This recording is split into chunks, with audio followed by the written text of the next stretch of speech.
we go. Again, thank you to everybody that helped unlock this playthrough during the anniversary stream, by the way.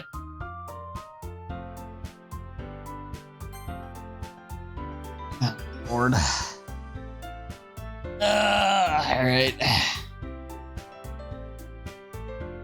Well, it has to be Dansu. I can't go by Dan. That, you know, it has to be a Doki acceptable name, right?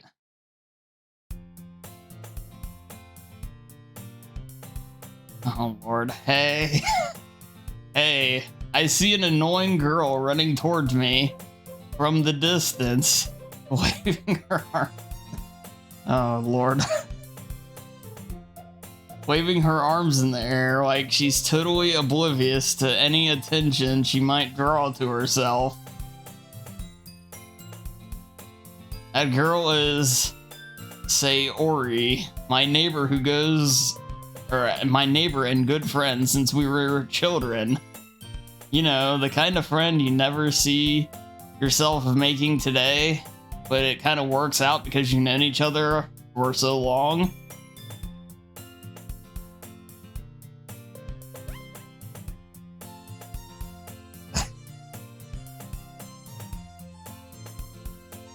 Claire. Damn it, Claire. Well, you know, we were destined to play this game. This game was on a wheel of chance of like, it had like a 1 of 16 chance of hitting, and it hit 3 times in a row. It overcame rerolls even. We used to walk together on days like this, but starting around high school, she would oversleep more and more frequently, and I would get tired of waking up. But if she's gonna chase after me like this, I almost feel better off running away. However, I just sigh and idle in front of the crosswalk and let Sayori catch up to me.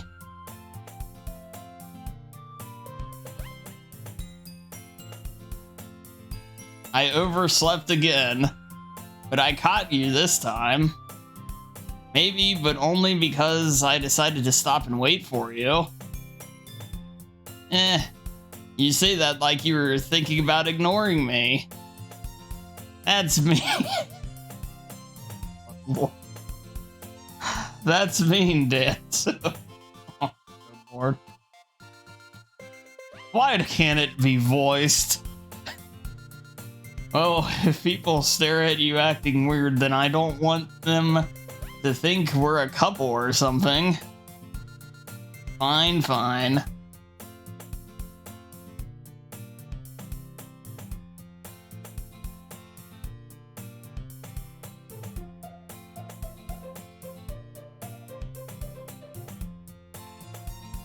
Damn it, Claire. But you did wait for me after all. Hey, Thrax, good to see you. Welcome in. I guess you don't have it in you to be mean even if you want to. Whatever you say, Sayori.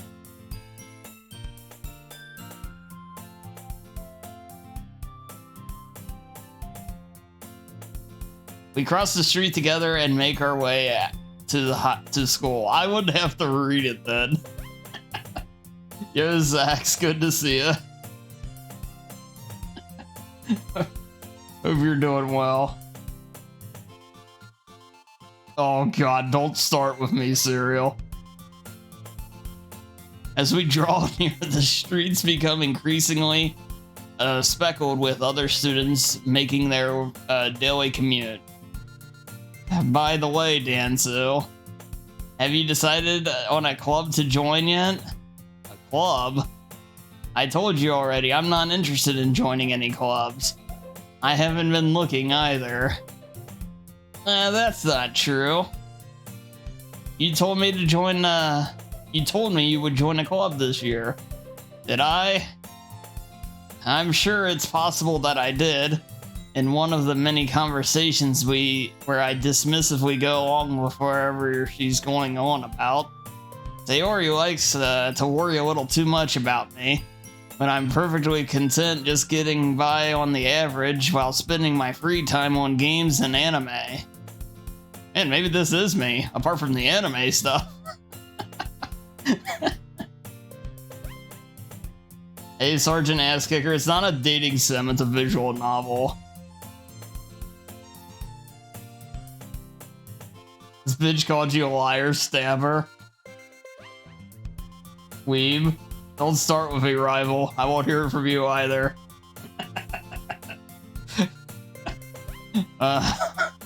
Good lord.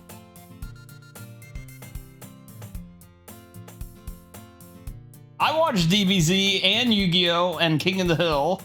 When you've hit the top of the mountain, where else is there to go? I was talking about how I'm worried that you won't learn how to socialize or have any skills before college. Maybe this is me. Your happiness is really important to me, you know? And I know you're happy now, but I die at the thought of you becoming a NEET. Wait, what the hell is a NEET? In a few years because you're not used to the real world. You trust me, right? Don't make me keep worrying about you. Alright. I'll look at a few clubs if it makes you happy. No promises, though. Well, I just promise you you'll try a little. Yeah, I guess I'll promise you that. Yay.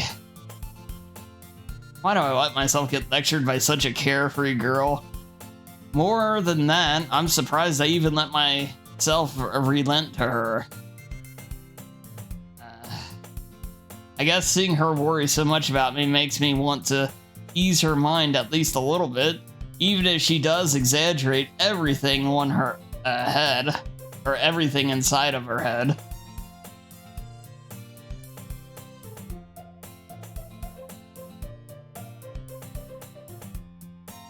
I believe the King of the Hill is the greatest anime shows plenty of proof that it is indeed anime.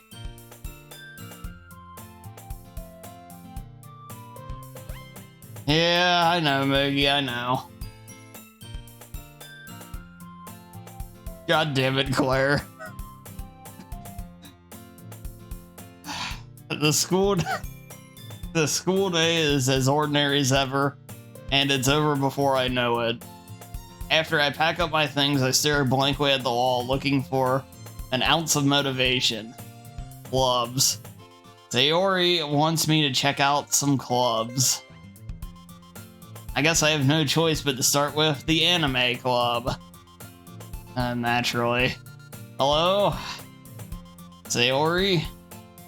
Sayori must have come into the classroom I was spacing out. I look around and realize that I'm the only one left in the classroom. I remember I am a very nice actually.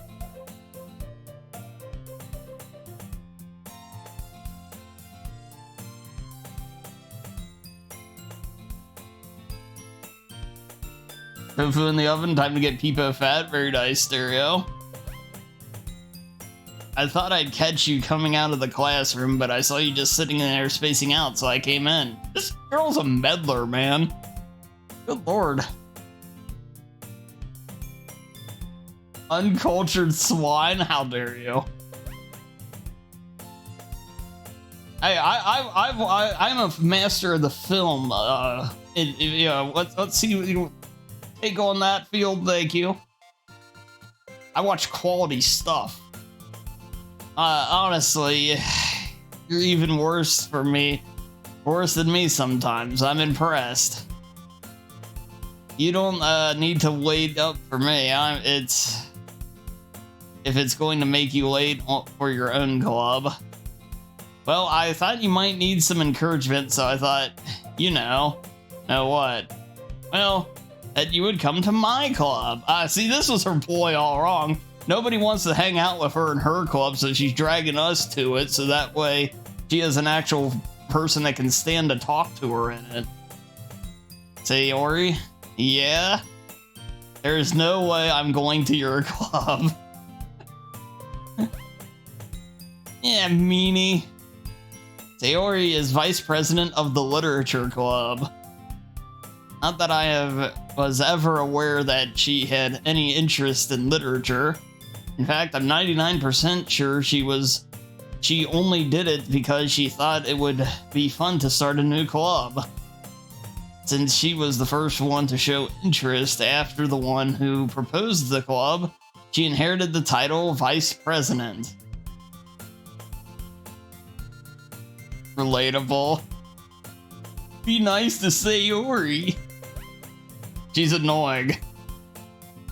Even the character thinks so.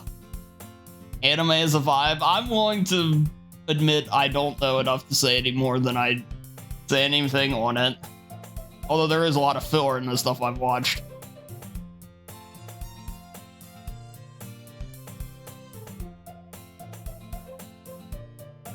That said, my interest in literature is guaranteed to be even less.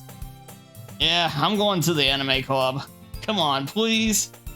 Why do you care so much anyway? This bitch wants us to join a club to be so, big ol' help our social issues and everything. The moment we have any inkling of an idea of the one we want to join, she complains that we aren't joining the one she wants us to. She's like that person that tells you to go vote and then complains when you don't vote for the thing that they want you to. Alright, well, I kind of told the club yesterday I would bring a new member. Ah, see, yes, look at this shit. And Natsuki made cupcakes and everything. Uh-huh. Don't make promises you can't keep. I can't tell if Sayori is really that much of an airhead or if she's so cunning that she had planned all this out. Yeah, that's a real good question. I let out a long sigh. I think this is it. Fine, I'll stop by for a cupcake, okay. Yes, let's go. Someone reaches out, be nice. And thus today marks the day I sold my soul for a cupcake. Good lord, this is me. I dejectedly follow Sayori across the school and upstairs, a section of the school I rarely visit, being generally used for third-year classes and activities. Sayori, full of energy, swings open the classroom door. Everyone, the new member is here. I told you, don't call me a new member. I glance around the room. Girl 1. Welcome to the Literature Club. It's a pleasure meeting you. Sayori always says nice things about you. Seriously? You brought a boy? Way to kill the atmosphere. Ah, Dansu, what a nice surprise. Welcome to the club. All words escape me in this situation. Exactly, Anunnaki. This club is full of incredibly cute girls. What are you looking at? If you want to say something, say it. Sorry. Natsuki. The girl with the sour attitude, whose name is apparently Natsuki, is one I don't recognize. Her small figure makes me think she's probably a first year. She is also the one who made cupcakes, according to Sayori. You can just ignore her when she gets moody. Sayori says that quietly into my ear, then turns back toward the other girls. Anyway, this is Natsuki, always full of energy. This is Yuri, the smartest in the club. Oh, I don't think it's much of a contest so far. Don't say things like that. Yuri, who appears comparably more mature and timid, seems to have a hard time keeping up with people like Sayori and Natsuki.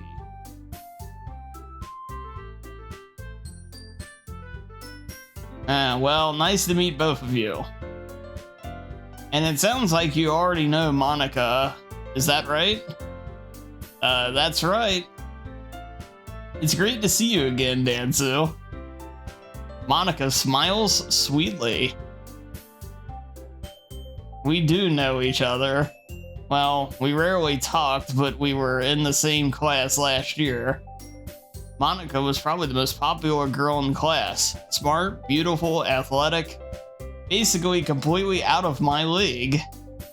So having her smile at me so genuinely feels a little... you too, Monica. Oh, Lord. Come sit down, Dansu. We made room for you at the table so you can sit next to me or Monica. I'll get the cupcakes. Hey, I made them. I'll get them. Sorry, I got a little too excited. Then how about some tea as well? The girls have a few desks arranged to form a table. As Sayori mentioned, it's been widened so that there is one space next to Monica and one space next to Sayori.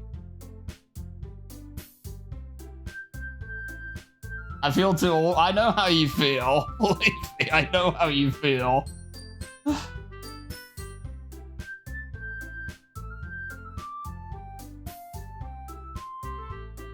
Natsuki and Yuri walk over to the corner of the room where Natsuki grabs a wrap tray and Yuri opens the closet.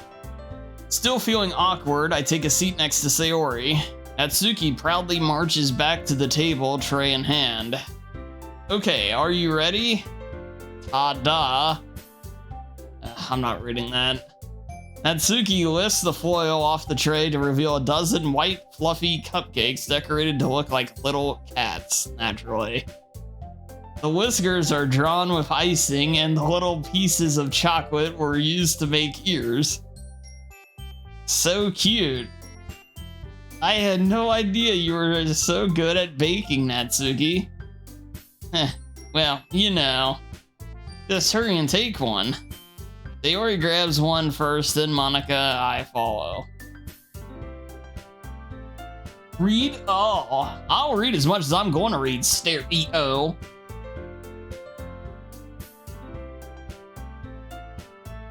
Apparently so, Koi. It's delicious. Sayori talks with her mouth full and has already managed to get icing on her face. Hey, Chrome, good to see ya. Under the old Dansu arrived, good to see ya. Welcome in. I turn the cupcake around in my fingers, looking for the best angle to take a bite. Natsuki is quiet. I can't help but notice her sneaking glances in my direction. Is she waiting for me to take a bite? I finally bite down. The icing is sweet and full of flavor. I wonder if she made it herself. This is really good. Thank you, Natsuki. Why are you thanking me? It's not like haven't I heard this somewhere before?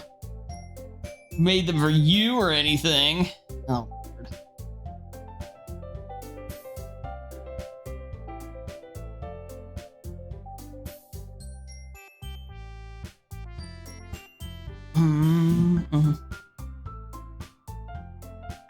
You simping to Dan? Apparently so. I thought you technically did, Sayori said. Well, maybe, but not for, you know, you, dummy. Alright.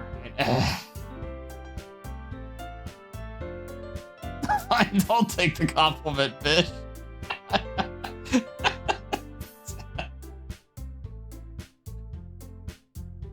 Give up on Natsuki's weird logic and dismiss the conversation. Yuri returns to the table carrying a tea set. She carefully places a teacup in front of each of us, setting down the teapot next to the cupcake tray. Well, see, that's the thing, because part of a literature club means you have to be snooty and drink your tea with your pinky extra out and everything, so that's what they're setting all this up for. You keep a whole tea set in this classroom? Don't worry, the teachers gave us permission. After all, doesn't a hot cup of tea help you enjoy a good book? Yeah, I guess. Don't let yourself get intimidated. Yuri's just trying to impress you. That's not... Insulted, Yuri looks away. I meant that, you know, I believe you. Well, tea and reading might not, be a pastime for me, but I at least enjoy tea.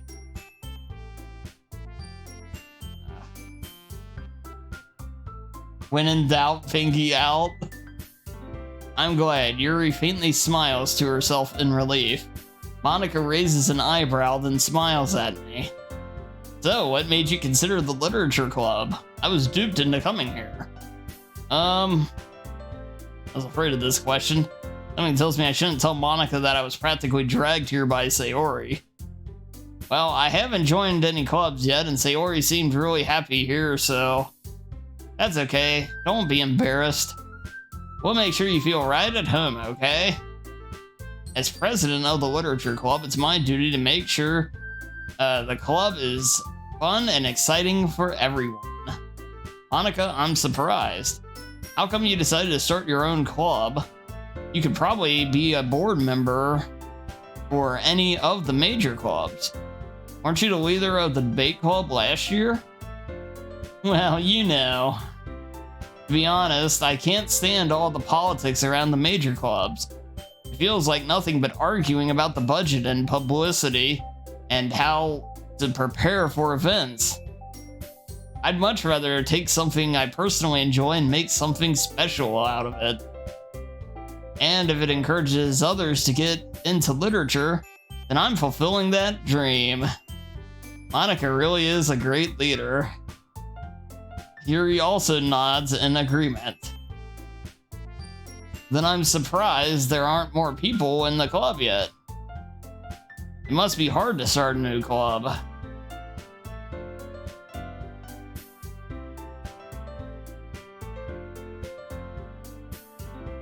You got it that way. I'm glad you're enjoying it, Stereo.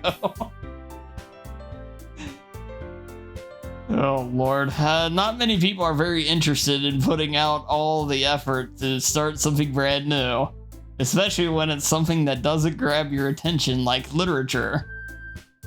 You have to work hard to convince people that you're both fun and worthwhile.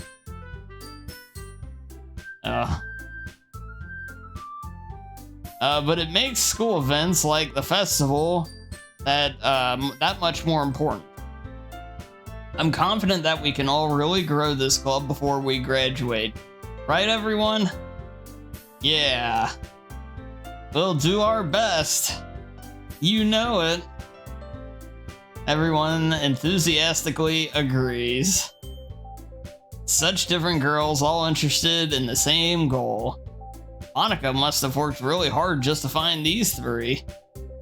Maybe that's why we're all so delighted by the idea of a new member joining. Though I still don't really know if I can keep up with their level of enthusiasm about literature. Yeah, we haven't mentioned the name of one book yet. Oh god, Beaver Tom, please. Welcome in, Beaver Tom. So, Dansu, what kinds of things do you like to read? Considering how little I've read these past few years, I don't really have a good way of answering that. Manga. I mutter quietly to myself, half joking. Natsuki's head suddenly perks up. It looks like she wants to say something, but she keeps quiet. Not much of a reader, I guess. Well, that can change. What am I saying? Spoke without thinking after seeing Yuri's sad smile. Anyway, what about you, Yuri? Well, let's see. Yuri traces the rim of her teacup with her finger. My favorites are usually novels that build deep and complex fantasy worlds. The level of creativity and craftsmanship behind them is amazing to me. And telling a good story is in such a foreign world is equally impressive. Is this waifu for? It is not, though. It's Dan Reed's dialogue percent and survives it. Ugh. Yuri goes on, clearly passionate about her reading. She seems so reserved and timid since the moment I walked in, but it's obvious the way her eyes light up when she finds her comfort in the world of books, not people. Okay, but you know, I like a lot of things. Stories with deep psychological elements usually immerse me as well. Isn't it amazing how a writer can so deliberately take advantage of your own lack of imagination to completely throw you through a loop? Anyway, I've been reading a lot of horror lately. I read a horror book. I read a horror book once. I desperately grasp something I can relate to at the minimum level. At this rate, Yuri might as well be having a conversation with a rock. Really? I wouldn't have expected that, Yuri. For someone as gentle as you. I guess you could say that. But if a story makes me think, or takes me to another world, that I really can't put it down. Surreal horror is often very stressful at changing the way you look at the world, if only for a brief moment. I hate horror. You're out of the loop. Oh, why is that? Well, Natsuki's eyes dart over at me for a split second. Never mind. That's right, you usually like to write about cute things, don't you, Natsuki? You can speedrun it. Oh, I'm sure you just mashed through all the text, yeah. I mean, it wouldn't be much of a speedrun, but it'd have more gameplay than Far Cry 4 does. What? What gives you that idea? You left a piece of scrap paper behind at the last club meeting.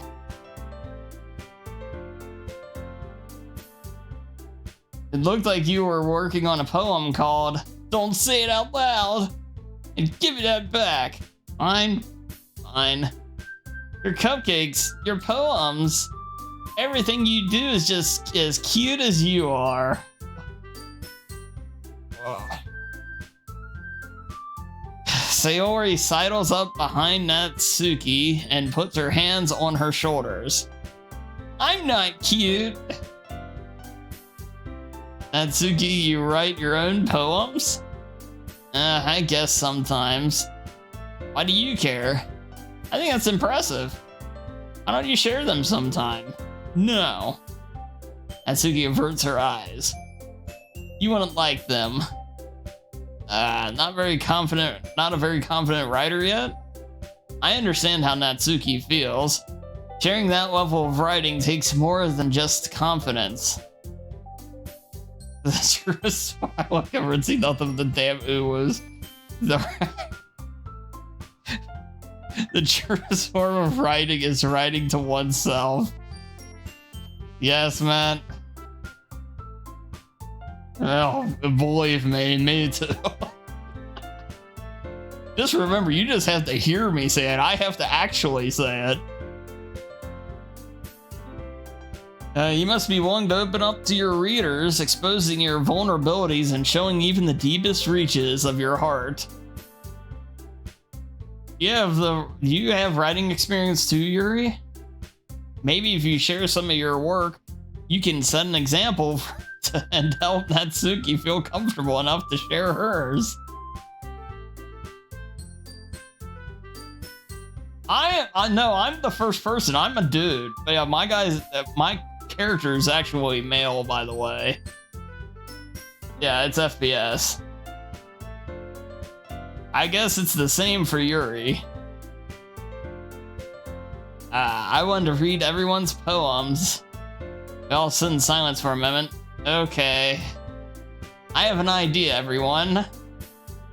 Natsuki and Yuri look quizzically at Monica. Let's all go home and write a poem of our own. The next time we meet, we all share them with each other. That way everyone is even. Yeah, let's do it. Plus, now we have a new member. I think it'll help us all get a little more comfortable with each other and strengthen the bond of the club. Don't start with me, Anunnaki, I swear. Isn't that right, Dansu? God damn it. Monica smiles warmly at me once again. Hold on, there's one problem. What's that? Now that we're back to the original topic of me joining the club, I bluntly come forth with what's been on my mind the entire time. I never said I would join the club. Sayori may have convinced me to stop by, but I never made any decision. The high school poetry just killed me. I still have other clubs to look at, and I lost my train of thought. All four girls stare back at me with dejected eyes. But I'm sorry, I thought, Ansu, you all. I'm defenseless against these girls. How am I supposed to make a clear-headed decision when it's like this? That is if writing poems God damn it, is the price I need to pay in order to spend every day with these beautiful girls. Don't start with me, Anunnaki. Odd koi. Odd. Okay, right. Okay, I've decided then. I'll join the literature club. Goddamn. One by one, the girls' eyes light up. Yay, I'm so happy. Sayori wraps her arms around me, jumping up and down. Hey. You really did scare me for a moment. If you really just came for the cupcakes, I would have been super pissed. Then that makes it official. Welcome to the Literature Club. Thanks, I guess. Okay, everyone. I think with that, we can officially end today's meeting on a good note. Everyone, remember tonight's assignment. Write a poem and bring it the next morning so we can all share. Monica looks over at me once more. Dansu, I look forward to seeing how you express yourself. Lord. Hey, Jack, good to see ya.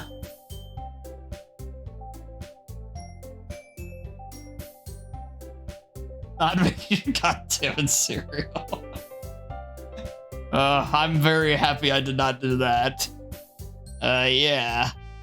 Can I really impress the class star Monica with my mediocre writing skills? I already feel the anxiety welling up inside me. Meanwhile, the girls continue to chit-chat. Yuri and Natsuki clean up their food. Hey, Dansu, since we're already here, you want to walk home together? That's right, Sayori and I never walk home together anymore, because she's always stayed after school for clubs. No, Moogie, I have not.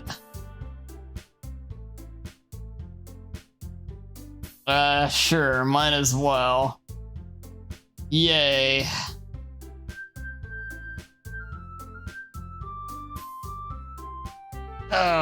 With that, the two of us depart the classroom and make our way home.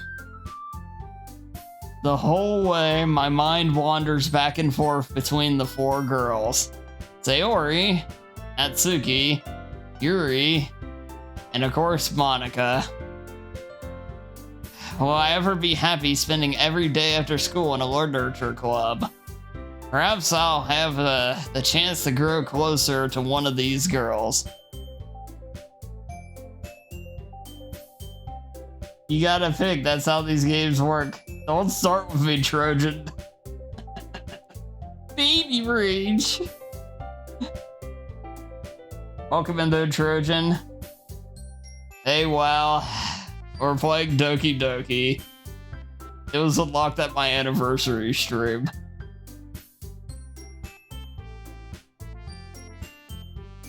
Alright. I'll just need to make the most of my circumstances, and I'm sure good fortune will find me. And I guess that starts with writing a poem tonight.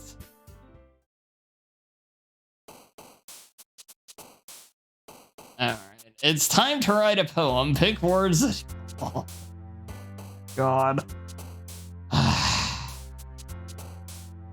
Pick words you think your favorite club member will like. Something good might happen with whoever your poem, or whoever likes your poem the most. Oh, Lord.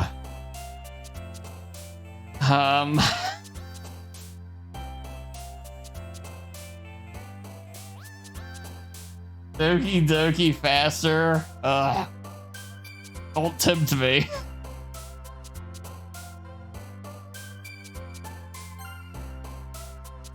Unending.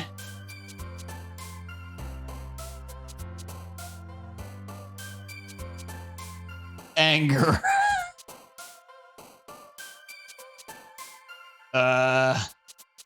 Horror. Fester.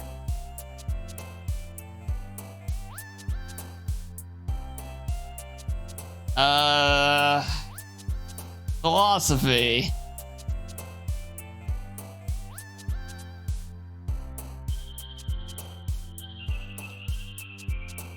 Misfortune.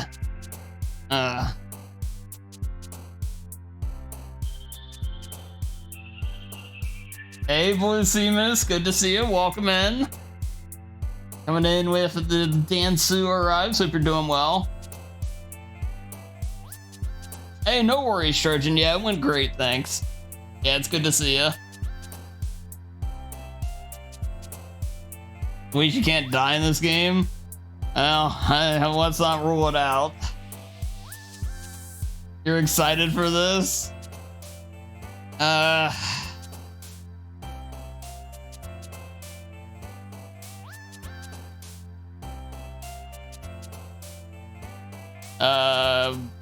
Breathe. Disaster.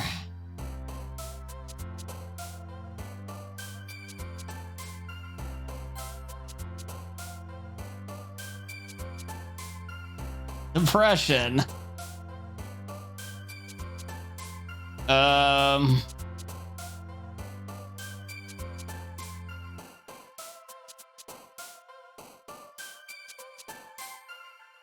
Oh, I gotta be careful. I definitely don't want her. The other two are fine. I don't want her though. She's the worst one. She's a meddler. We don't want her. Insight. Misery. No. Writing a poem. So, God.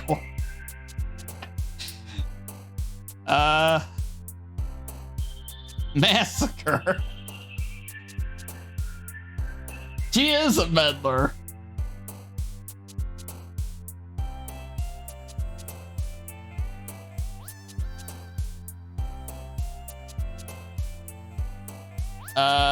Marshmallow. Hopeless. She is hopeless. God damn it.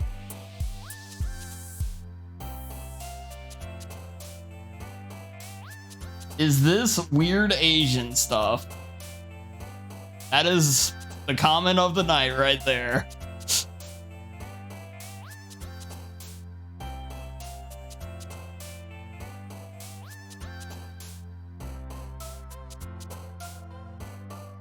I'm glad, Trojan. I'm glad.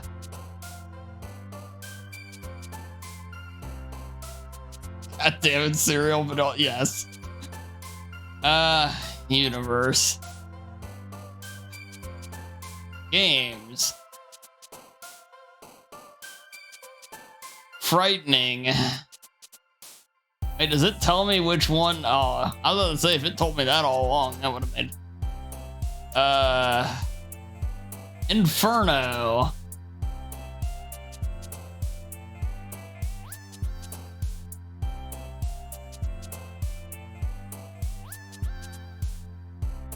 You're watching Mania.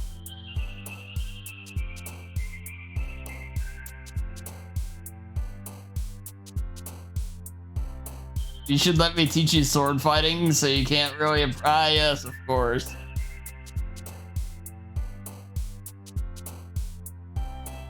Shiny there. Yeah, Mania's gotten so it's so much better than it ever used to be that it has to be on 2 nights.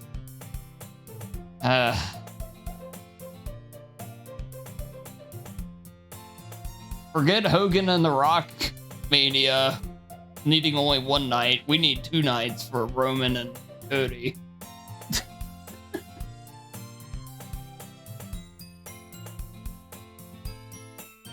Hey, blessed Raven.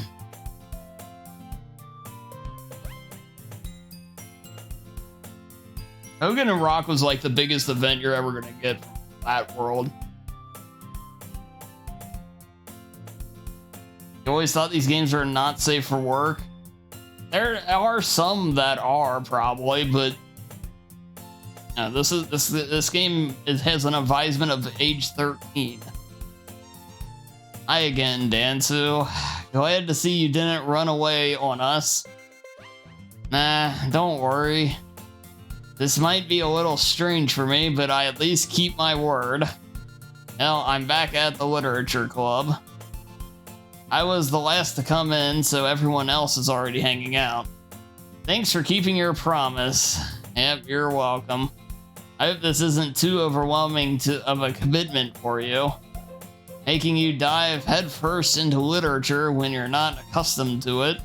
Yes, I've never read a book before. Oh, come on, like he deserves any slack. Sayori told me you didn't even want to join any clubs this year.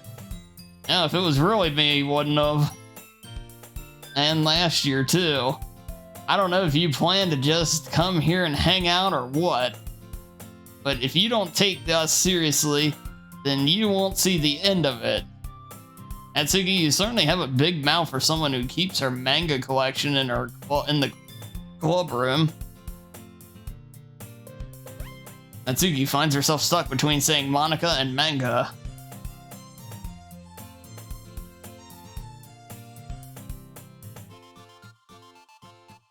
Yeah, don't spoil anything. If I'm going through this, I don't want it spoiled.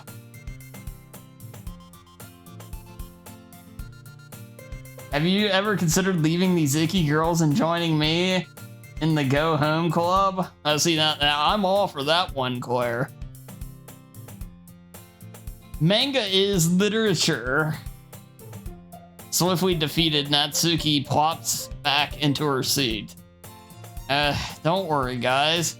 Dansu always gives it his best as long as he's having fun. Lord. He helps me with busy work without me even asking. I'm reading it the way I'm going to read it. Like cooking, cleaning my room. How dependable. Sayori, that's because your room is so messy it's distracting. You almost set your house on fire once. Is that so? You two are really good friends, aren't you? I might be a little jealous. How come? You and Dansu can become a good friends too.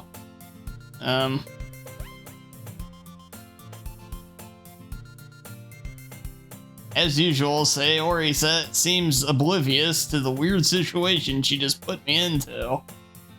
Dependable Dansu. Oh, Yuri even brought you something today, you know? Wait, Sayori. Me? Not really. Don't be shy. It's really nothing. What is it? Never mind. Sayori made it seem like a big deal when it's really not. What do I do? I'm sorry, Yuri, I wasn't thinking. Something tells me she says that phrase a lot. I guess that means it's up to me to rescue this situation. Hey, don't worry about it. First of all, I wasn't expecting anything in the first place, so any nice gesture from you is just a pleasant surprise. It'll make me happy no matter what. Is that so? Yeah, I won't make it a big deal if you don't want it to be. Alright. Well, here. Yuri reaches into her bag and pulls out a book. I don't want you to feel left out. I picked out a book that I thought you might enjoy. It's a short read, so it should keep your attention even if you don't usually read. And we could, discuss it if you want. What the hell is up with the animation there? Why is that a thing? Just for... Oh. This is... How is this girl accidentally being so cute? She even picked out a book she thinks I'll like, despite me not reading much. Yuri, thank you. I'll definitely read this. And now don't say that. Now she's gonna expect you to. I enthusiastically take the book. I think you found your waifu. Exactly, Anunnaki. She is the one, I think she won the poem contest or whatever, the poem minigame. Well, you can read it at your own pace. I look forward to hearing what you think. Now that everyone's settled in, I expected Monica to kick off some scheduled activities for the club, but that doesn't seem to be the case. Sayori and Monica are having a cheery conversation in the corner. Yuri's face is buried in a book. I can't help but notice her intense expression, like she's waiting for this chance. Meanwhile, Natsuki is rummaging around in the closet. I'm really curious to talk to Yuri a little bit more, but at the same time, I would feel bad for distracting her from reading. I catch a glimpse of the cover of her book. Looks like the same book that she lent to me. More than that, she seems to be on the first few pages. Ah, crap. I think she noticed me looking at her. She sneaks another glance at me and our eyes meet for a split second. But that only makes her hide her face deeper in her book. Sorry. I was just spacing out. I mutter this, sensing I made her uncomfortable. Oh, it's fine. If I was focused, then I probably wouldn't have noticed in the first place. God damn it, Boogie. But I'm rereading a bit of this, so... That's the book that you gave me, right? Mm-hmm. I wanted to read some of it.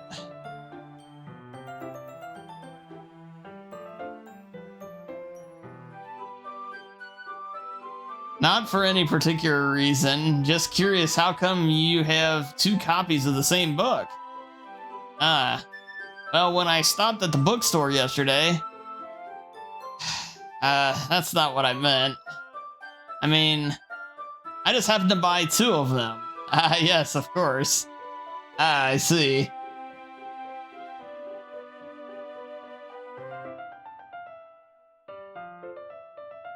You should ask her if she wants to watch Dan Survival and Chill. Works all the time. God damn.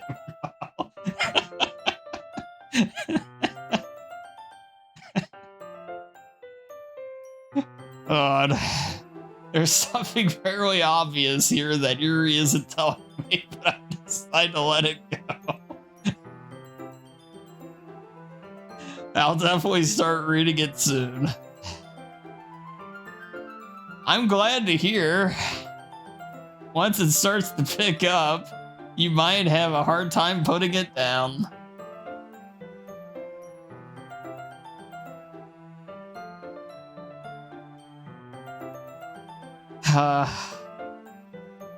It's a very engaging and relatable story.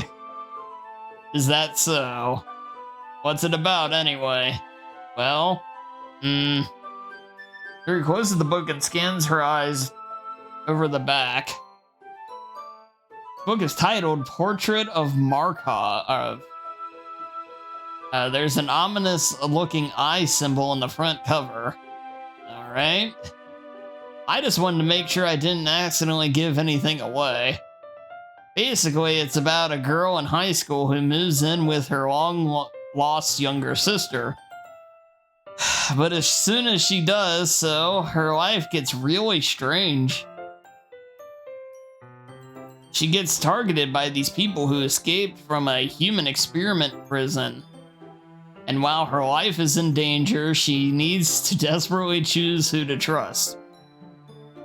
No matter what she does, she ends up destroying most of her relationships, and her life starts to fall apart. That's kind of dark, isn't it? It made it sound like I was going to be reading a nice story, so that dark turn came from nowhere. Aha! Yuri gently giggles all of a sudden. Are you not a fan of that sort of thing, Dansu?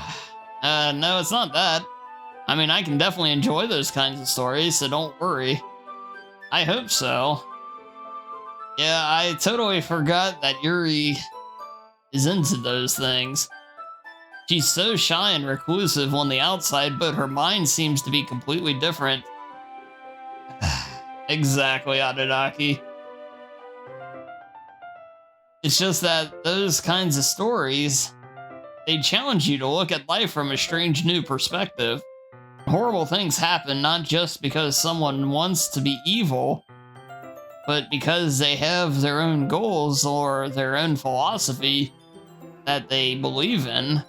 Then suddenly, when you thought you related to the protagonist, they made out to be the naive one for letting their one-sided morals interfere with the villain's plans. I'm rambling, aren't I? Not again. I'm sorry. Hey, don't apologize. I haven't lost interest or anything. Well, I guess it's alright then. I feel like I should let you know that I have this problem. When I let things like books and writing fill my thoughts, I kind of forget to pay attention to other people. So I'm sorry if I end up saying something strange. Please stop me if I start talking too much. I really don't think you need to worry. That just means you're passionate about reading. The least I can do is listen. It's literature club after all. That's true. In fact, I might as well get started reading it, right? You don't have to. Aha, what are you saying? Just a moment ago, you said you were looking forward to it. Let me just get the book. I quickly retrieved the book, and I had that I had put in my bag. All right, it's fine. It's fine if I sit here, right? I slip into the seat next to Yuri's. Yeah. Are you sure? You seem a little apprehensive. I'm sorry.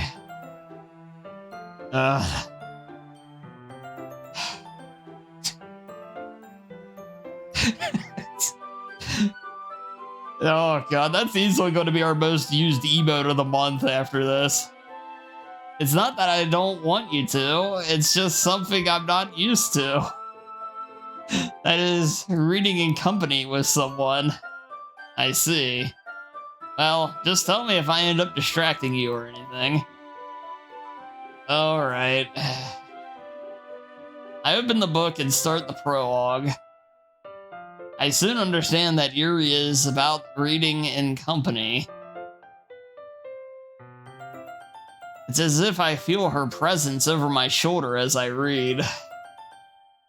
It's not a particularly bad thing.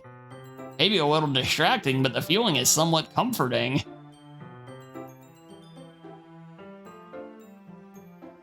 Yuri is in the corner of my eye. I realize that she's not actually looking at her book. I glance over. It looks like she's reading from my book instead. Sorry. I was just... You really apologize a lot, don't you? I do? I don't really mean to. Sorry. I mean, uh...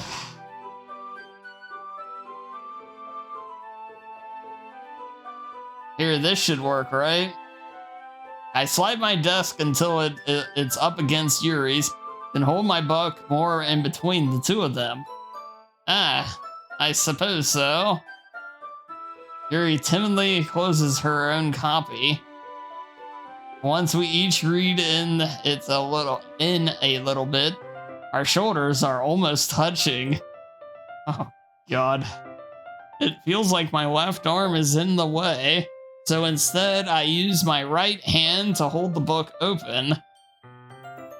I guess that makes it kind of difficult to turn the page. Here. Yuri takes her left arm and holds the left side of the book between her thumb and forefinger.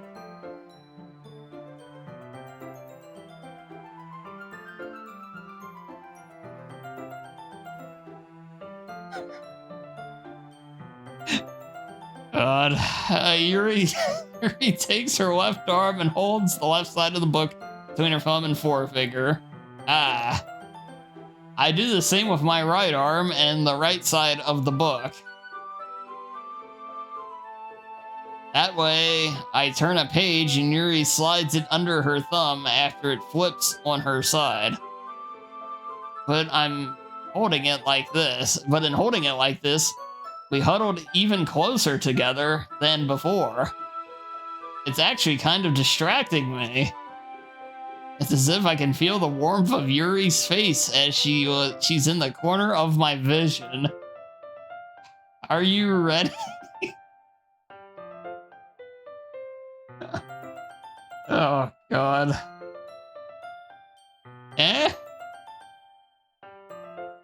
To turn the page.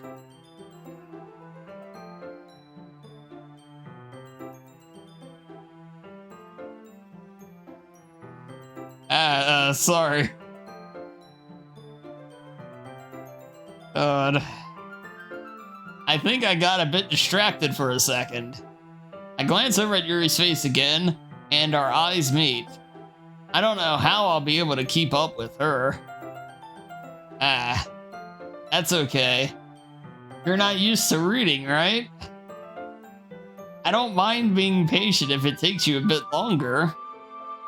It's probably the least I can do, since you've been so patient with me. Yeah. Thanks.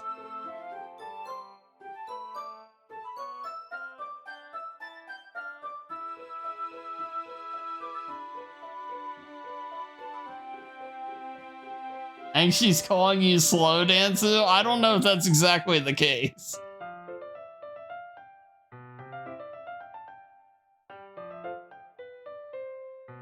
We continue reading. No, I have not. It's more the fact that I'm reading it at all than anything. I'm not having the waifu fantasies about Yuri at the moment, but reading it is definitely awkward.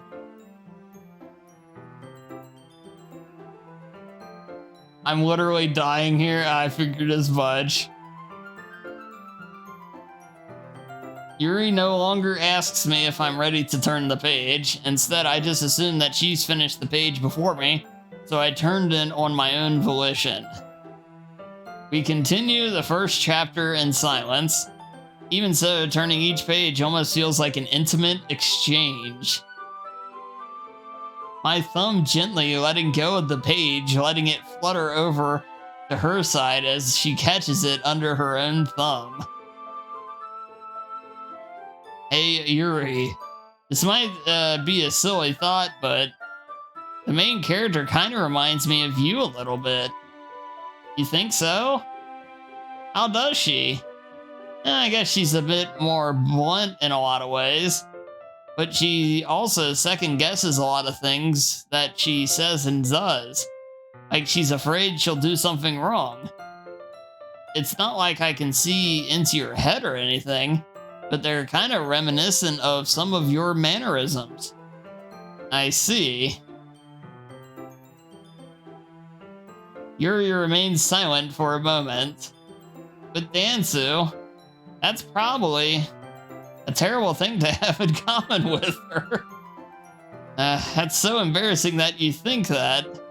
Wait. I didn't mean it in a bad way or anything. Sorry, I didn't really know you were self-conscious about that sort of thing. I guess I more meant that it's kind of cute. Ah. What are you saying all of a sudden? Okay, everyone. Oh, thank God. I think it's about time we share today's poems with each other. We might not have enough time if we wait too long. Yuri exhales, spared from finishing her thought. Is that right? Is that alright, Yuri? You look kind of down. I'm sorry if you have been looking forward to this. Oh, it's not. It's fine. Yuri releases her hand from the book, causing it to close on top of my thumb. Alright. I guess I'll do some more reading tonight. Or do you prefer if I only read it with you? I guess I don't have too much preference either way. In that case, I'll read a little more tonight. It'll be more fun to read it with you after it picks up a bit, you know? That's good reasoning. In that case, feel free to finish the first few chapters in your own time. Alright. This girl doesn't seem very shy either. Not really, no. I stand up. I make a mental note on where I left off in the book, then slip it back into my bag. By the way, did you remember to write a poem last night? Yeah. My relaxation ends. I cannot believe I agreed to something so embarrassing. I couldn't really find much inspiration since I've never really done this before. Well, now that everyone's ready, why don't you find someone to share with? I can't wait. Sayori and Monica enthusiastically pull out their poems. Sayori's is on a wrinkled sheet of loose leaf torn from a spiral notebook. On the other hand, Monica wrote hers in a composition notebook. I can already see Monica's pristine handwriting from where I sit. Natsuki and Yuri reluctantly comply as well, reaching into their bags. I do the same myself. Who should I show my poem to first? Yuri. Yuri seems the most experienced, so I should start with her.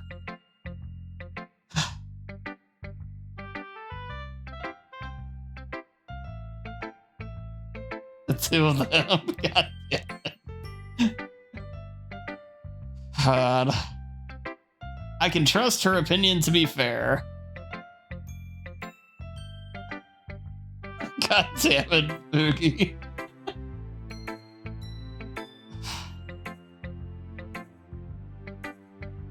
As Yuri reads the poem, I notice her eyes lighten.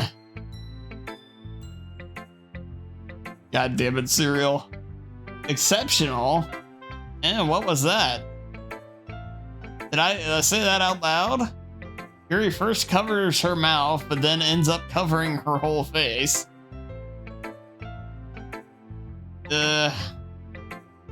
He's going to hate me. You really didn't do anything wrong, Yuri.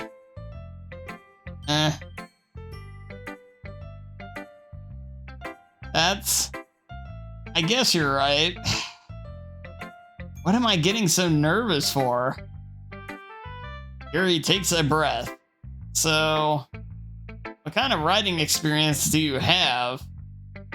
Your use of imagery and metaphors indicates you've written a lot of poetry before. Really? Oh, that's a huge compliment coming from you. This is actually my first time, really. Huh? Yuri stares at me blankly, then looks at my poem again.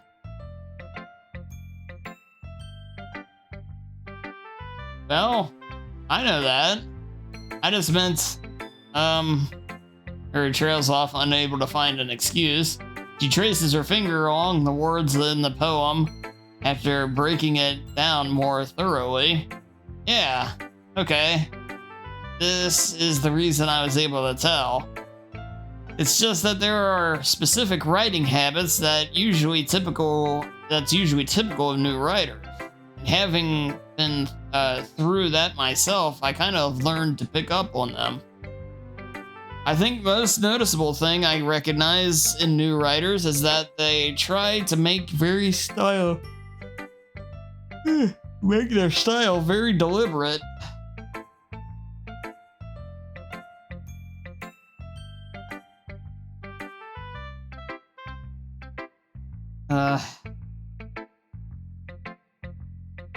In other words, they tend to pick a writing style separate from the topic matters, and they form fit the two together. The end result is that both the style and the expressiveness are weakened. Once Yuri finds her train of thought, it's as if her demeanor totally changes. Her stammering is completely gone, and she sounds like an expert. Of course, that's not something you can be blamed for. There are so many different skills and techniques that go into writing even a simple poem. Not just finding them and building them, but getting them to work together is probably the most challenging part. It might take you some time, but it all comes with practice and learning by example and trying new things. I also hope that everyone else in the club gives you valuable feedback. Natsuki can be a little biased, though. Biased how? Well, never mind. I shouldn't be talking about people like that. Sorry. It's fine. I'm not sure if Yuri is apologizing to herself, to me, or Natsuki. Do you mind if I read your poem now? Please do. I'd love to share my thought process behind it. Yuri smiles dreamily as if it's a rare opportunity for her.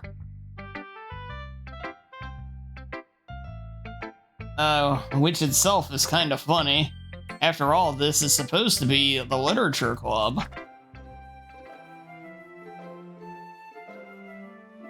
I can't read this shit.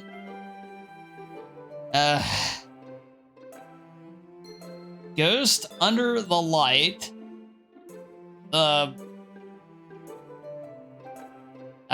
Tendrils of my hair illuminate beneath the amber glow. Bathing. It must be this one.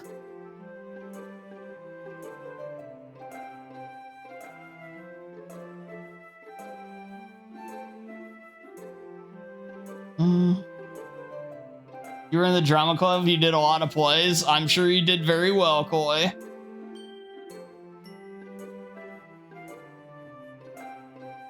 The last remaining streetlight to have withstood the test of time.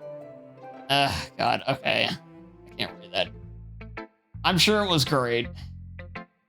I'm sorry to have such terrible handwriting. Yeah, it did look like shit, girl. What? I wasn't thinking that at all, liar. But it took you a long time to read. Well, I just don't read script very often. I actually think your handwriting is pretty. That's a relief. Also, I like the poem. Even though it's short, it was really descriptive. It wasn't too short. I usually write longer poems.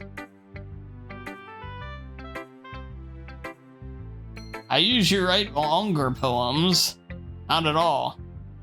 I'm really glad you like it. I'll be honest. Since it's our first time sharing, I wanted to write something a little more mild. Something easy to digest, I suppose. Are you into ghosts, Yuri? Uh-huh. Actually, this story isn't about the ghosts at all, Dansu. Really? Must have totally missed the point. Well, I suppose you did only glance over it after all. But remember that poets often express their own thoughts, feelings, and experiences in their work. They usually do more than tell a simple story or paint a picture. In this case, perhaps the subject of the poem is only being symbolically compared to a ghost. Lingering in her last remaining place of comfort, unable to let go of the past, and soon to be left with nothing. That's a lot more solemn putting it that way. I hadn't even thought of that. That's impressive. It's nothing really. Yours was impressive too, so...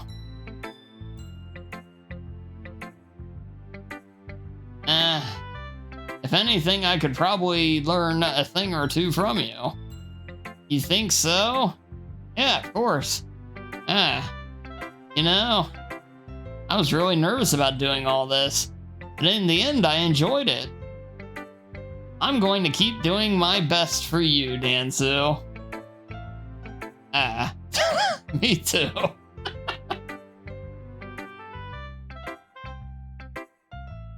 Who should I show my poem to next? Dan, oh god, what? Where the hell is Nape? I don't know. Poems are weird.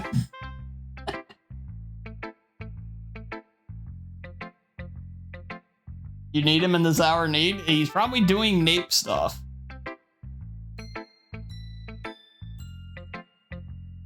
Hi, Dansu. Having a good time so far? Yeah. Good, glad to hear it. By the way, since you're new and everything, if you ever have any suggestions for the club, like new activities or things we can do better, I'm always listening. Don't be afraid to bring things up, okay? Yeah, I'll keep that in mind. Of course I'll be afraid to bring things up. I'm much better off just going with the flow until I'm more settled in.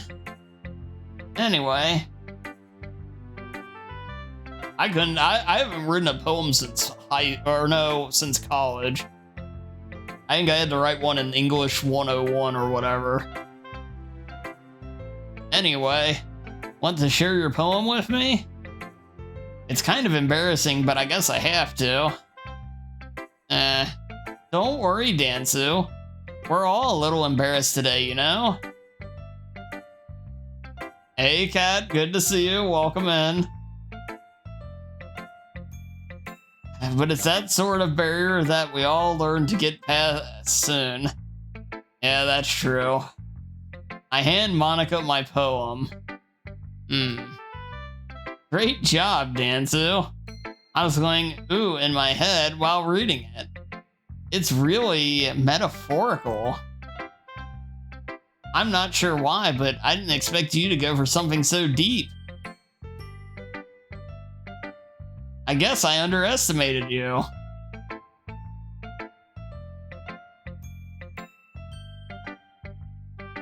I'm doing all right, thanks. Yeah, it's good to see you, Kat. Hope you're doing well. Suffering deeply watching this. Easiest for me to keep everyone's it's easiest for me to keep everyone's expectations low.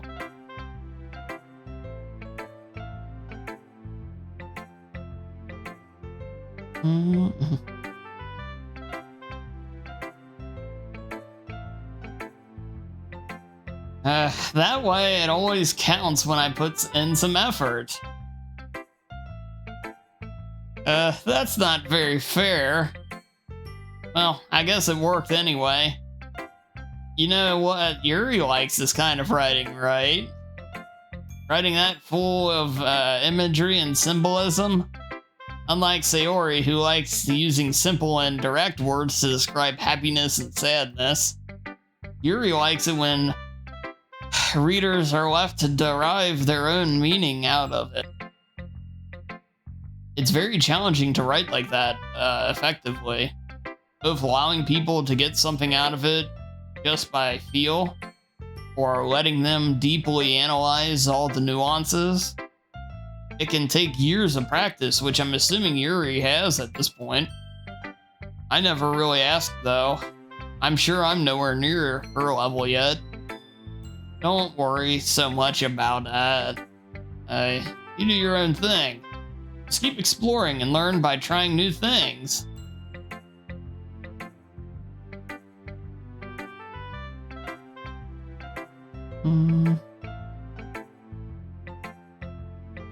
I'm sure I'll end up trying different things a lot. It could take a while before I feel comfortable doing this. That's okay. I'd love to see you try new things. That's the best way to find the style that suits you. Everyone else might be a little bit biased towards their own kinds of styles. But I'll always help you find what suits you the most. So don't force yourself to write the way everyone else wants you to write. It's not like you have to worry about impressing them or anything.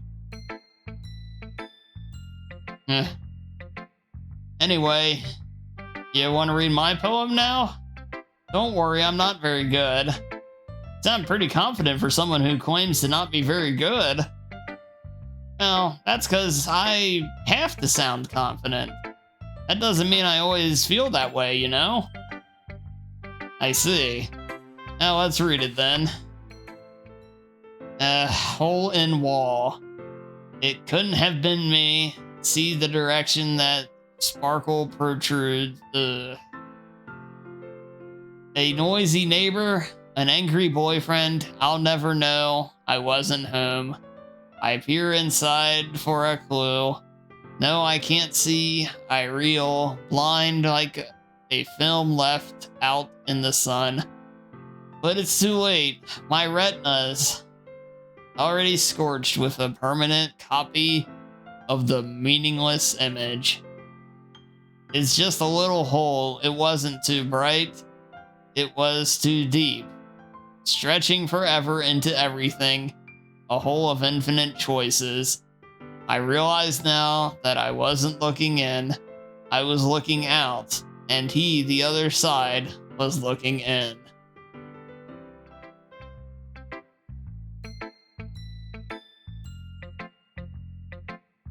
Yo, Rival, good to see you though. Yeah, poetry time. Yeah, you were here, Rival. I'm sorry.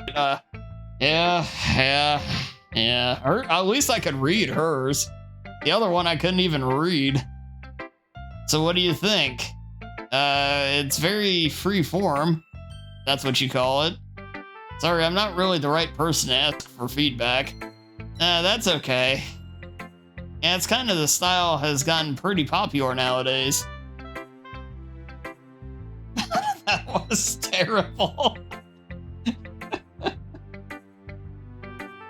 That is a lot of poems. That is a lot of poems that would put emphasis on the timing between words and lines.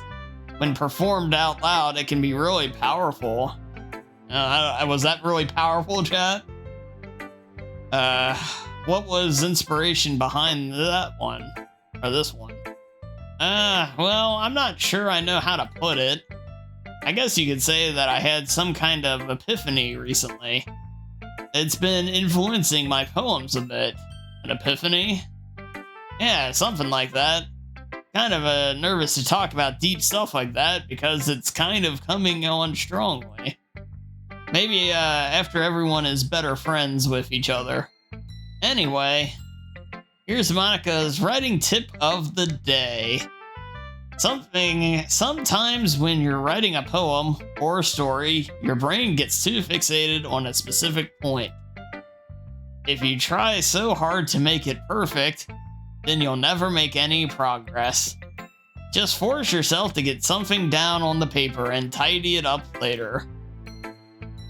Another way to think about it is this. If you keep your pen in the same spot for too long, you'll just get a big dark puddle of ink. So just move your hand and go with the flow. That's my advice for today. Thanks for listening. Alright, maybe you didn't read it right. Well, that's very possible. Oh, Lord.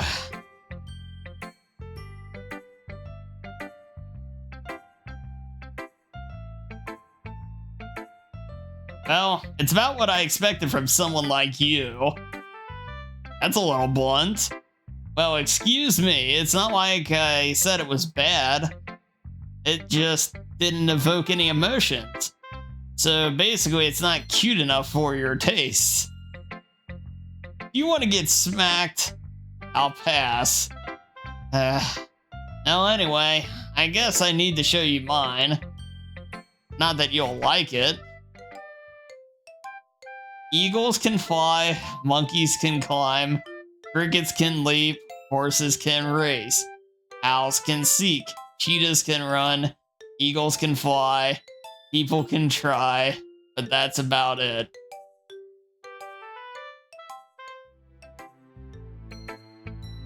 Yeah.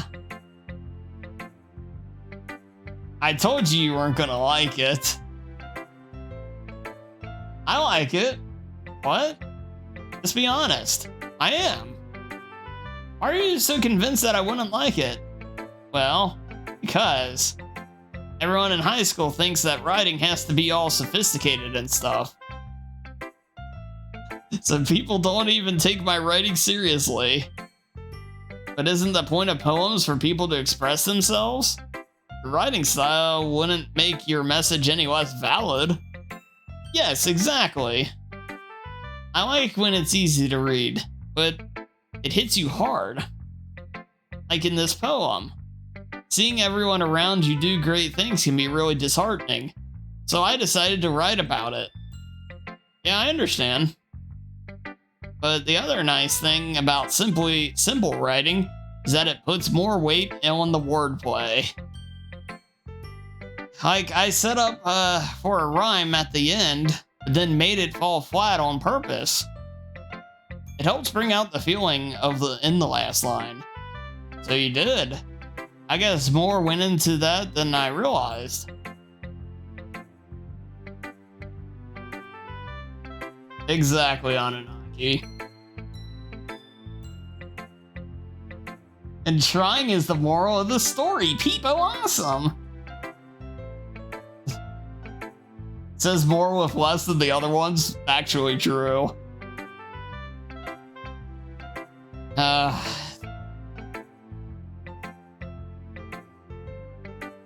That's what it means to be a pro.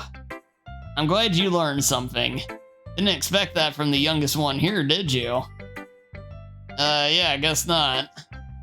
I decided to humor her with that last comment. I don't really care how old everyone is, but if Natsuki is feeling proud, then I won't take that away from her. Oh, Lord.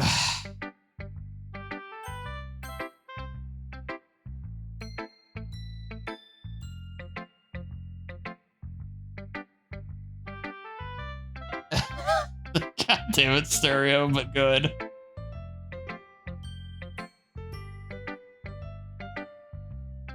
This is a good poem, Dansu. Are you sure it's your first time? Of course. It's not that good. Am I the kind of guy who would be writing poems in his spare time? I guess you're right. That's why it impressed me. Well, to be honest, I was a little afraid that you wouldn't do it seriously, or that you wouldn't write one at all. I'm really happy that you just wrote one. It just reminds me of how you're really a part of the club now. Not to mention the fact that I'm standing in front of you in the club room. Yeah, of course. I'm not really into it yet, but doesn't mean I'll break my promise. See? It's like I said before, Dansu. Deep down, you're not selfish at all, you know? Trying new things like this for other people, that's something that only really good people do. Yeah, thanks. I'm not sure Sayori sees the full picture of my motive here.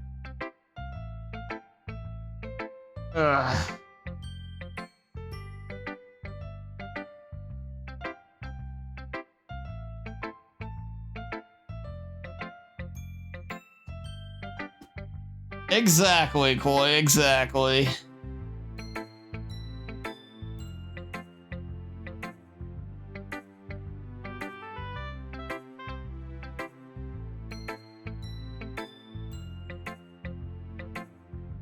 Nice, Corey.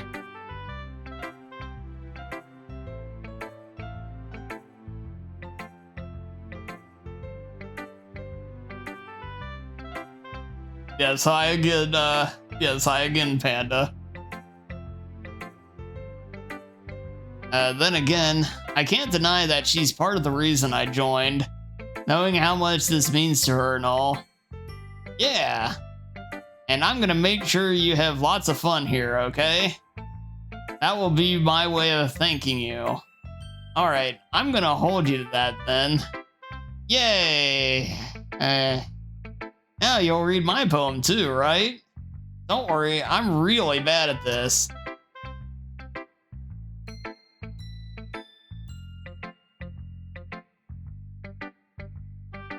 Yeah, we'll see about that. Oh, good lord. Dear sunshine, the way you glow through my blinds in the morning, it makes me feel like you missed me. Kissing my forehead to help me out of bed. Making me rub the sleepy from my eyes.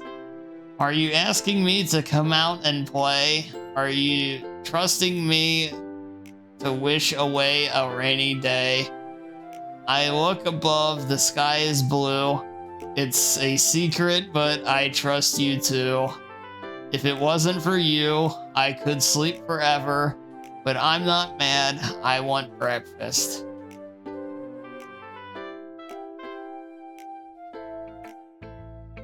Sayori. This is just a guess, but did you wait until this morning to write this? No, just a little bit.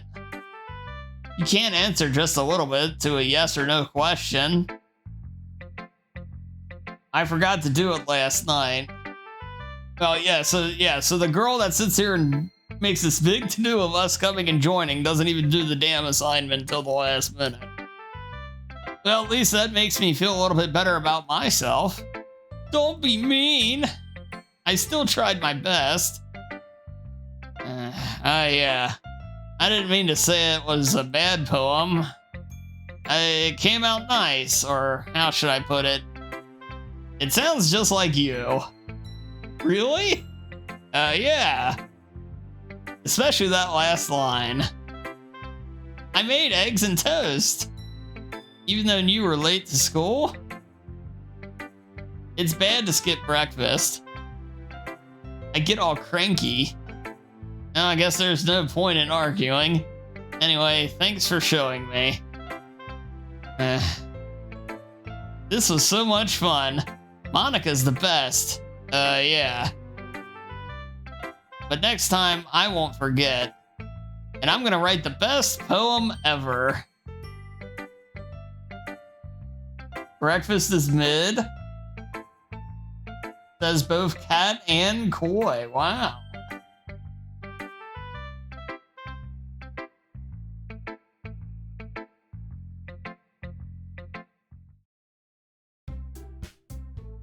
I guess that's everyone. I glanced around the room. That was a little more stressful than I anticipated. It's as if everyone is judging me for my mediocre writing abilities. Even if they're just being nice, there's no way my poems can stand up to theirs. This is a literature club after all. I guess that's what I ended up getting myself into. Across the room, Sayori and Monica are happily chatting. My eyes land on Yuri and Natsuki. They gingerly exchange sheets of paper, sharing their respective poems. As they read in tandem, I watch each of their expressions change. Natsuki's eyebrows furrow in frustration. Meanwhile, Yuri smiles sadly. What's with this language? You say something? Oh, it's nothing. Natsuki dismissively returns the poem to the desk with one hand. I guess you could say it's fancy. Thanks. Yours is cute. Cute? Did you completely miss the symbolism or something? It clearly is about the feeling of giving up. How can that be cute? I know that. I just mean the language, I guess. I was trying to say something nice. You mean you have to try that hard to come up with something nice to say? Thanks, but it really didn't come out that nice at all. Well, I do have a couple of suggestions. If I was looking for suggestions, I would have asked someone who actually liked it. Alright, that's probably the best line of this game so far. Which people did, by the way. Sayori liked it, and Dansu did too. So based on that, I'll gladly I'll give you some suggestions of my own. First of all, excuse me, I appreciate your offer, but I spent a long time establishing my writing style. I don't expect it to change anytime soon, unless, of course, I come across something particularly inspiring. This club is mid. That's fair. Which I haven't yet. And Dansu liked my poem too, you know. He even told me he was impressed by it. Natsuki suddenly stands up. Oh? I didn't realize you were so invested in trying to impress our new member, Yuri. That's not what Yuri stands up as well. Maybe you're just jealous that Dansu appreciates my advice more than he appreciated yours. Huh? How do you know he didn't appreciate my advice more? Are you that full of yourself? No. If I was full of myself, I would deliberately go out of my way to make everything I do overly cutesy. Is everything okay? Well, you know what? I wasn't the one, oh god, whose boobs magically grew a size bigger as soon as Dansu started showing up. Oh god, what the hell? Natsuki? Natsuki, that's a little, this doesn't involve you. I don't like fighting, guys. Suddenly, both girls turned towards me as if they noticed I was standing there. Dansu, she's trying to make me look bad. That's not true. She started it. If she could get over herself and learn to appreciate the simple writing is more effective, then this wouldn't have happened in the first place. What's the point in making your poems all convoluted for no reason? The meaning should jump out at the reader, not force them to have to figure it out. Help me explain it to her, Dansu. Wait. There's no reason we have so many deep and expressive words in our language. It's the only way to convey complex feelings and meaning the most effective way. Avoiding them is not only unnecessarily limiting yourself, it's also a waste. You understand that, right, Dansu? Oh, Lord.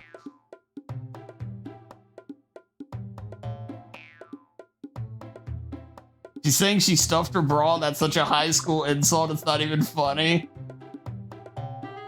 I mean, they are pretty, prominent in their artwork. You're not wrong, Trojan. If you have water, yeah, I do have to kind of take slight breaks here. It is a lot of reading.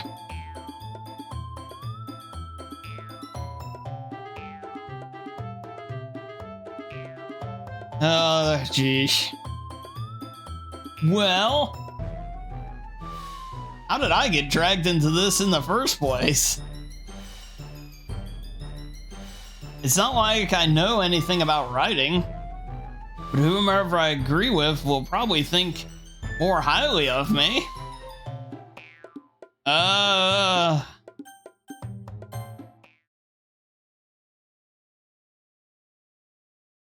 Natsuki, you're right that I liked your poem. See? Wait, that's not an excuse for you to be so mean. You shouldn't pick a fight just because someone's opinion is different. That's not what happened at all. Yuri wouldn't even take my poem seriously. I understand. Yuri? You're a seriously talented writer. It's no secret, that I was impressed. Well, but here's the thing. No matter how simple or refined someone's writing style is, they're still putting feelings into it, and it becomes something really personal. That's why Natsuki feels threatened when you said her poem was cute. I see. I didn't notice that. I'm sorry. Natsuki, you took it way too far. Yuri means well, and if you just told her how you felt, then this wouldn't have happened in the first place. Are you kidding? That's exactly what I did. It was her that... Natsuki, I think that's enough. You both said some things that you didn't mean. Yuri apologized. Don't you think you should too? Natsuki clenches her fists. What? Embrace the... yes. In the end, nobody has taken her side. She's trapped at this point, being defiant, only because she can't handle the pressure. I end up feeling bad for her. Sometimes when I'm hurt, it helps to take a walk and clear my head. Sayori, she needs to... You know what? I'm going to do that. It'll spare me from having to look at all your faces right now. Without warning, Natsuki snatches up her own poem from the desk and storms out. On her way out, she crumbles up the poem with her hands and throws it in the trash. Natsuki, she really didn't need to do that. I look across the room. Yuri has her chin buried in her hands while she stares down at her desk. I gingerly approach her and sit in an adjacent chair. I just wonder, like, if the janitors outside clean the floors and hearing all this shit going on. Everything all right? I'm so embarrassed. I can't believe I acted like that. You probably hate me now. No, Yuri. How could anyone have gotten, not have gotten frustrated after being treated like that? You handled it as well as anyone could. I don't think any less of you. Well, alright, I believe you. Thanks, Dansu. You're too kind. I'm thankful to have you as a part of the club now. It's nothing.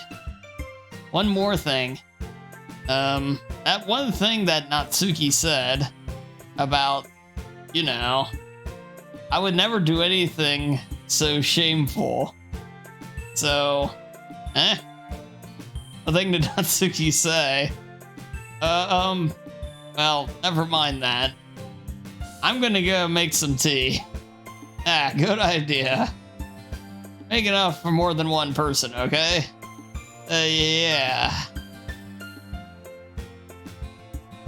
Okay, everyone. It's just about time for us to leave.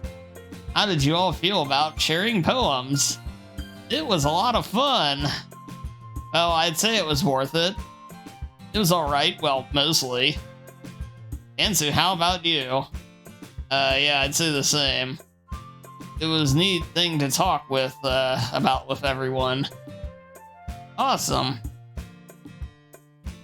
In that case, we'll do the same thing tomorrow. And maybe you'd learn something from your friends, too. So your poems will turn out even better.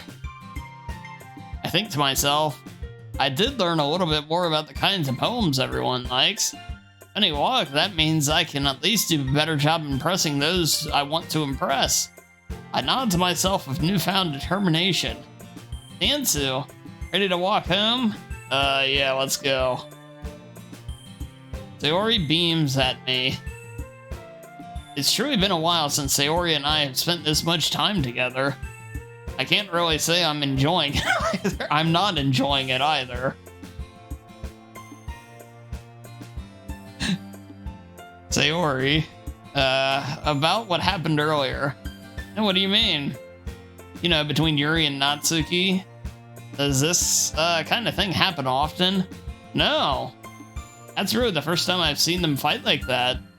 I promise they're both wonderful people. You don't hate them, do you? No, I don't hate them.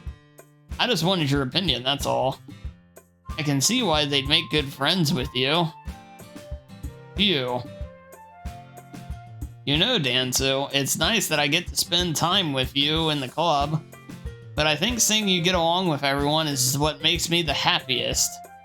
And I think everyone really likes you, too. That's... Every day is going to be so much fun. Looks like Sayori still hasn't caught on to the kind of situation I'm in. Sure, being friends with everyone is nice, but does it really need to stop there? We'll just have to see what the future holds, Sayori. I pat Sayori on the shoulder. I said that more to myself than to her, but it's easy to use Sayori as an internal monologue sometimes. Okay. Yeah, let's do this. Oh, God. You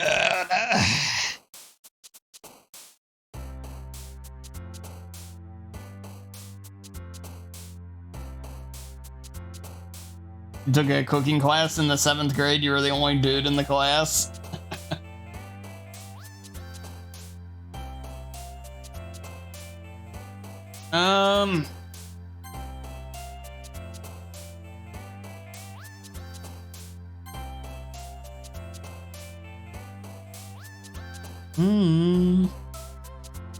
Exactly, Anunnaki.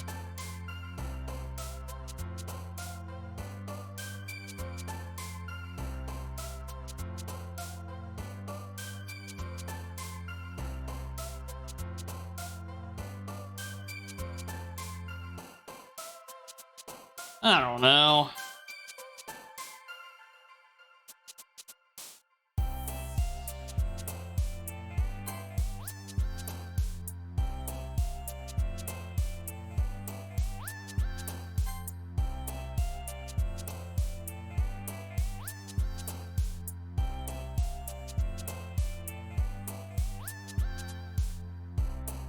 Nice cereal.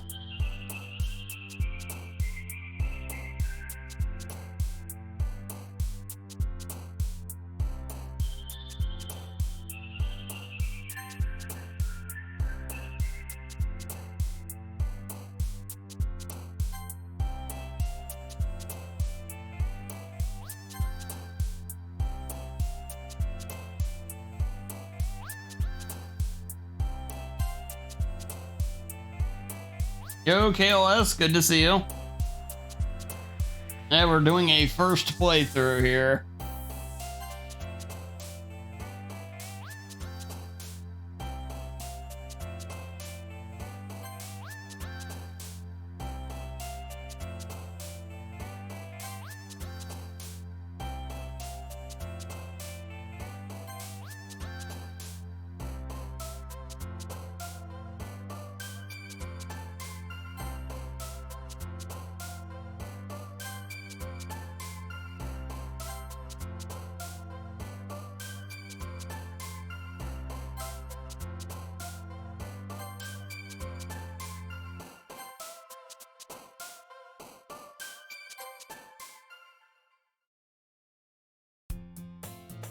Oh, Lord. Oh, man. Another day passes, and it's time for the club meeting already.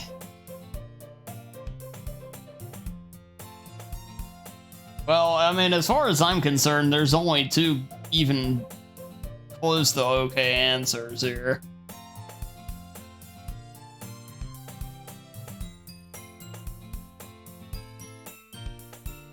I've gotten a little more comfortable over here over the past couple days. Entering the club room, the usual scene greets me. Hi, Dansu. Yo, Sayori. Looks like you're in a good mood today. I'm just still not used to you being in the club, that's all. I see. That's a pretty simple thing to get you in the good mood. But I guess it's always the simple things with you anyway. Speaking of which, I'm kinda hungry. You come with me to buy a snack? No. That's not like you at all. I have my reasons. Why don't we take a look at your purse, Sayori? Huh? Why that all of a sudden? No reason, really. I just wanted to look at it. Sayori nervously retrieves her coin purse. She fumbles with the latch and gets it open, and she turns it upside down and lets all the contents spill out on the desk. Only 2 small coins fall out. I knew it. I can see right through you, Sayori. That's not fair. How did you even know? It's simple. If you had enough money in the first place, you would have bought a snack before coming into the club room. God damn it, Cereal. Get your own shit, bitch. Well, you gotta give it to Dan, so he figured that one out before, without any issue. Either you're not hungry and wanted an excuse to take a walk, or you plan to conveniently forget that you spent all your money and that I would lend you some. But there's one more thing. You're always hungry. And so that only leaves the one option. I give up. Don't make me feel guilty. If you feel guilty, that means you deserve to feel guilty. Yuri suddenly giggles. I didn't notice that she was listening in. Her face is in her book as always. I wasn't listening or anything. It was just something in my book. Yuri, tell Dansu to let me borrow some money. Don't get me involved like that, Sayori. Besides, you should only buy what you can reasonably afford. And frankly, after pulling a mischievous little stunt like that, your suffering is fair enough retribution. I didn't mean that. I got too absorbed into my book. I really like it when you speak your mind, Yuri. It doesn't happen much, but it's a fun side of you. There's no way you could think that. You were right, though. I did something bad, and now I have to accept the retribution. That. Still coming from you, Sayori. I guess there's a little devil inside all of us, isn't there? Don't let her fool you. Sayori knows exactly what she's doing. After all, she told you guys she was bringing me to the club before she even told me. But you wouldn't have come if it weren't for the cupcakes. So I had to trick Natsuki into making them. Come on, give me more credit than that, Sayori. Slap. Out of nowhere, something smacks Sayori in the face and tumbles onto the desk. Ow. What was... a cookie? Sure enough, it was a giant cookie wrapped in plastic. Sayori glances around. Is it a miracle? It's because I paid off my retribution. Actually, that one almost worked. I was just gonna give it to you, but then I heard you blab about the cupcakes. It was totally worth seeing your reaction, though. Natsuki, that's so nice of you. I'm so happy. Sayori hugs the cookie. Geez, just eat it. Sayori rapidly tears open the wrapper and takes a big bite. So good. Sayori suddenly clasps her hands over her mouth. I bit my tongue. You're going through a lot over just one cookie. Natsuki takes a bite of her own cookie. Aw, yours looks really good too, Natsuki. Can I try it? Jeez, beggars can't be choosers. But yours is chocolate. Yeah, why do you think I gave you that one? Fine. Still, I'm really happy that you shared this one with me. Sayori gets out of her seat and goes behind Natsuki, then wraps her arms around her. Ah, jeez. I get it. Cookie still in hand, Natsuki reaches up to nudge Sayori off of her. Sayori suddenly leans down and takes a bite out of Natsuki's cookie. Hey, did you seriously just do that? Mouth full, Sayori trots away to safety. Or trots away safely. Yuri and I laugh as well. Jeez, you're such a kid sometimes. Monica, can you tell Sayori? Natsuki glances around. Monica isn't in the club room. Where's Monica anyway? Yes, that is correct, Kat.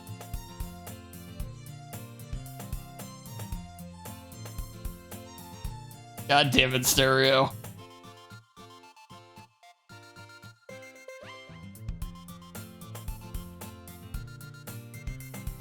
Where's Monica anyway, though? Good question. Have any of you heard anything about her being late today? Not me. I haven't either.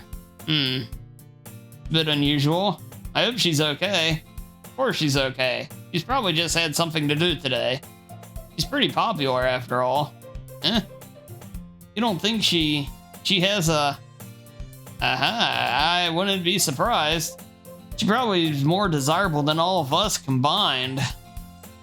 That's true. Excuse me? Suddenly the door swings open. Sorry, I'm super sorry. Ah, there you are. I didn't mean to be late. I hope you guys weren't worried or anything.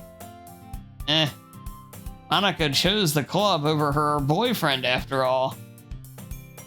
You're so strong-willed. Boyfriend? What on earth are you talking about? Monica quizzically glances at me. Never mind that. What held you up anyway? Well, my last period today was study hall. To be honest, I kind of just lost track of time. That makes no sense, though. You would have heard the bell ring at least. I must not have heard it since I was practicing piano. Piano? I wasn't aware you played music as well, Monica. I don't really. I kind of just started recently. I've always wanted to learn piano. That's so cool. You should play something for us, Monica. Monica looks at me. Maybe once I get a little bit better, I will. Yay.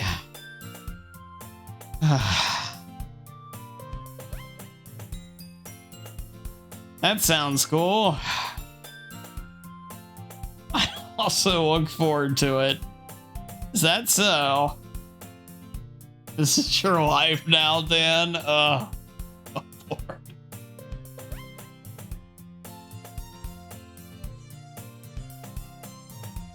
The #1 Uwu streamer? God, shut the hell up.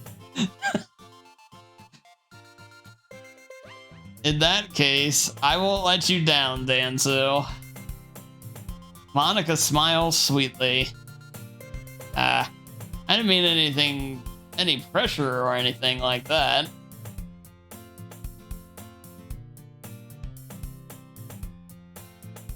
Don't worry. I've been practicing a whole lot recently, and I'd really love the chance to share once I'm ready. I see. In that case, best of luck. Thanks. So I didn't miss anything, did I? No, not really. I chose to leave out Sayori's mischievous escapade. I'm sure Natsuki will end up complaining to her anyway. It looks like everyone has already settled down. Sayori somehow already finished her entire cookie. Yuri is back to her book, and Natsuki disappeared into the closet. Good lord.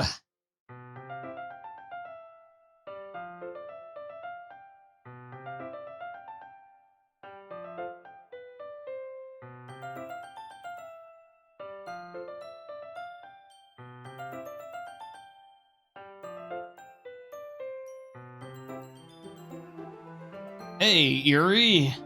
Eh?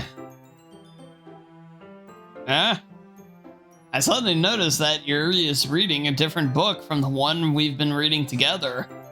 Sorry, I didn't mean to interrupt. Oh, no. I was kind of just waiting for you. If that's the case, why don't we go ahead and get started? Yeah, let's. Actually, I have a request. Do you mind if I make some tea first? Not at all. Thanks very much. If there's one thing that can make my reading time here any better, it's a nice cup of tea. Not to mention for yourself as well. Yuri stands up and makes her way to the closet. I follow and watch as she retrieves a small water pitcher from the shelf, the kind with a filter inside. Can you hold this a little longer? Or for a second? Sure.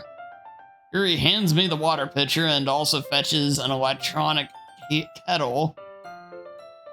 I'm gonna plug this in at the teacher's desk and then we'll go get some water. She walks past me and sets the kettle down on the teacher's desk. I simply watch her movements. To my surprise, the way she moves really contrasts her speaking mannerisms, especially because her long legs here appears elegant and methodical. Okay, may I have the water pitcher? Thanks. I'll be right back. I might as well walk with you. Yeah, why not? Shall we go then? Yeah. Where are you two off to? We're just, Yuri's gonna make some tea, so... Suddenly realized how weird it was to explain this to Monica. We're just filling the water pitcher. Ah, okay. Sorry, I was just a bit curious. That's kind of a one-person job, isn't it? That's... Monica, please mind your own business for once. Or do you want me to tell you there's something wrong with helping involve Dansu in club activities? My mouth gapes.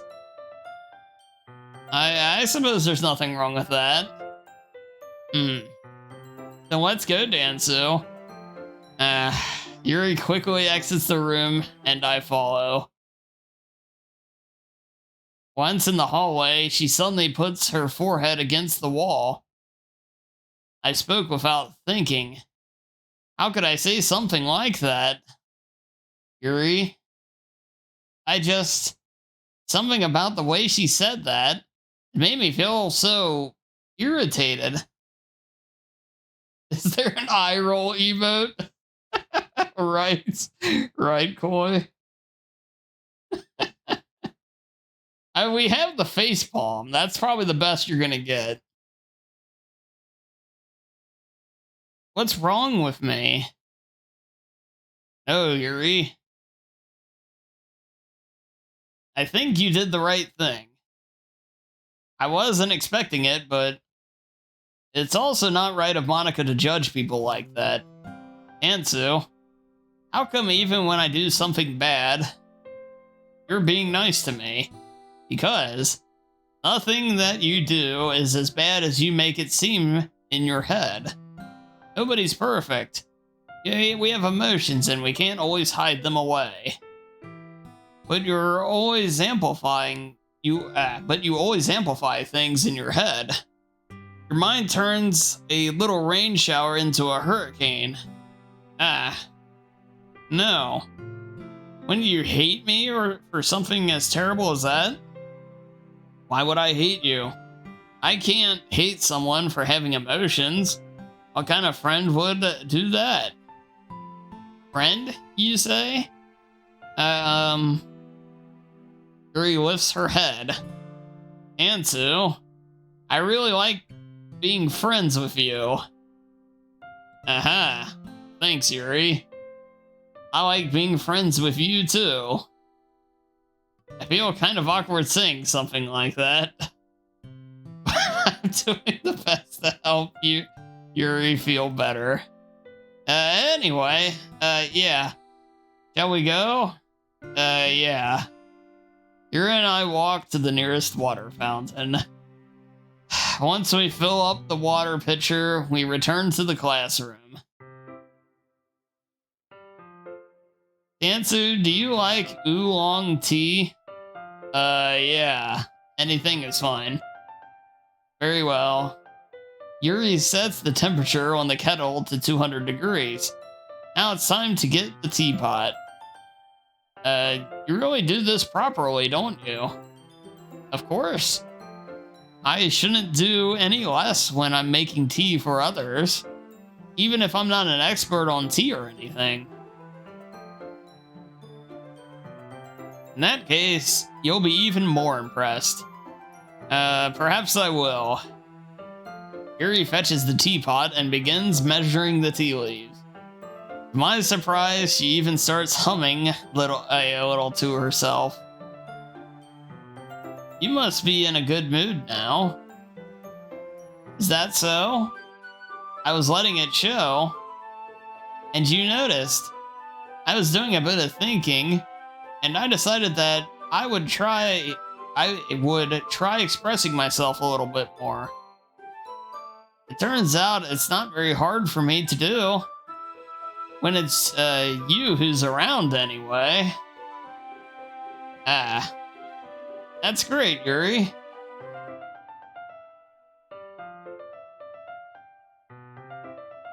Just don't push yourself too much. Which title was he even going for, Corey?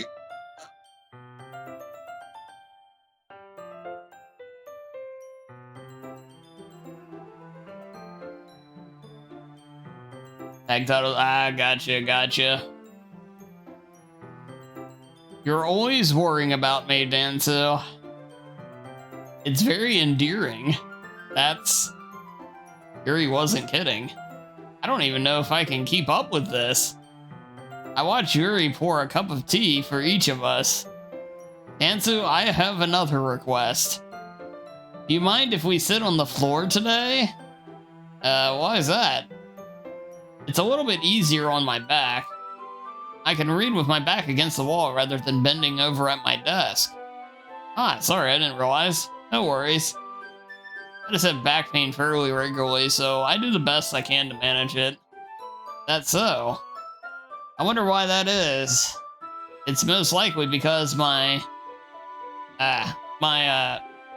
posture, right? Always hunched over like that while reading? Yeah. I have a terrible reading posture.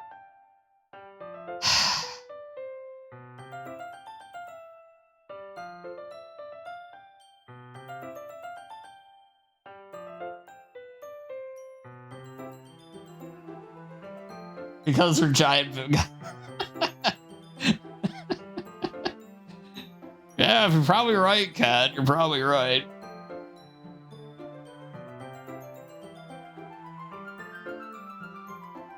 Yes, of course, cereal. That's why we should sit on the floor. Fair enough. I'll go ahead and get the book.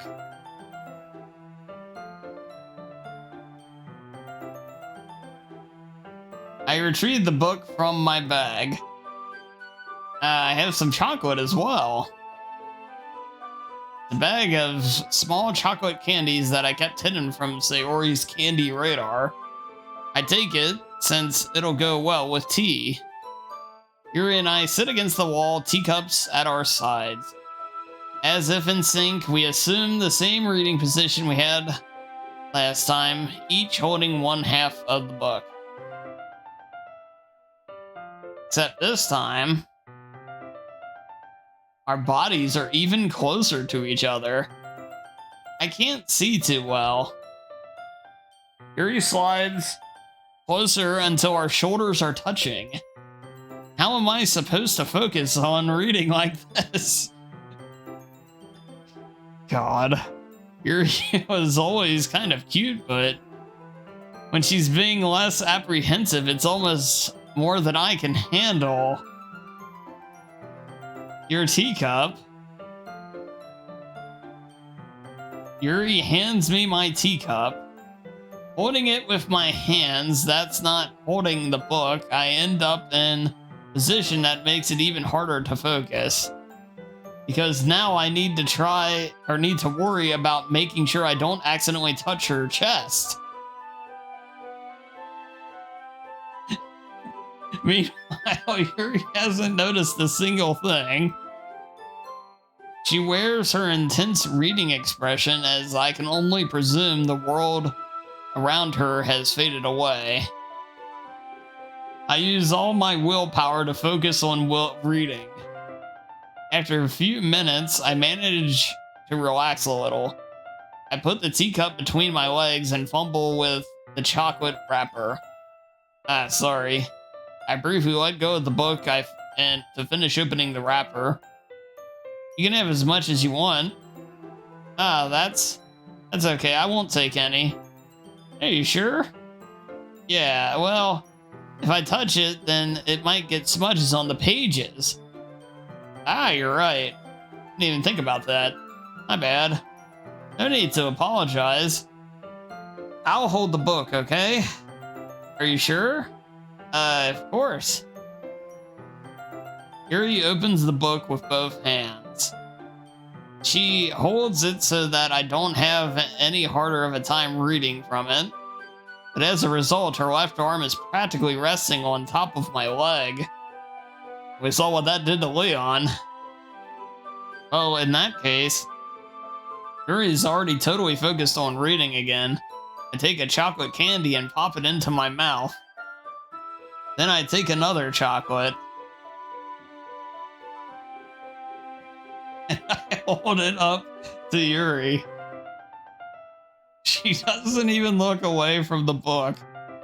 She simply parts her lips as if the situation was completely natural. That means I can't stop here. I apprehensively place the chocolate in her mouth.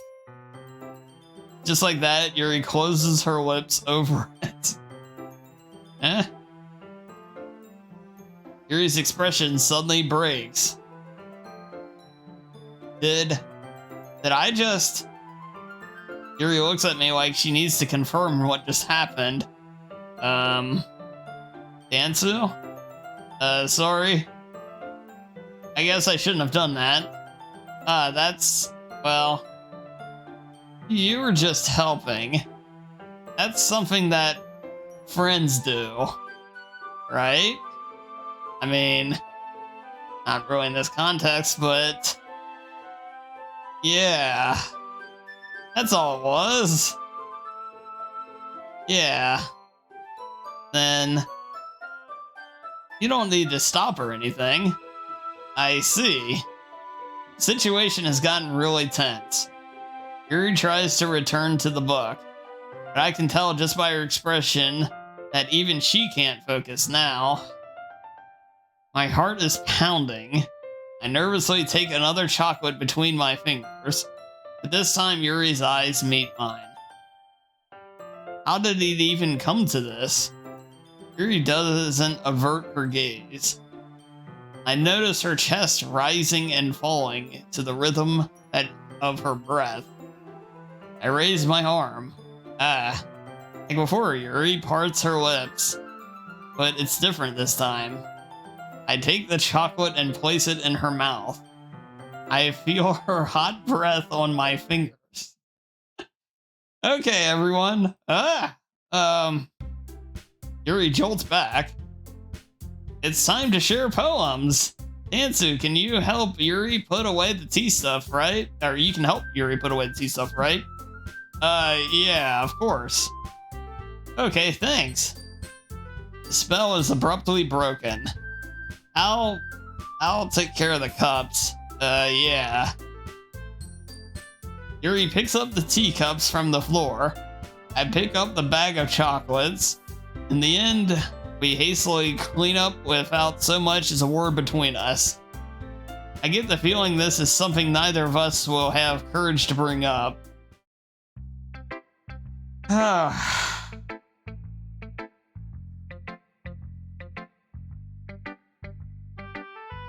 Allergic to chocolate?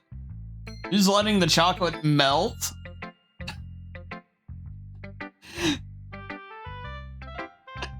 Koi, I love the fact that that's the thing you took from all that. But you are correct, yes. I didn't realize there was so much dialogue. Apparently there's a lot of dialogue.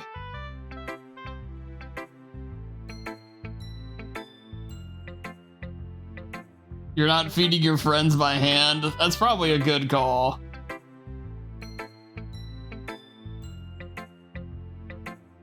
I make my friends eat out of my hands like horses.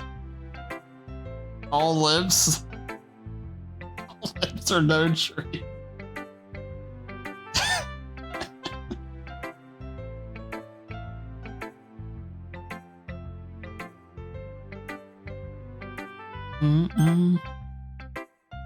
Alrighty.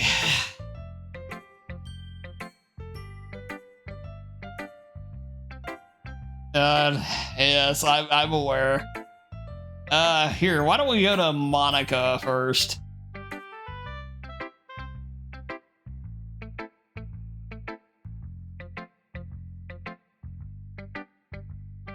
No, you just do you, Koi. You just do you.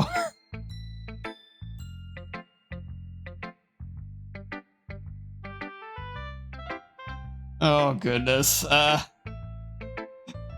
I just found it funny. Never mind. I'm just going to read. Hi again, Dansu. How's the writing going? Alright, I guess. I'll take that. Yes, exactly, Cyril, exactly. As long as it's not going bad, I'm happy that you're applying yourself. Maybe soon you'll come up with a masterpiece. I wouldn't count on that. Hey, you never know. Want to share what you wrote for today? Sure, here you go. I give my poem to Monica. Alright. This one's good. It feels like you're not only getting more comfortable with your style, but the imagery is better than the last one I read. Just wondering, but have you been finding inspiration in Yuri's writing style? I guess so. You can't deny that she's talented. Yeah, totally. I think her poems are the most romantic. That's the best way to describe it. She's like a totally different person when she picks up a pen. I noticed that too. Or when she's talking about literature, it's like a light turns on inside her. Sadly, it's hard to get much personal conversation out of her. Trust me, I've tried. Who knows what's going on in that head of hers? I hope you don't mean that in a bad way. No, of course not. I just meant that I wish she, didn't keep it so much to herself. But still, defending her like that, you must be pretty into her. Eh? You completely misunderstood. Calm down, I'm kidding. Besides, I'm pretty sure she's already got a boyfriend. Wait, really? Yeah, a fictional one anyway. Monica kind of whispered that last part to me. It's just a hunch, but... well, there's not really anything wrong with that. Oh, well, I know. I was just saying. But anyway, you really want to read my poem now? I like the way this one turned out, so I hope you do too. Hey, let's take a look. Save me. The colors, they won't stop. Bright, beautiful colors. Flashing, expanding, piercing. Red, green, blue, an endless cacophony of meaningless noise. The noise, it won't stop. Violent, grating waveforms. Squeaking, screeching, piercing. Sine, cosine, tangent. Like playing a chalkboard on the turntable. On a turntable. Like playing a vinyl on a pizza crust. An endless poem of meaningless... They load me. Trying to lighten up the tension in these ooh scenes, but I can instead say chocolate in all forms is an average. Oh, God damn it, Coy. Oh, okay, Coy. Fair enough. I respect the power play, Coy. I really do.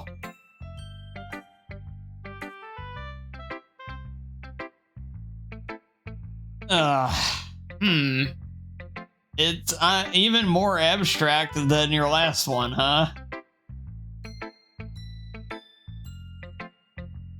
Uh-huh. I guess it's the way I write it. I'm sorry if you don't like it. No, I never said that. It's just the kind of thing I've never really seen before, I guess. I kind of like playing with my space on the paper. Choosing where and how to space your words can totally change the mood of the poem. It's almost like magic. The way I wrote the lines really short makes it feel like they're trying to speak over the noise. I see. It's still hard for me to tell what it's about, though. Aha. Sometimes the long or asking what a poem is about isn't the right question. A poem can be abstract as a physical expression of a feeling, or a conversation with a reader. So putting it that way, not every poem is about something. Anyway, here's Monica's writing tip of the day. Sometimes you'll find yourself facing a difficult decision. When that happens, don't forget to save your game. You never know when you might change your mind. Or when something unexpected may happen. Wait, is this a tip even about writing? What am I even talking about? That's my advice for today. Thanks for listening. Huh. Let's see what you have been written for today. Yuri stares at the poem with a surprised expression on her face. I think maybe, yeah. Do you like it, Dansu? This one might be even better than yesterday. How did you even pick up on this so quickly? Oh, I am quite the gifted writer, Chad. Just yesterday, I was telling you the kind of techniques worth practicing. Maybe that's why. You did a good job explaining. I really wanted to try giving it more imagery. Yuri visibly swallows. Even her hands appear sweaty. I'm not used to this. Used to what? I don't know. It's fine, take your time. Yuri breathes and collects her thoughts. I know what that Yuri likes to think before she speaks, so I often offer that patience to her. Yeah, just being appreciated like this, I guess. It probably sounds really stupid, but seeing someone motivated by my writing just makes me really happy. Are you saying you've never shared your writing before? Yuri nods. Really? I don't believe it. I really only write for myself. And besides, people would just laugh at me. You really think that? Again, Yuri nods. Huh? Even your close friends? Yuri doesn't respond to that. I wonder why. Anyway, you want to share the poem you wrote today? Yeah, I do. If it's with you.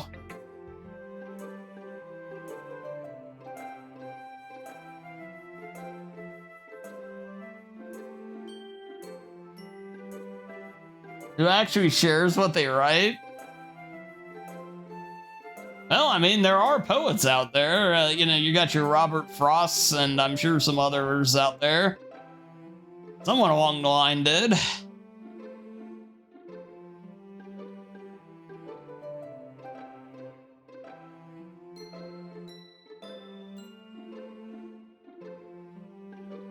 It happened in the dead of night while I was slicing bread for a guilty snack.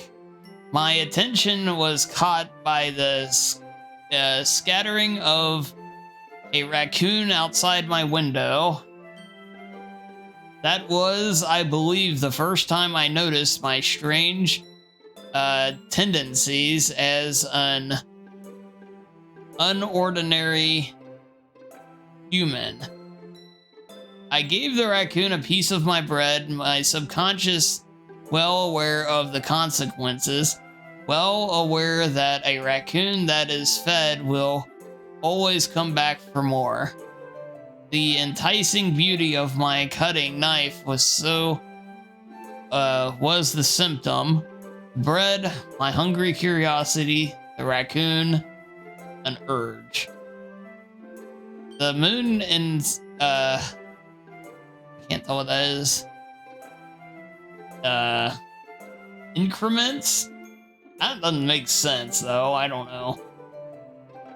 It phase and reflects that much more light off of my cutting knife.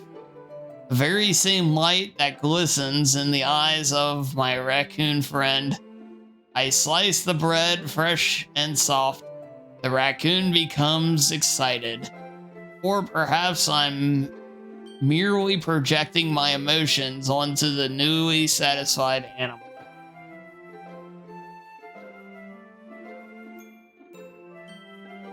The raccoon has taken to following me.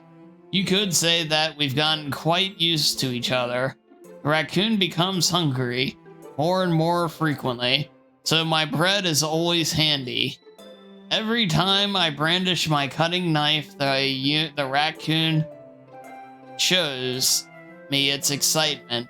A wish of blood, classic Pavlovian conditioning. I slice the bread and I feed myself again.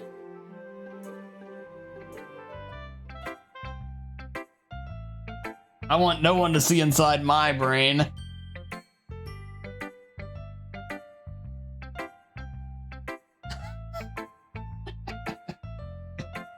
The gun emotes.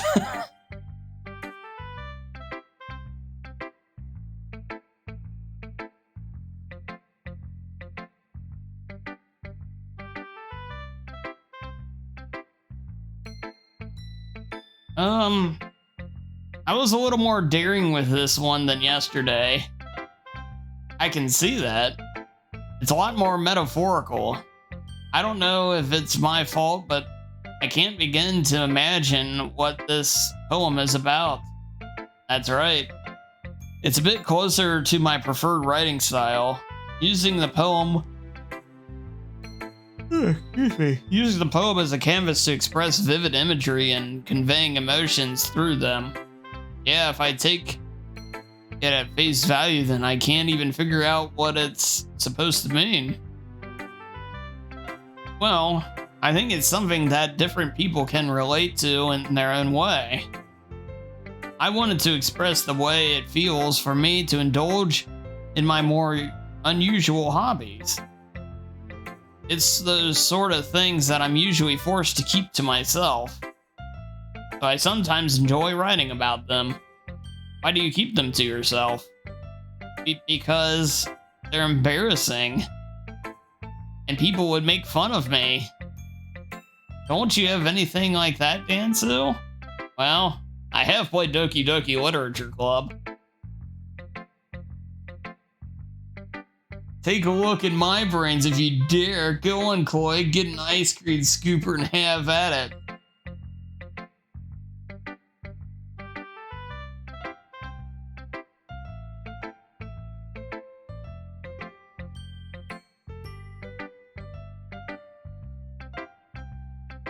That's interesting, Iggy.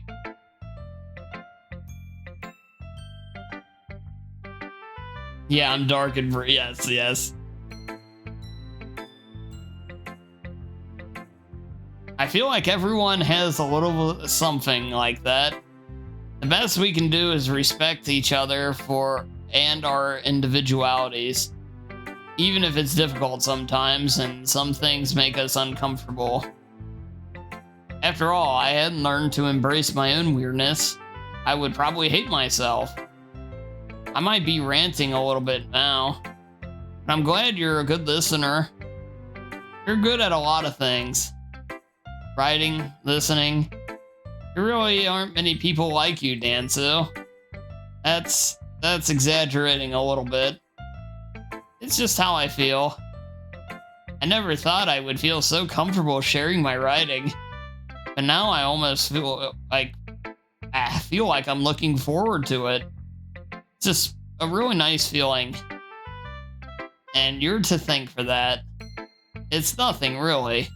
Yuri smiles sincerely at me. For just a moment, her timidness seems to disappear. Alright.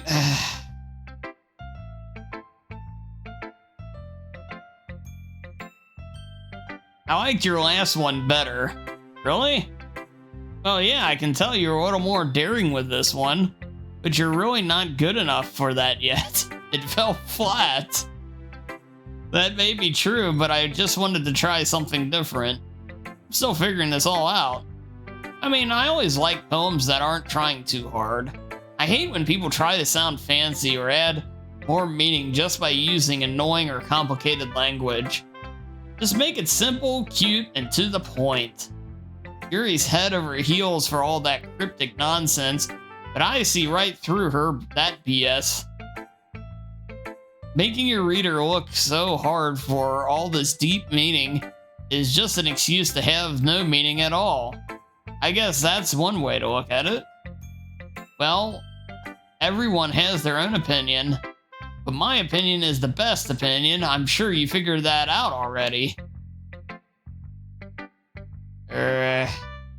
Anyway, here's my poem. Maybe you'll learn something.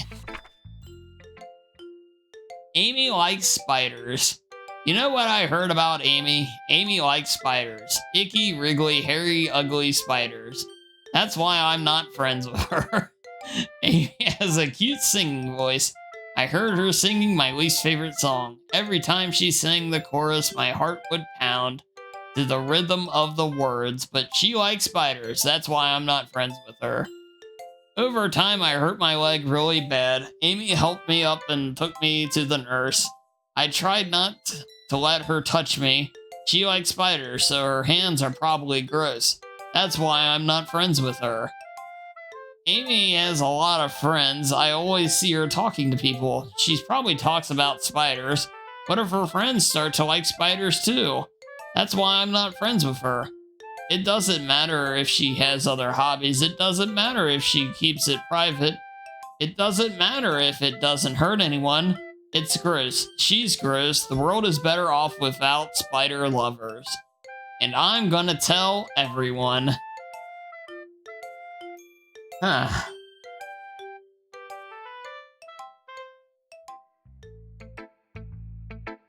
I've known some writers who use subtext and they were all cowards. There we go. Dansu, I'm sorry for voting for this. It's okay, Blue Seamus. It's the power of the wheel is what is to blame for this.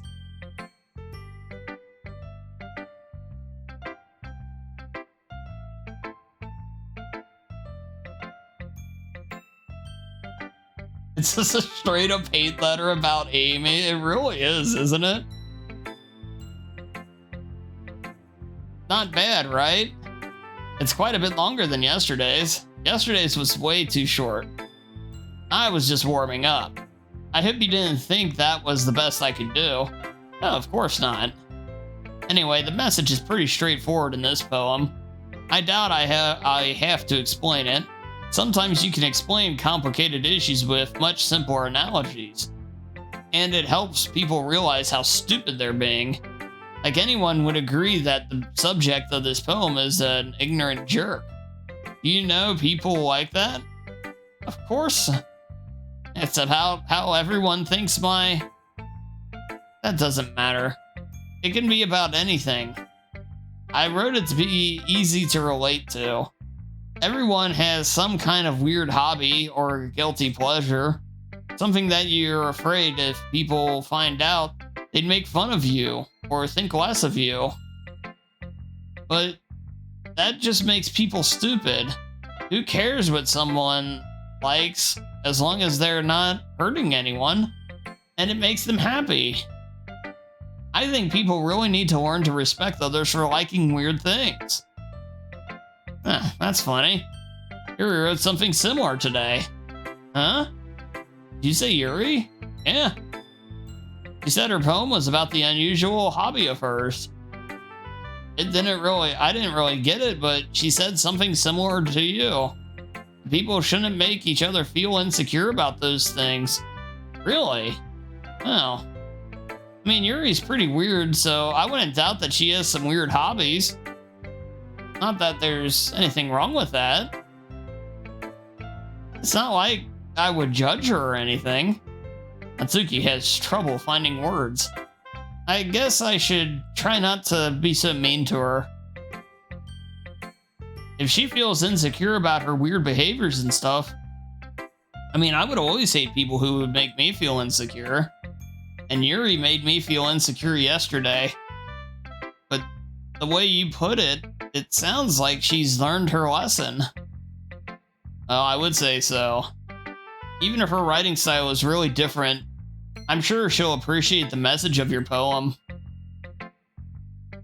It's what I do best, after all. I don't like writing unless there's a good message or takeaway from it. Like, conveying emotion is important, but I want people to think, not just feel. Remember that. I'm gonna write a good one for tomorrow, too, so look forward to it.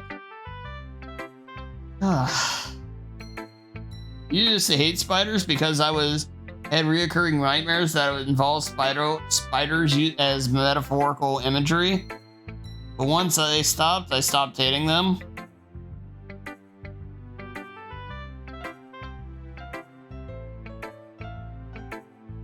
Alright. Oh, I like this one, Dansu. It has some nice feelings in it. I'm glad. Does that mean it's better than yesterday's? Let me think. I don't know. I guess I like them both. It's not very helpful, you know. Well, I'm not very good at figuring out if poems are good or bad. But that's why I just go by my heart. If it makes me feel things, then it must be a good poem. I'm not sure that's exactly how it works. Then again, I guess conveying feelings is a pretty important part of the whole thing. Yeah, maybe. Honestly, I don't even know what kind of writing you like in the first place. Yeah, me neither. Why don't you at least try giving it some thought? Oh, you want to write something for me? That's so sweet. Yeah, right. But you're always thinking about other people. You need to think about yourself once in a while. If you don't, you might end up getting hurt at some point. Eh?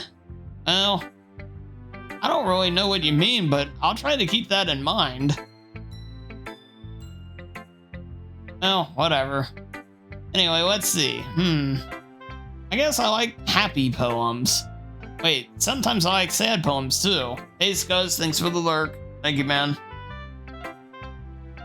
Ori, thank you for the lurk as well.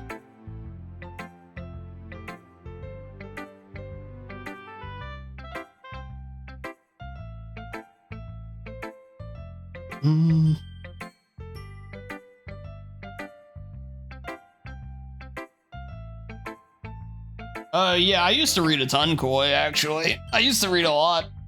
I haven't read much lately because, yeah, I do a lot of reading for work. So it just feels like it's almost over. Even though to be totally different reading, it'd be, it would just start to feel like overload. But yeah, I used to read a lot.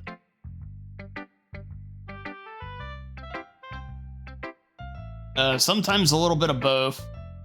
There's a word for that, right? What's the word I'm looking for? Bittersweet. Yeah. I like things that are happy and things that are sad. Happy and sad? I can't see you liking something sad, Sayori. Well, I like happy the most. But sometimes when you have a little rain cloud in your head, a sad poem can help give the rain cloud a little hug. And make a nice happy rainbow. Oh, God. Ugh. Sayori, that's unexpectedly poetic. It is? Maybe I'm getting better at expressing my feelings after all.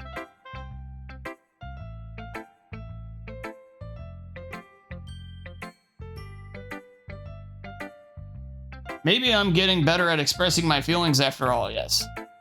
Thanks, Dansu. I should go write that down then. You can read my poem now, okay? Oh, Jesus, she actually wrote a lot today. What the hell? Bottles. I pop off my scalp like the lid of a cookie jar. It's the secret place where I keep my dreams. Little bits of sunshine, all rubbing together like a bundle of kittens. I reach inside with my thumb and forefinger and pluck one out. It's warm and tingly, but there's no time to waste. I put that in a bottle to keep it safe, and I put the bottle in the shelf with all the other bottles. Happy thoughts, happy thoughts, happy thoughts in bottles all in a row. My collection makes me a lot of friends. Each bottle a starlight to make amends. Sometimes my friend feels a certain way. Down comes a bottle to save the day. Night after night, more dreams. Friend after friend, more bottles. Deeper and deeper my friends go, like exploring a dark cave, discovering the secrets hiding in the rocks or the nooks and crannies, digging and digging, scraping and scraping. I blow dust off my bottle caps. It doesn't feel like time elapsed. My empty shelf could use some more. My friends look through my locked front door. Finally, all done, I open up, and in come my friends. In they come in such a hurry. Do they want my bottles that much?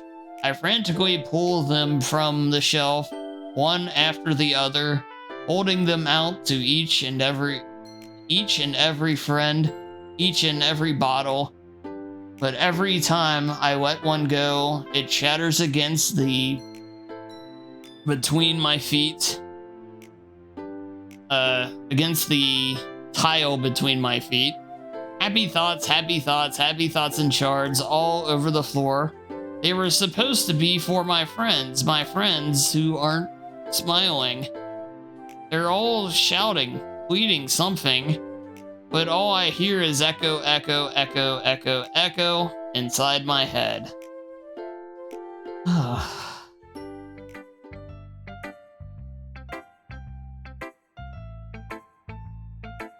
Do you have any favorite poems or authors?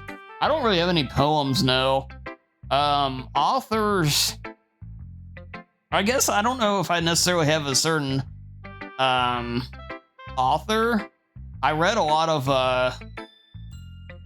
sci-fi mystery. I remember like I would read a lot of stuff that correlated with a movie I saw. Cormac McCarthy is probably one I like the best. I read The Road and No Country for Old Men when those movies came out. I really liked both of those. But I like mystery, sci-fi, the crime thriller stuff. Trying to think of some others I read. Arthur C. Clarke, the 2001. Stuff like that. Poems, though, not as much. But again, I haven't really read anything like that probably since I was in college. Something like that. So it's been a while. You don't read, you just listen to me read.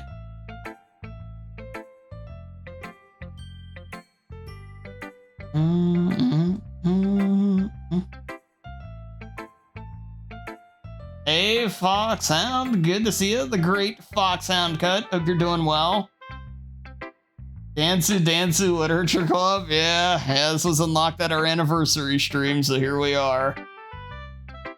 Whew.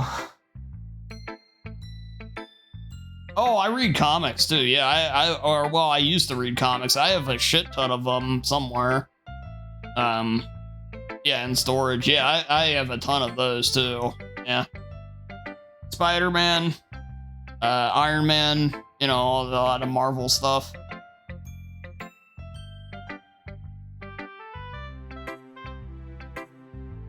Doing good, thanks. How are you? I'm doing fine, thanks. I'm exhausted from reading all this. I'm kind of taking breaks. You just started oh, nice, Chloe, nice. Yeah, I've got a shit ton here. I've got like two pretty good storage tub bin things filled with the comics. Yeah. Oh yeah. Like I said, that used to be a regular. I have some X-Men as well.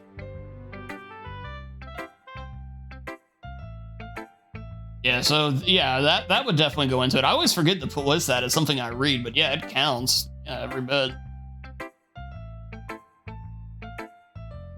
Holy crap. Sayori, did you really write this? Of course I did.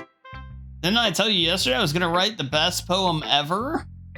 Yeah, but I mean, I didn't expect something like this coming from you. Monica taught me a whole lot, and I've been really in touch with my feelings recently. I see that. It's almost kind of creepy. Creepy? Well, not exactly. Maybe because I'm so used to you being cheerful. Oh, never mind. I'm thinking too hard about it. Point is, it came out good, so you should be proud of it. Aw, thanks. I feel like I was meant to express myself this way. It even helps me understand my own feelings a little bit better. Writing is like magic. You've gotten pretty passionate about this, huh? I hope you keep it up. Yeah! Writing's the best! I'm gonna keep writing until I die. Don't get ahead of yourself. Sayori's always had a habit of getting obsessed with something before dropping it no more than a week later. I wonder if this is one of those times. Maybe now would be a good time for a break. I know it's not close to the usual time, but this is a lot of reading for you.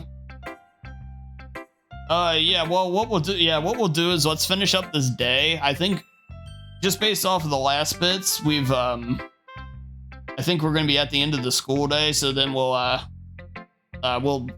take a break after this. But seeing the passion in her eyes makes it hard to not be pessimistic. Okay, everyone. We're all done reading each other's poems, right? I have something extra planned today, so if everyone could come sit at the front of the room. Get a spiced Coke? I don't have one. Now that I do have, Koi. Is this about the festival? Well, sort of. Do we really have to do something for the festival? It's not that we can put together anything good in just a few days. We'll just end up embarrassing ourselves instead of getting any new members.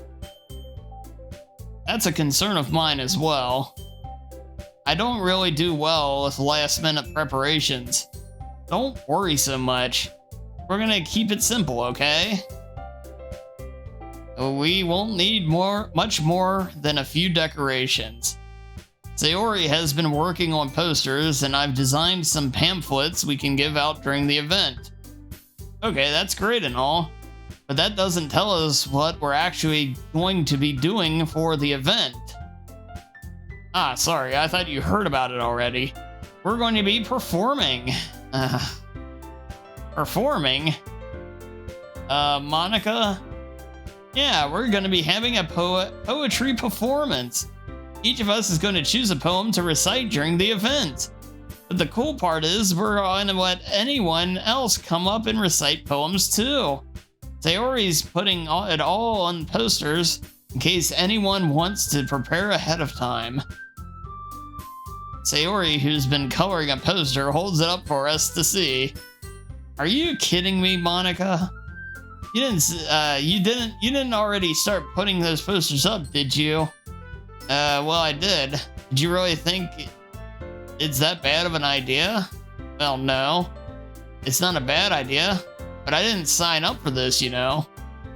There's no way I'm going to be performing in front of a group of people like that. I agree with Natsuki. I could never in my life do something like that. Imagining it, Yuri shakes her head in fear. You know, I'm with both of them here. I wouldn't read my shit in front. Sharing it with somebody like that, you know, in this context, I can kind of get, but man, going up and reading it in front of a group of people is a whole different thing. Guys, no, Sayori, I understand where they're coming from. Remember that Natsuki and Yuri have never shared their poems with anyone until just a couple of days ago. That's a lot to ask for them to recite their poems out loud for a whole room of people. I guess I kind of overlooked that, so I'm sorry. But I still think we should give it our best. We're the only ones responsible for the fate of this club. If we start the event and each put out a good performance, then we'll inspire others to do the same. And the more people who perform, the better we'll be able to show everyone what literature is all about. Yeah! It's about expressing your feelings. Being intimate with yourself, finding new horizons, and having fun. That's right. And it's those reasons that we're all in this club today. Don't you want to share that with others? To inspire them to find the same feelings that brought you here in the first place? I know you do. I know we all do. And if all it takes is standing in front of a room for 2 minutes and reciting a poem, then I know you can do it. Hippo awesome! That's right, Cyril, that's right. Maybe you should get on stage and write your business, Monica. Right, Stereo.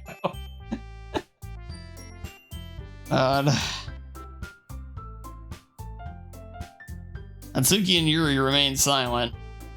Sayori looks worried. I guess that leaves me no choice. I agree. I don't think it's too much to ask. I think that Sayori and Monica have been trying really hard to get new members. The least we can do is help them out a little bit. Well, maybe, but looks like Natsuki doesn't have any arguments left. Okay, fine. I guess I'll just have to get over it with, alright, you. Thanks, Natsuki. What about you, Yuri? Yuri dejectedly glances around at everyone else's expectant faces. I guess I don't really have a choice. That's everyone. You're the best, Yuri. This club is seriously going to be the death of me. Oh gosh. You'll be fine, Yuri. But anyway, let's move on to the main event. I want each of you to choose a poem of yours. We're going to practice reciting them in front of each other. No way. Monica? This is too sudden. Well, if you can't recite your poem in front of the club, how do you expect to do it in front of strangers? Oh no. Don't worry, I'll start off to help everyone feel a little bit more comfortable. Can I go next? Of course. Now let's see. Monica flips through her notebook to the specific poem she has in mind for herself, then stands in front of the podium. The title of the poem is The Way They Fly. Monica begins reciting her poem. Her clear, confident voice fills the room. More than that, her inflection is pristine. She knows exactly how to apply emotion behind each line that she recites, bringing the words to life. Is this something she's done before, or is she simply a natural? I glance around me. Everyone has their eyes on Monica. Sayori looks amazed. Yuri has an intense expression on her face that I don't understand. Finally, Monica finishes reading. The four of us applaud. Monica takes a breath and smiles. That was good, Monica. Thank you very much. I was just hoping to set a good example. Are you ready to go next, Sayori? I'll go next. What? Yuri's fired up all of a sudden. Yuri clutches a sheet of paper between her and her hands and stands up. Rum spice Coke? I have neither Coke nor rum. Yo, Morning Craft, good to see ya. Coming in with the old Adansu arrive, good to see ya. Yo, Phil, welcome in. Oh, man.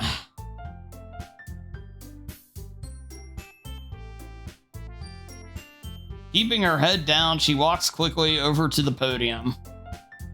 This poem is called Yuri anxiously glances at each of us. You can do it, Yuri. It's called After Image of a Crimson Eye. Yuri's voice shakes as she starts reading the poem. Just a moment ago, she practically refused to do this. Why is she suddenly putting in so much effort? As Yuri gets past the first couple lines, her voice changes. It's almost like what happens when Yuri gets absorbed into her books. Her quivering words transform into sharp syllables of a fierce and confident woman. The poem is full of twists and turns in its structure that she enunciates with perfect timing. This must be a rare glimpse into the whirling fire Yuri keeps concealed inside her head. Suddenly, she's finished. Everyone is stunned. Yuri snaps back into reality and glances around her, as if she bewildered even herself. It's up to me to save this situation. I'm the first one to start applauding. Everyone joins me afterward and we give Yuri the recognition she deserves. It's not what we didn't want to applaud her for.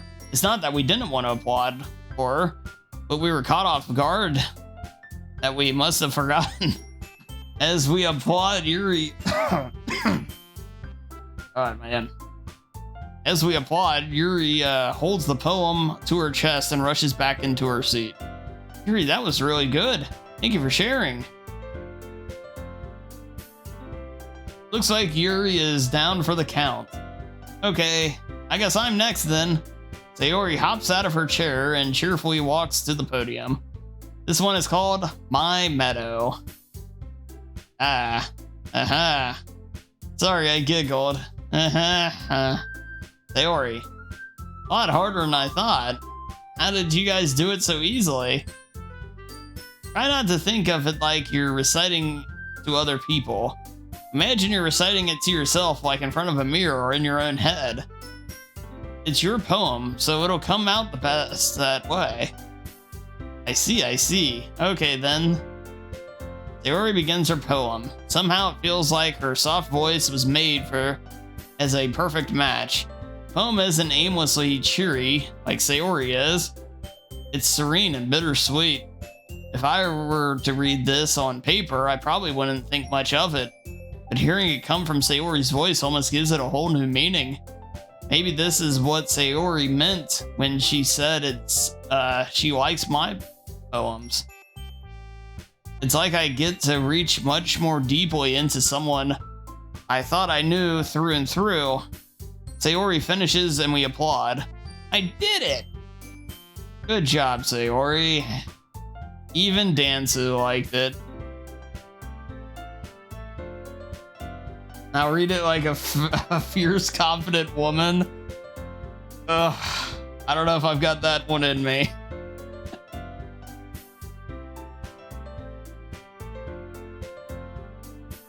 I guess that's a good sign. What does that even mean? It came out nicely, Sayori. The atmosphere of the poem fits you really nicely. But it might be the other poems wouldn't quite work as well with that kind of delivery. I don't really understand. In other words, I've seen poems of yours where that sort of gentle delivery wouldn't work as well. They might need a little more force behind them, depending on what you're reading. Oh, I know what you mean. Well, I've been practicing that kind of thing. It's just embarrassing to do it in front of everyone. The next time I'm going to make you pick a poem that challenges you a little bit more. We don't have much time before the festival, you know? Okay. Now who's next? Natsuki? Don't make me go before Dansu. It's not like I can compare to you guys anyway. Might as well let Dansu lower everyone's standards a little before I have to do it. Natsuki? It's fine. I might as well get it over with. But it's not like I have much of a selection of what to read. I'll just have to go with what I wrote for today. I stand in front of the podium. Everyone has their eyes on me, making me feel terribly awkward. I recite my poem. Since I'm not exactly confident in my own writing, it's hard to put energy into it. Despite that, once I finish, I receive applause anyway. Sorry, I'm not really as good as everyone else. Don't worry about it so much. I think it's less about your abilities and more about your lack of confidence in your writing. That's something that'll improve over time, though. Maybe. Alright then. That just leaves you, Natsuki. Yeah. I'm going. Natsuki begrudgingly gets out of her seat and makes her way to the podium. Poem is called... Why are y'all looking at me? Because you're presenting. Anyway, the poem is called Jump. Natsuki takes a breath. Once she starts reciting the poem, her sour attitude disappears a little. While she's still a little unenthused, her poem has a rhythm and rhyme to it. It's Natsuki's trademark style, and it works surprisingly well when spoken aloud. The words feel like they bounce up and down as if giving life to the poem. Natsuki finishes and everyone applauds. She huffs back to her seat. That wasn't so bad, was it? Easy for you to say. You better not make me do that again. Well, you at least feel prepared enough to recite the poem in front of other people. I mean, doing it in front of other people will be way easier. I can put whatever face I want for other people, but when it's just my friends, it's just embarrassing. That's a surprise, Natsuki. I think it would be the other way around for me. Well, that's just how it is, so... Well, I guess that is the case. In that case, you won't have much to worry about for the festival. That said, I want to thank everyone for coming through. It might be hard, but I hope that you all have an idea of what it's like now. Make sure you pick a poem that gets enough practice before the festival, okay? I'll be making pamphlets, so let me know ahead of time what you'll be reading. Jeez. I should probably find some other poem to recite instead. That's fine too. It doesn't have to be your own. I'm already pleasantly surprised that you're putting in all this effort for the club. It makes me really happy. Yeah, no problem. Okay, everyone. I think that's about it for today. I know the festival is coming up, but let's try to write poems for tomorrow as well. I've been working out really nice. It's been working out really nicely so far, so I'd like to continue that. As for the festival, we'll finish planning tomorrow, and then we'll have the weekend to prepare. Monday's the big day. I can't wait. I can do this. I can do this. All right. I stand up. There's no way I'll be able to find the same enthusiasm as Sayori and Monica, but I'll do my best to get through it. If not for their sake, if it's for the sake of this club and impressing Monica, then I'll have to do my best. Ready to go, Sayori? Yep. Look at you two, always going home together like that. It's kind of adorable, isn't it? Geez, guys. Don't make such a big deal out of it. It must be a little nice, though. Well, how am I supposed to respond to that? It's okay, Nancy, you don't have to say it. Whatever, let's just go. I walk home with Sayori once more. Even though it's only been a few days, a lot of things have already changed. But today, Sayori, it's being a little quieter than usual on the way home. Hey, Sayori. Sorry, I was spacing out. No wonder. I was thinking about something from earlier. I like how we get to... I mean, Sayori fumbles with her words. So let's just say that one day Yuri asked to walk home with you. Huh? What would you do? What kind of question is that? Kind of put me in the spot here.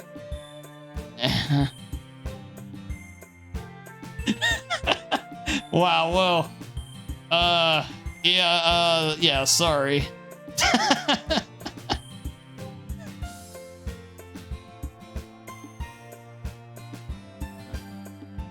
Walking home with Yuri, huh? Why does the thought of that make my heart pound? I mean, given how hard it is for her to socialize, I would feel awful turning her down, so... Isn't she so beautiful and smart? That has nothing to do with what I just said. You admitted it. Ah, jeez. There's not even any point in speculating something that's never going to happen. Well, maybe. But I just like to think about it. It's not long before you won't need me anymore, you know? Need you? Sayori. I can't figure out how you're seeing things in your head right now. Sorry. Everyone is different. Nobody in the club is a replacement for you. If you say so. Conversation trails off and I'm left feeling awkward. But it's kind of her fault for trapping me with such a weird question. I can't just lie to her. But if there's something that makes her happy, I would hate to take that away from her. That's why I said there's no point in speculating. Then again, the festival is only a few days away. Who knows what'll happen in that time. All right. Oh, goodness. That's right, Moogie. Hey, have a good one, Panda. Thanks for being here. Okay, chat, I think I am gonna go and take that break now. We finished up school day 3. So yeah, I'll be right back. I'll just leave it on here. Yeah, so be right back.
Alrighty, chat, I have returned. Thank you all for waiting. I did get my drink and everything. I think we're ready to continue this. This is an interesting game. Oh, I got a Pepsi. That's all I really have at the moment. Well, it'd be that or water. I'm not. Yes, indeed, Koi. Cheers. As truly be. It'll power us through.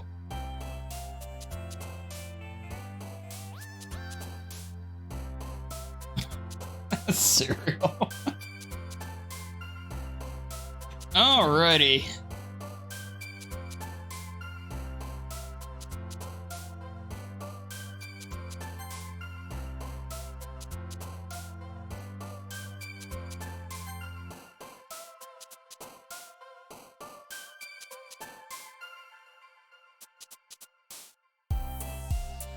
Alright, so I'll put it this way.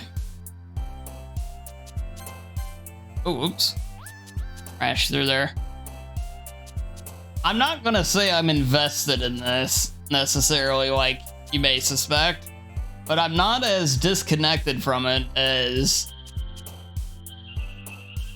it would be easy to suspect.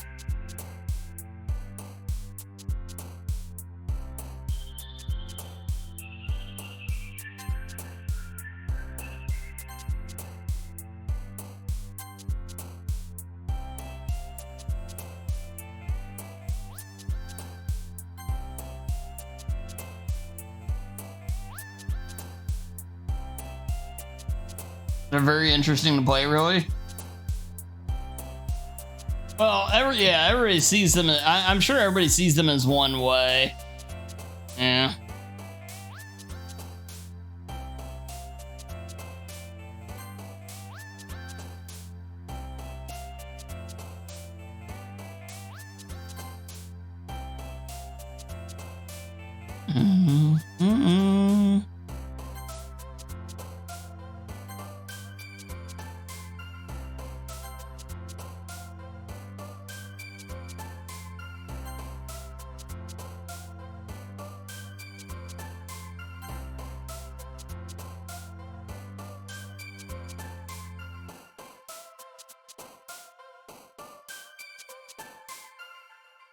It's a bit cringe. Yeah, it's definitely cringe at parts. There's no doubt about that.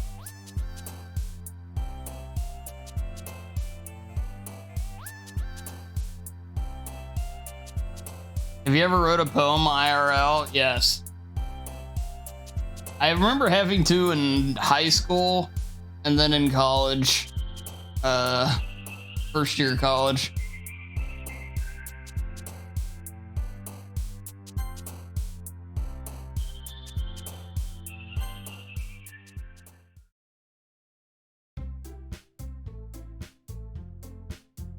Bear with the class. Thankfully, all evidence of said is probably long since gone.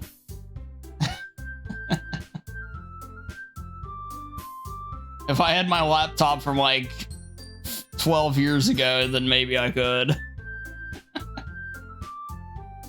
Oh man, I'm the last one here again. Don't worry, I just walked in too. Are you practicing piano again? Yeah. I'm sorry, Koi. You must have a lot of determination. Starting this club and now picking up piano? Well, maybe not determination, but I guess passion. Remember that the club wouldn't be here if it wasn't for all of you. And I'm super happy that you're all willing to help out for the festival too. I can't wait for the festival. It's gonna be great. Eh? Weren't you complaining about it just yesterday, Natsuki? Well, yeah. I'm not talking about our part of the festival, but the whole day at school where we get to play and eat all kinds of delicious food. Hey, you sound a bit like Sayori all of a sudden. Monica, do they usually have fried squid? Squid? Pretty specific thing to look forward to. Oh, come on. Are you saying you don't like squid? You of all people? I didn't say I don't like it.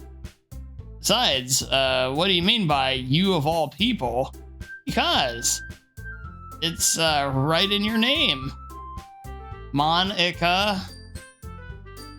That's not how you say my name at all. Also, that joke makes no sense in translation. Never mind. Huh. Let's just focus on our own event for now, okay? Fine. Your reactions aren't as fun as Yuri's or Sayori's anyway. Excuse me? Where is Sayori anyway?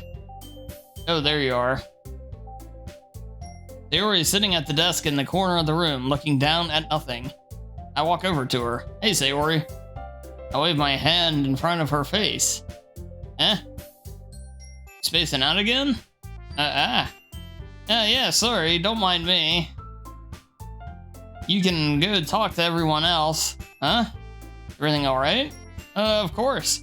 Why wouldn't it be? It just feels like you're a little off. Sorry for assuming things. Geez, you worry too much about me. I'm fine, see? Sayori shows me a big smile.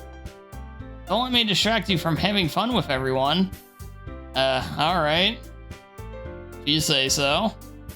Worriedly glanced at Sayori before turning back toward everyone else.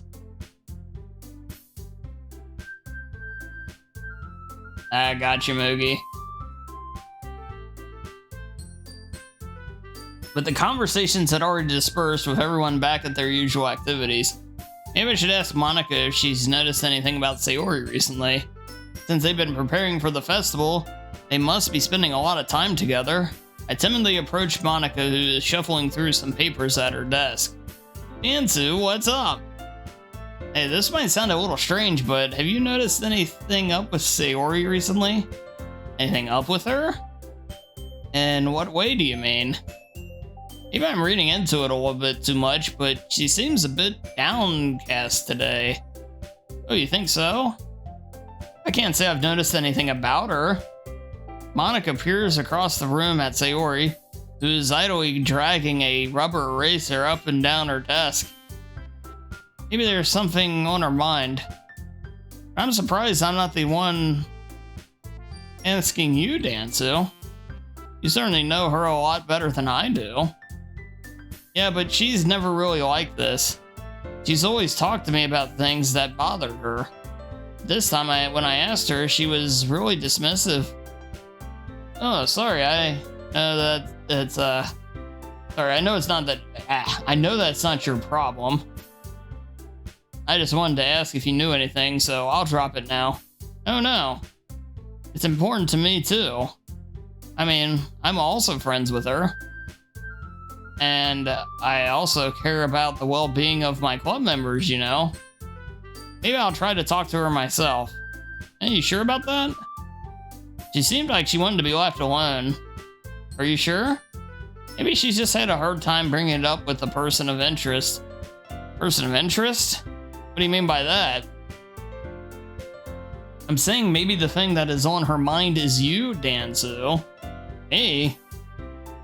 How on earth would you come to that conclusion? Well, I probably shouldn't say too much, but Sayori talks more about you than anything else, you know. She's been so much happier ever since you joined the club. It's like an extra light was turned on inside of her. What? No way. Sayori is always like that. She's always been full of sunshine. It's not any different now than it always has been. You're just so funny, Dansu. Have you ever thought that maybe you've always seen her as so cheerful? Because that's just how she is when she's around you? I said too much. I'm sorry, what do I know anyway? I didn't mean to jump to conclusions, so you should just forget about what I said. I'll try to talk with her, so try not to think about it for now.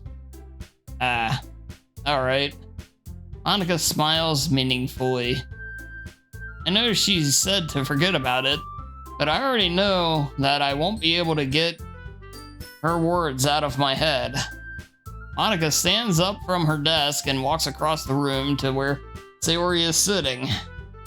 I watch her kneel down next to Sayori and gently talk to her, but she's keeping her voice so quiet I can't hear it from here. I sigh and sit myself down. I know Sayori told me not to worry about her and to have fun with everyone else, but that's impossible to do when she's behaving like this. Exactly how much do I care about her that I'm letting this weigh me down so much?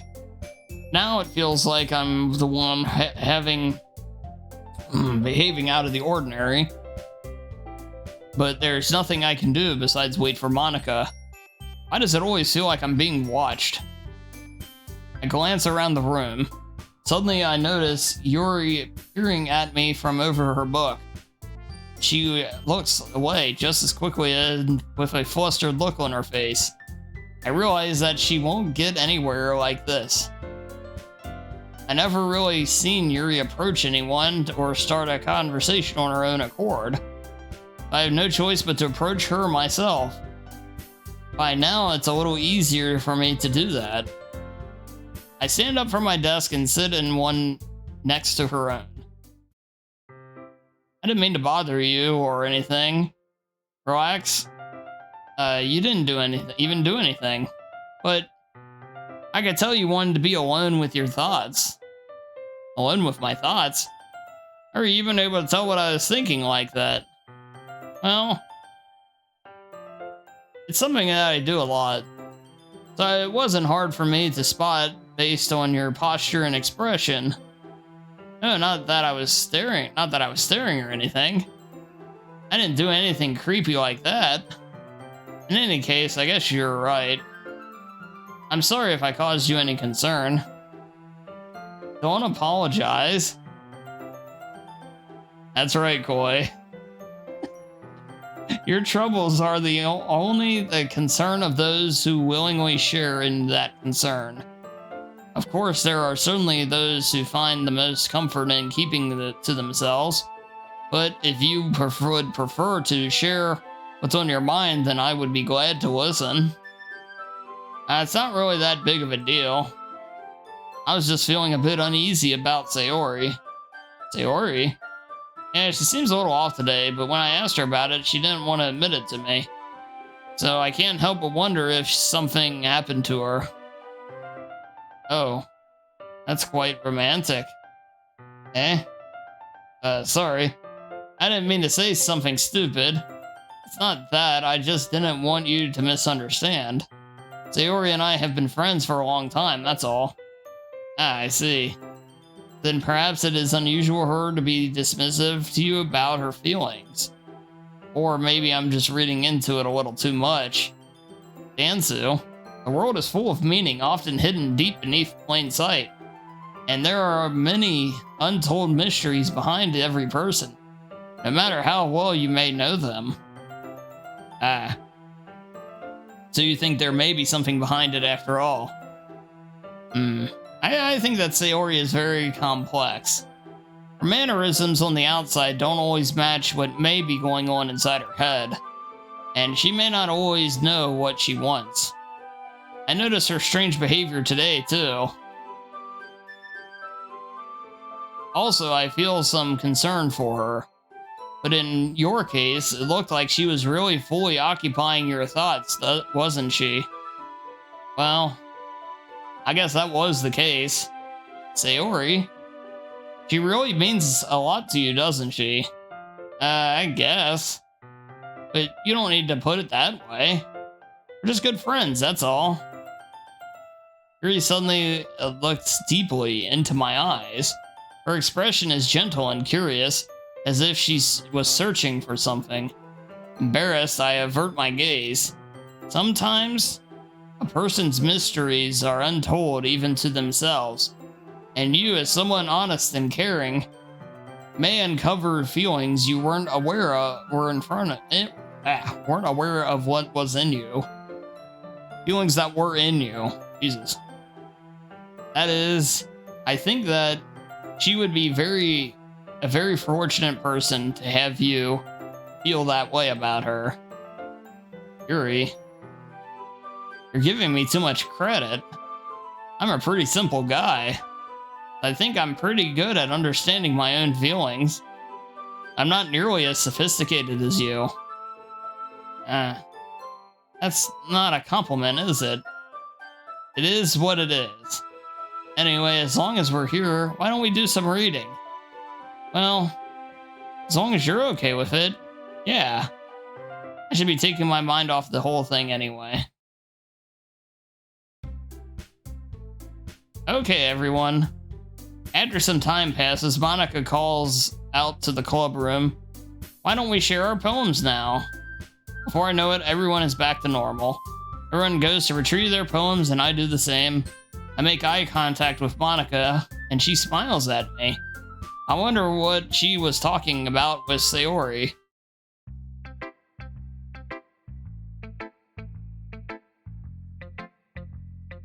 Yeah, it did, stereo.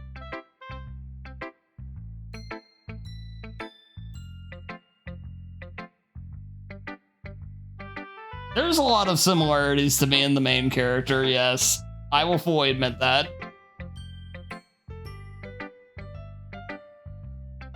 Right, Koi?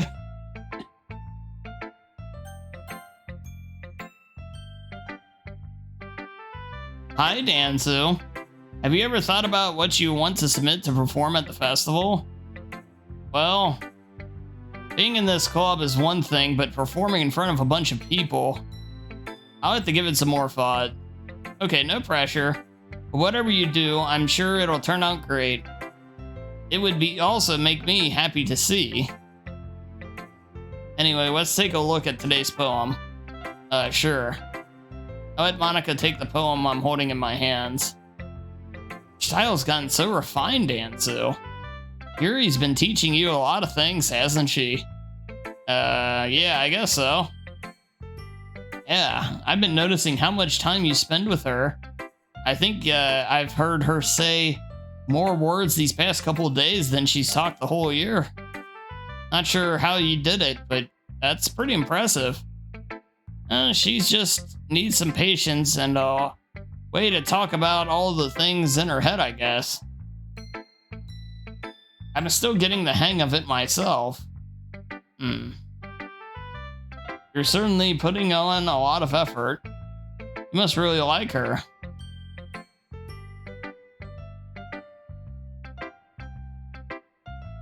Hey, sounds good, Trojan. Yeah, get some rest. Thanks for being here. Yeah, we'll talk to you next time.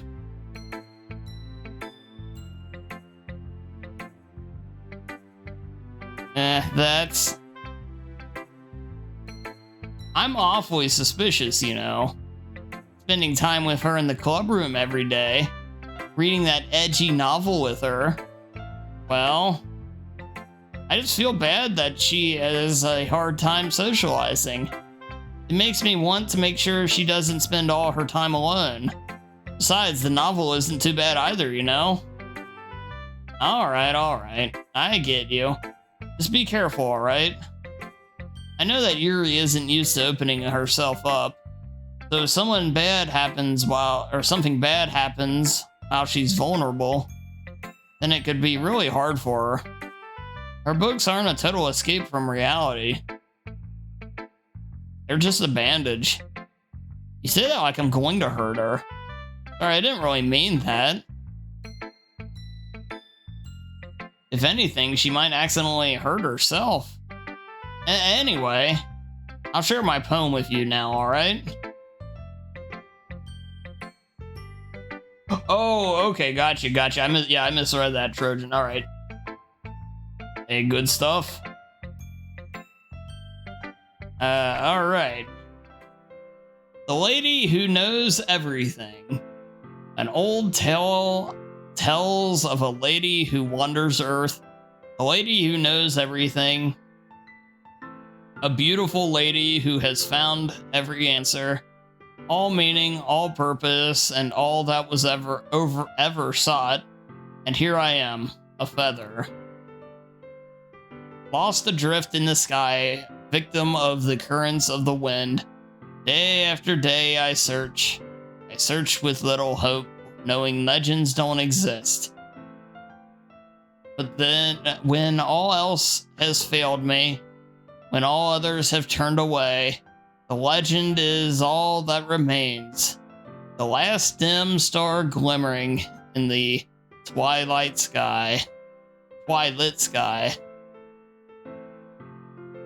Until one day the wind ceases to blow, I fall, and I fall, and fall, and fall even more, gentle as a feather, a dry quill, expressionless. But a hand catches me between the thumb and forefinger, hand of a beautiful lady. I look at her and find no end to her gaze. A lady who knows everything, knows what I am thinking. Before I can speak, she responds in a hollow voice.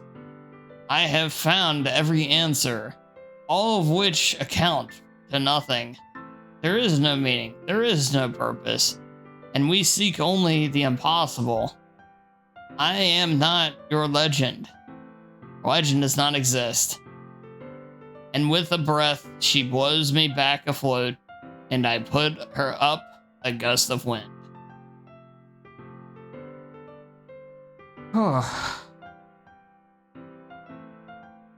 I'm hooked. You misread that too?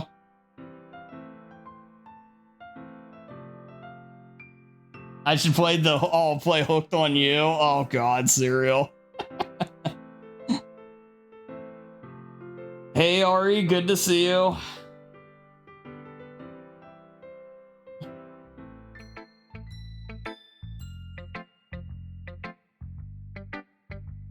You know, I feel like learning and looking for answers are the sort of things that give life meaning. Not to get too philosophical or anything, but it was kind of on my mind, so that's why I wrote about, or what I wrote about. I see. I never really put much thought into it. In a way, it's almost paradoxical, because if we had all the answers, wouldn't the world start to lose all its meaning? You know, there's one thing I noticed. It seems like everyone in the club prefers writing about things that are more sad than happy. Are you surprised? I mean, if everything was okay, we wouldn't really have anything to write about, would we? Humans aren't two-dimensional creatures. I think you'd know that better than anyone. You mean one-dimensional? Oh yeah, that. Anyway, here's Monica's writing tip of the day. Are you ever too shy to share your writings because you're afraid it's not that good? It can be really disheartening to get a lukewarm response to something you put so much into. But if you find other people who enjoy writing, then sharing becomes a lot easier.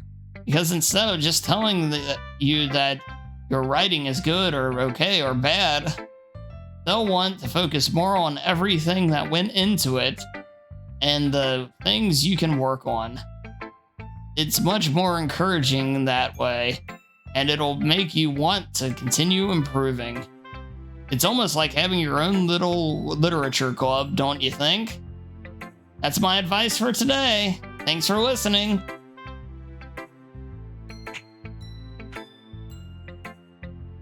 I'd say half of these are decent and half are cringe. I'm taking it all in, Ari. I'll just say that.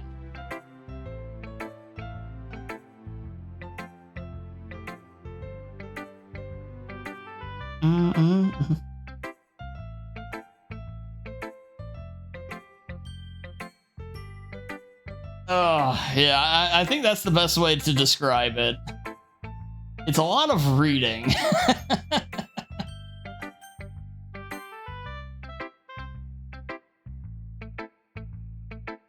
Dansu, your writing has only improved in these last few days. Every poem you've shown me has been nothing short of spectacular. I can really feel the emotions. I'm a little envious even. I don't think it ever came to me this naturally. Yuri, that's the wrong way to put it. This never did come naturally to me, but I've been able to improve so much thanks to you. You're really the example I was chasing after. Is that so? Yuri gently smiles to herself.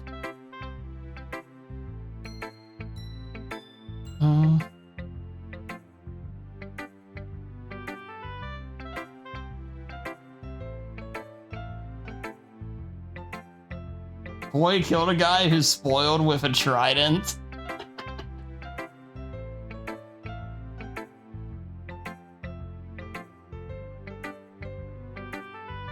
If we call the cops, she'll kill us too.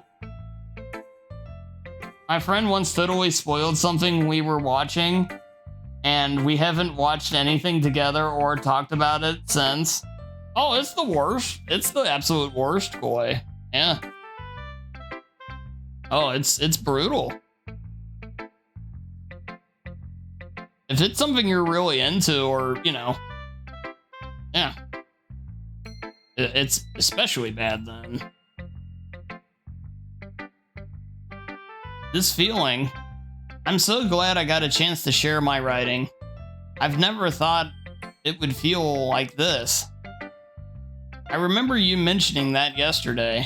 I can't believe that we're so good at something and you've never even shared it with anyone.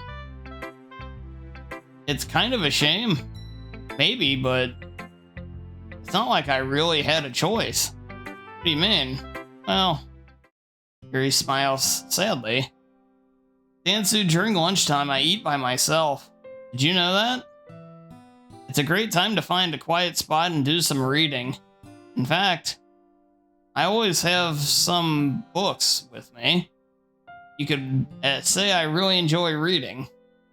Well, that's one way to put it anyway. But books are so full of amazing and inspiring people. People you want to fall in love with. Or people you just would know would make a really good friend. Cheerful people who always put a smile on your face. Or deep thinkers and problem solvers who discover the mysteries of life. So when you look at it that way, I'm surrounded by friends every day, you know? And those friends don't laugh at me. They don't tease me for spacing out all the time. They don't make fun of me of my body type. And they don't hate me for acting like a know-it-all. People say that about you? I'm not a know-it-all, Dansu. It's the opposite. I don't know anything. I don't know how to talk to people. I don't know how to make people see me as normal. I don't know how to make myself happy. I have all these feelings. And all I can do with them is read and write. But it wasn't until now that I started sharing it with you that I really understood that was missing all this time. But I haven't really done anything. No, that's wrong. That, just being patient and respectful, that's really important to me. I know I'm a difficult person, Dansu. I speak too slowly. I second guess myself all the time. I read too deeply into things. But every time, you always treated me just like anyone else. It's so rare that I feel comfortable with myself when I talk to others. But that's why every time I talk to you, I just feel really happy. I see. Well, I treat you how you deserve to be treated, Yuri. And if other people don't see it that way, then screw them. I mean, if I joined the club, hoping I would make friends, and I would say I had at least one success, wouldn't you? If you put it that way, yeah. We really are friends now, aren't we? Yuri puts her head in her hands, but this time she's smiling as she does it. Do you want to show me your poem? Yeah, I do. Let me get it for you. Ugh. I was so mad we never talk about shows anymore. Oh, we're bonding. Yep.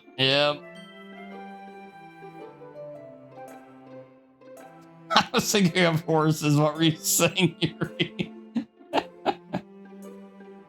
Practically married. Oh gosh.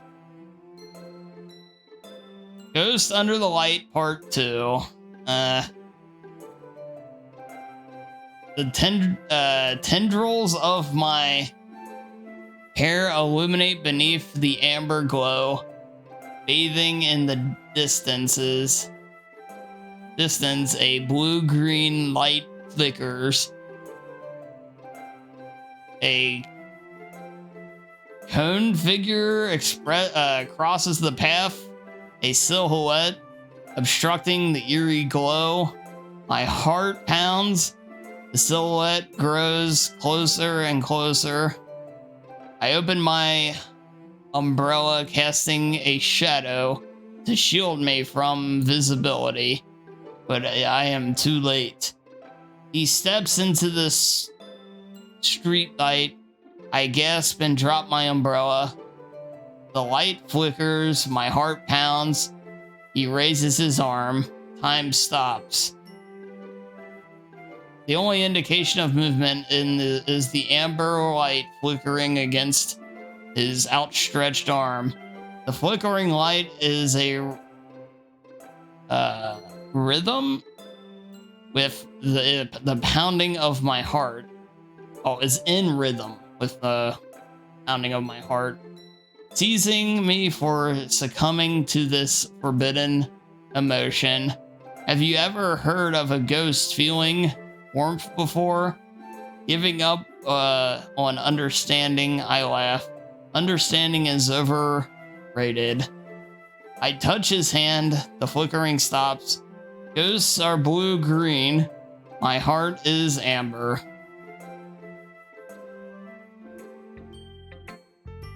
Finishing the poem, I hand it back to Yuri. But instead of taking it from me, she looks away. You dislike it? No, of course not. I just don't really know how I should respond. Despite Yuri's poems usually being cryptic, it wasn't hard to figure out what this one was about. I don't know if I'll be able to explain this one. That's fine. I understand this one. Yuri's having an even harder time speaking than usual. Does this one mean a lot to you? Yuri nods. It's not really good. I'm not really good with words, but I'm happy you shared it with me. So thank you. And I hope we keep spending time together.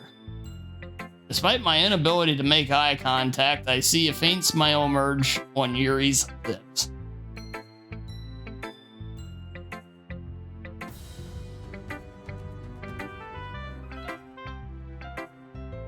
Dance you love, dance you love, dance you love.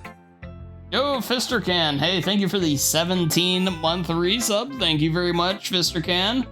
Dancer love. Or Dansu love, indeed. Hey, thank you. Hope you've been well.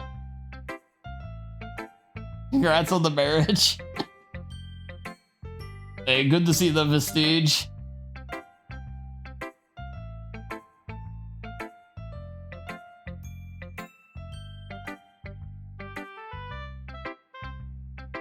Instead, Yuri gently takes my hands and pushes them back towards me. I hesitate in response to her warm touch. You can. The poem is... Once again, Yuri falls to a form of complete silence. You mean I can keep it? Yuri nods. I'd love to. Again, Yuri faintly smiles as if she doesn't want me to notice. You always make me feel nice. I know I'm not good with people, but I hope that I can return the favor sometimes. Yeah, don't worry. I think you do a good job. Yuri finally turns back toward me. I guess we should move before Monica says something. But I'm sure we can talk again later. Yeah, I'm sure we will. With that, Yuri timidly smiles at me and I return to my seat so I can put her poem away.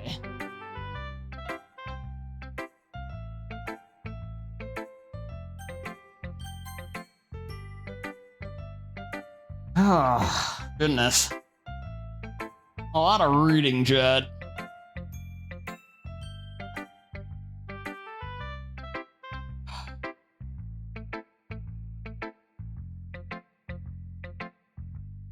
Not getting attached?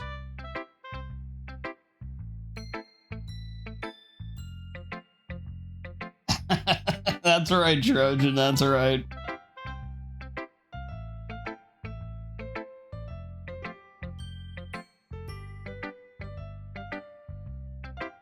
Hey, thanks, rival.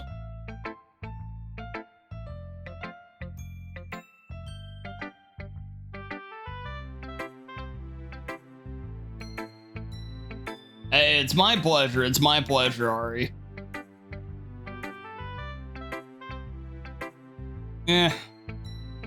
I guess you really haven't learned anything after all.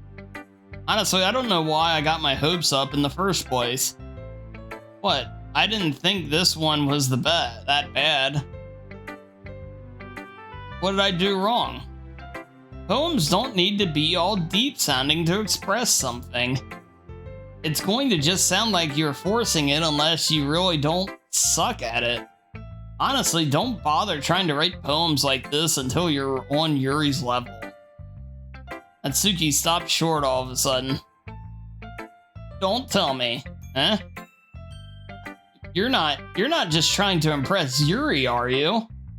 What are you talking about? And keep your voice down. You know Yuri would love this angsty. Just because she's a talented writer doesn't mean, looks like I'm in trouble. I somehow struck a nerve. Though, what I did is beyond me. I'm so done with you. Natsuki shoves the poem I handed her back over to me. Take your stupid poem if you wrote for it. Take your stupid poem if you wrote it for someone else. Just don't show it to me. Ouch. This is what I get for letting a younger girl step into my business. Unless I was a mind reader, I was destined to be in a world of pain from the start. At least Natsuki wasn't really the girl I was trying to impress in the first place.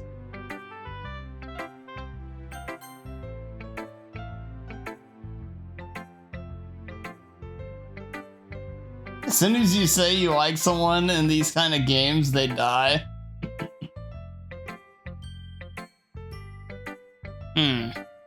It's nice, I guess.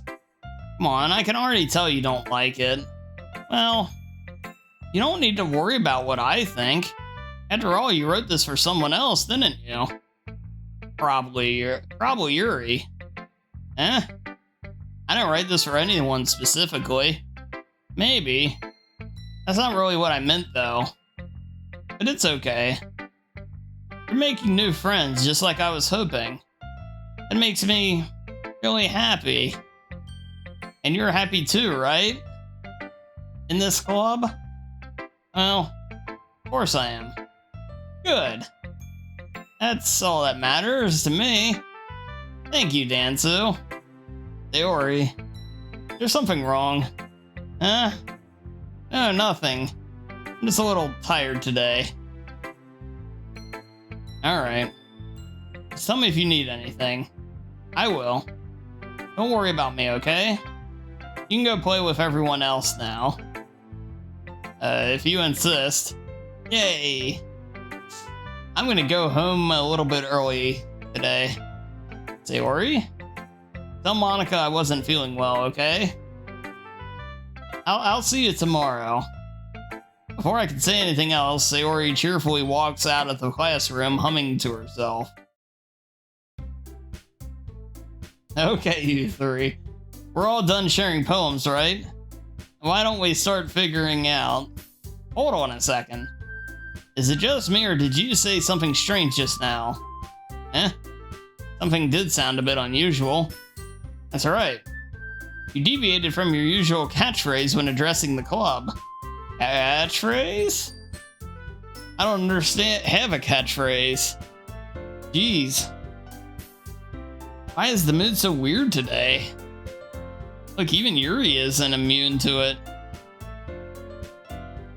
Stagnating air is uncommon, foreshadowing that something terrible is about to happen. In your books, maybe. Look, the only thing different is that Sayori isn't here. Ah. Seems you're right. Sayori always helps lighten the mood a little bit, doesn't she? It's almost like everyone's balance is thrown off a little when she's not around. The heck did she run off to anyway? I thought she just went to pee. Natsuki, please show some decency. Oh, come on. She actually wasn't feeling too well and went home early. Is that so? I hope she's alright. Seriously? Of all the times to not go home with her, you picked the time she's not feeling well? So much for you two being all lovey-dovey. No. First of all, stop misunderstanding my friendship with Sayori. And second, she's been kind of avoiding me today, so I didn't want to force it. Oh? A curious expression coming from Yuri of all people. Calm down, guys. I talked to her earlier, and everything is fine. What did she say? Anyway, we need to figure out the rest of the festival preparations, so... Let's decide what everyone will be doing this weekend. I already know what I'm doing. That's right. Natsuki will be making cupcakes. But we might need a lot of them, and different flavors. Can you handle all that by yourself, Natsuki? Challenge accepted. And for myself, I'm going to be printing and assembling all the poetry pamphlets. Sayori will be helping me design them. And as for Yuri, you can, guys, can you help me come up with something for Yuri? I'm useless. No, that's not it at all.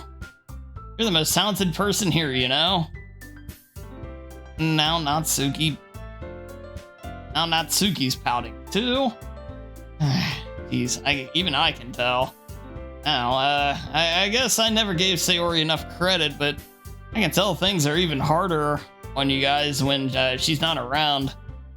That may be the case. But if I can't be a leader on my own, then I won't grow as a person. So Yuri, you have beautiful handwriting, don't you? You should make some banner and decorations to help set the atmosphere. Atmosphere? About that, I love atmosphere.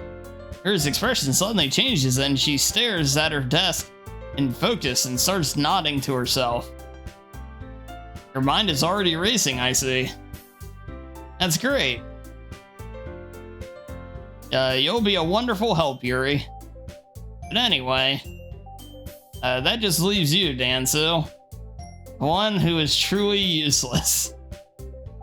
Don't say that. In fact, if Natsuki and Yuri have some pretty heavy tasks to handle, it would probably go a long way to give one of them a hand. You could always help me out as well. I would really be pretty appreciative of that. That's... Monica suggesting I spend the weekend with one of my club members. How on the earth am I supposed to respond to a suggestion like that? I suppose I wouldn't mind a bit of help. Now, even if you don't know how to bake, there's always some dirty work I could give to you. It's not like Monica's gonna give me a choice, and you shouldn't be sitting on your butt anyway. Natsuki tries to mumble a bunch of excuses like that. I recall, Natsuki, you mentioned that you would like to handle the baking on your own. Dansu may not like to be around if you only make him out to be a nuisance. So therefore, he may be more suited to assisting with the decorations.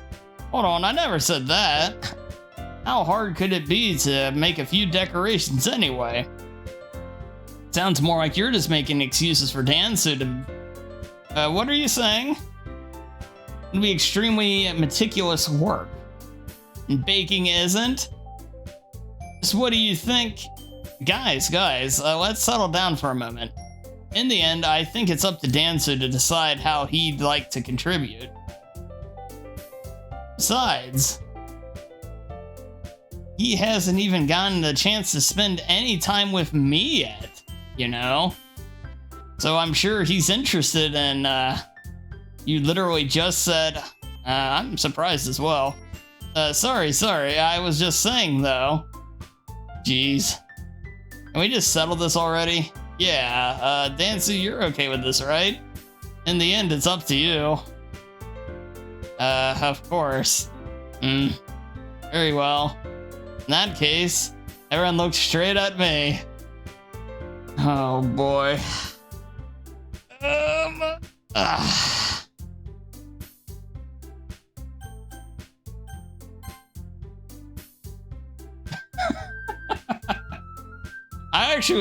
I like both these two are the best. I wouldn't pick the other two though. Definitely not her. She's a little bitch.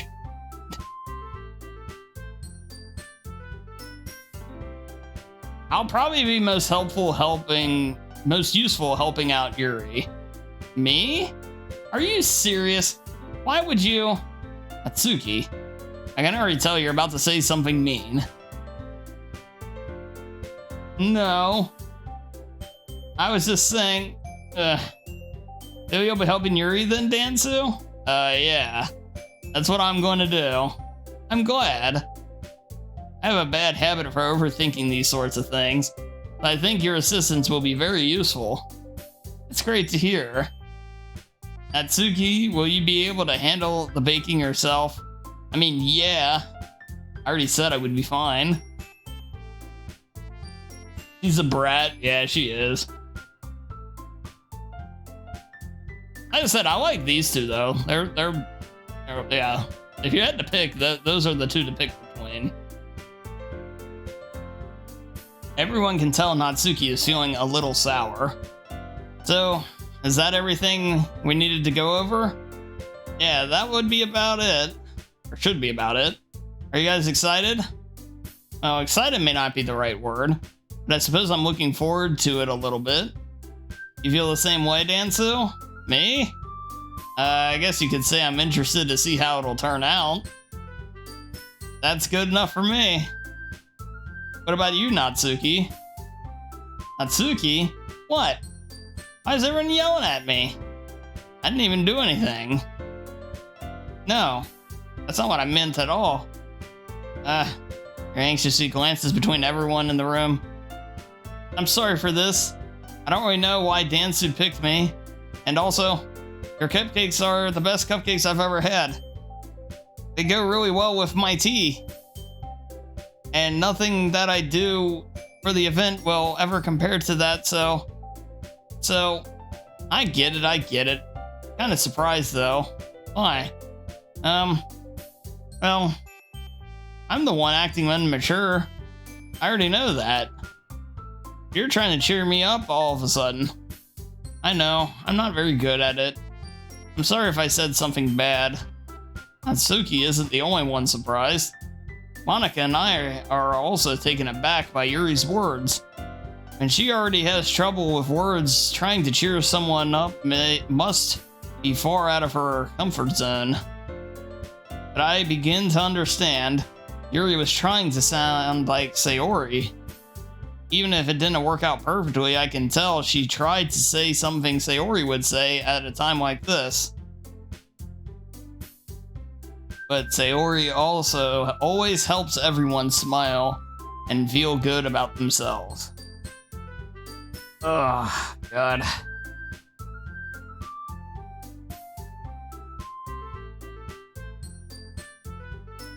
She's cute, but no one can ever have a bigger attitude than me.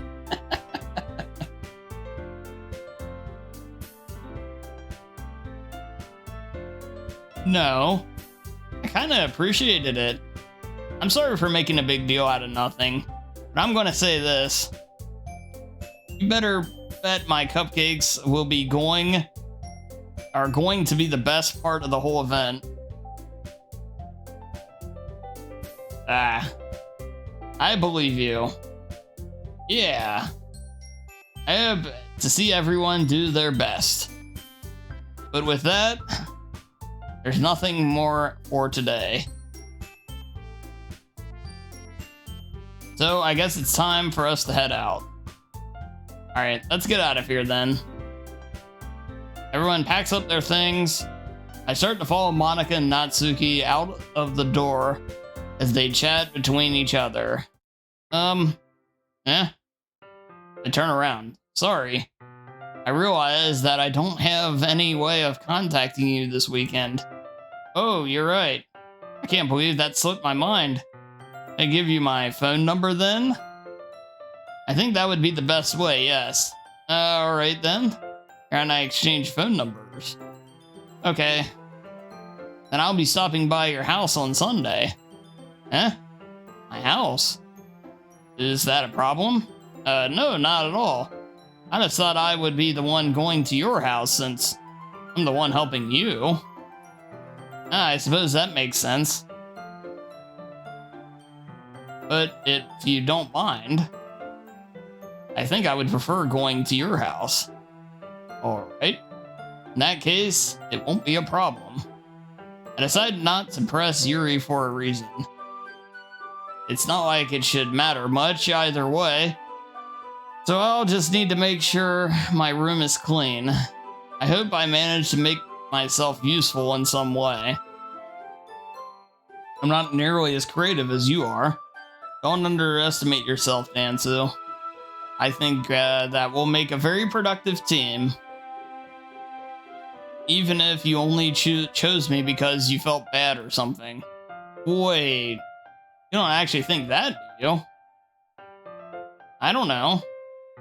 It's difficult to come up with any other reason you may have chosen me. You're forgetting the one reason with the most common sense. I chose to help you because that's what I want to do. But Yuri thinks to herself with an extremely tense expression. Yuri, you're overthinking this. You wanted me to point out when you're overthinking, right? I didn't realize. I'm telling you, I want to. That's all there is to it. You believe me? Yuri thinks really hard again. She looked straight into my eyes for a long while. I believe you. As if it took her tremendous effort, Yuri finally says and relaxes her expression.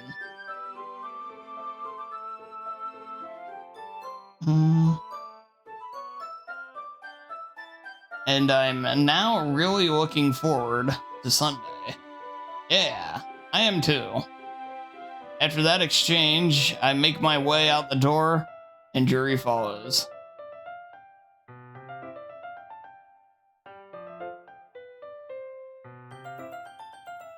I can't believe this. Yuri's going to be coming to my house Sunday. My anxiety shoots through the roof, even when I've gotten pretty used to handling her at this point. There's no telling what might end up happening when we're outside of school. More than that, she told me she was looking forward to it. Is this the chance I have to make something happen between us? Or is it too early for that? Only time will tell. Until then, I won't be able to take my mind off of it. Seriously can't wait. Oh, God. Yo, Reed, welcome in. Oh, man. A shit ton of reading, good lord.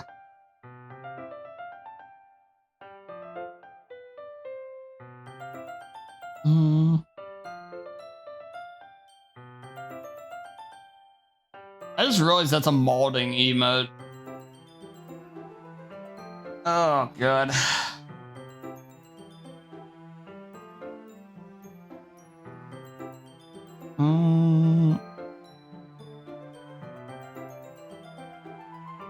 The wink emote, god damn it.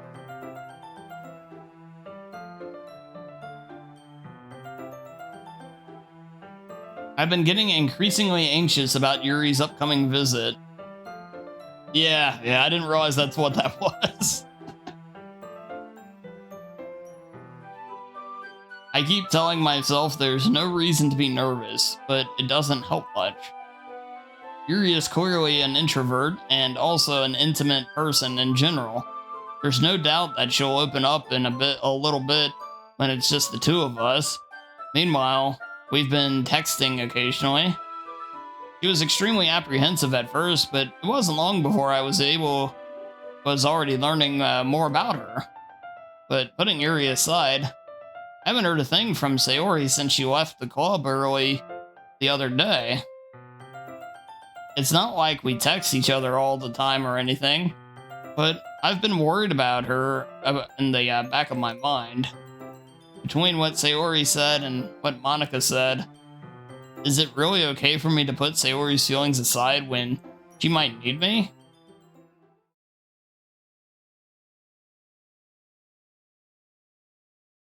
I thought it was it's molding, yeah. Yeah, that's what they say when people. It's like an expression for like bitching at a game, pretty much, isn't it? But to put it as a channel emote into like the literal is pretty amazing.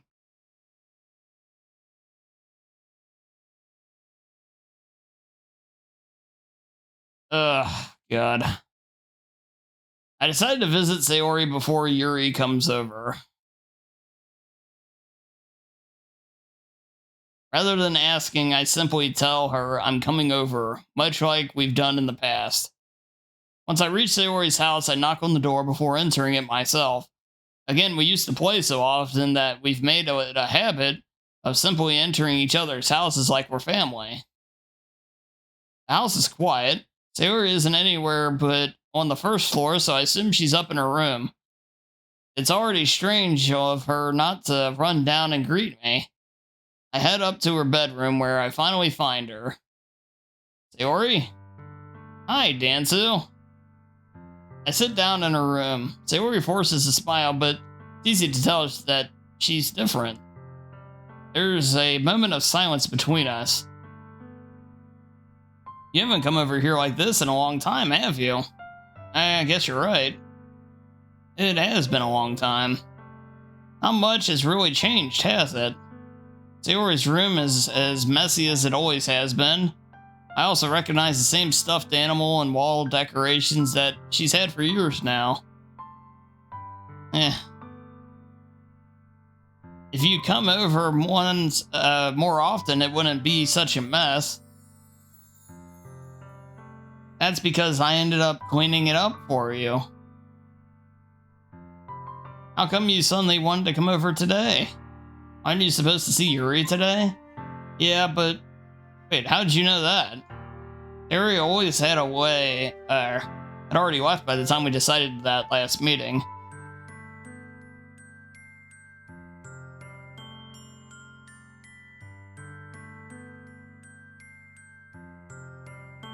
I think so, Koi. It's the hip young lingo, though, you know, I keep up as well as I can.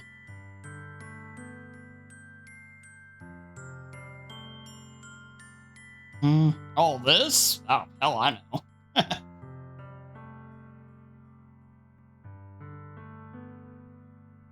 Has already left by the time we decided last meeting, yeah, Monica told me. It's only natural for her to keep me informed about the festival preparations, right? That's true. What about you? Are you going to be helping Monica today? Of course. But I'm helping her online. We didn't plan to meet up or anything. So just me and Yuri then. Yep. There's more silence between us. Sayori stares in a random direction. Everything about her behavior is really uncharacteristic. I finally get to the point. I just wanted to see how you were doing after you left Friday. And something's wrong, you can't hide it from me. I know you too well, so... Yuri smiles, shaking her head. It's no good, Dansu. Huh? Why can't you just be like it's always been? This is all my fault. If I didn't get so weak from and accidentally express my feelings, if I didn't make that stupid mistake, then you wouldn't have been worried about me at all. You wouldn't have come here. You wouldn't have even been thinking about me right now. But this is just my punishment, isn't it? I'm getting punished for being so selfish. I think that's why the world decided to have you come over today. It just wants to torture me. Saori. I grab her by the shoulders. What on earth are you saying? Are you listening to yourself right now? I know something happened to you. There's no other explanation for you being like this. So tell me already. Until I know, I won't be able to stop thinking about it. Saori gives me an empty smile. You really put me in a trap, Dansu. But you're wrong. Nothing happened to me. I've always been like this. You're just seeing it for the first time. Seeing what? What are you talking about, Saori? You're really just going to make me say it, aren't you? I guess I have no choice this time. The thing is, I've had really bad depression my whole life. Did you know that? Why do you think I'm late to school every day? Because most days I can't even find a reason to get out of bed. What reason is there to do anything when I fully know how worthless I am? Dude, why go to school? Why eat? Why make friends? Why make other people put their energy and caring to waste by having them spend it on me? That's what it feels like. And that's why I just want to make everyone happy without anyone worrying about me. I'm in shock. I can't even figure out how to respond. How is it possible that Saori kept this from me the entire time that I've known her? Did she really want so badly for me to just not think about her? Why, Saori? Why is it that you've never told me about this? It almost feels like I've been betrayed as your close friend. Because I knew I would have done everything I could to support you. Even if there's only so much that I could do. I would have tried a little bit harder to make every day a little bit better for you. That's why I'm your friend. All you had to do was tell me. I don't understand at all. Why do you think I didn't tell you? Because if I told you, then you would have to waste effort caring about me instead of doing important things. I don't want to be cared about. It's bittersweet when people try to care about me. It feels nice sometimes, but it also feels like a bat being swung against my head. That's why I wanted so badly for you to make friends with everyone else. Helping everyone be happy together is the best thing for me. But then I discovered something else too. Seeing you make friends and get closer with everyone in the club, it feels like a spear going through my heart. So that's why I decided the world just wants to torture me. Every path leads to nothing but hurt. You're right. I don't understand. I don't understand your feelings at all, Saori. But I don't need to understand. Whatever it takes for me to help you stop hurting, that's what I'll do. No, Dansu. There's nothing. Nothing at all. The only thing that could have helped is if everything could be like it always was. But I was selfish. I finally showed you what a horrible person I am. Tears streaked down Saori's face. I made you join the literature club because I was selfish. and I was punished by my heart hurting in a way that I couldn't understand. And now you came here, and I made you hurt too. I'm just weak and selfish. That's all I am. And that's why I'm going to accept these punishments, because I deserve every last one. Without thinking, I once again grabbed Sayori's shoulders. This time I pull her into a tight embrace. Ugh.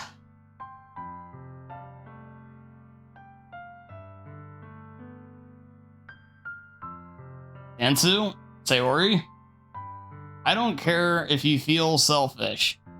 I'm really happy that you convinced me to join the club. Seeing you every day makes it worthwhile enough. If I make friends with everyone else, then that's just a bonus. But please never underestimate how much I care about you. I wouldn't have it any other way. Ansu, Sayori isn't hugging me back. Despite my arms being wrapped around her, Sayori's arms remain at her sides. She starts sobbing next to my ear. No, don't do this to me. Please don't do this.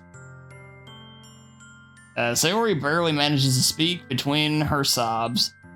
I don't know if I'm doing the right thing, but all I want is for her to know that I care. If you have it in you to call yourself selfish, then you have to let me be selfish too. No matter what it takes, I'll figure out what needs to change. I'll make these feelings go away. And if there's anything you need me to do, then you'd better tell me. I'll get mad if you don't. I don't know. Gently, Sayori finally puts her arms around me in return. I don't know anything. It's all really scary. I don't understand any of my feelings. The only time I'm not feeling anything is when I'm feeling pain. But your hugs are so warm. And that's really scary too. Sayori let me go. As she does, I let her go as well. Festival is tomorrow. Yeah. It's going to be fun, right? Yeah. How'd you like me to spend it all with you? It's what I want. I promise. I think that would be nice then. Yeah. Sayori wipes her eyes. If I could spend the whole day here, I would. Of all days, this has to be the one where I have other plans. Maybe I should cancel. No, don't. Please don't. If you did that, then I really wouldn't forgive you. But it's almost time for Yuri to meet at my house. At the very least, do you want to come along and help out? It would be fun. To my surprise, Sayori shakes her head. I'm sorry. I don't know if that would be very good for me today. You understand, right? Kind of hard for me to fully understand, but I'm trying my hardest. It's okay. Don't worry too much about it. I'll see you tomorrow, okay? Alright. I look forward to it. Good lord.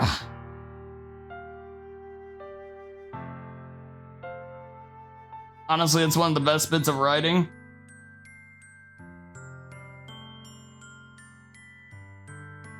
Oh man. It's a lot of reading. So much reading, right? Right, Bok Choy?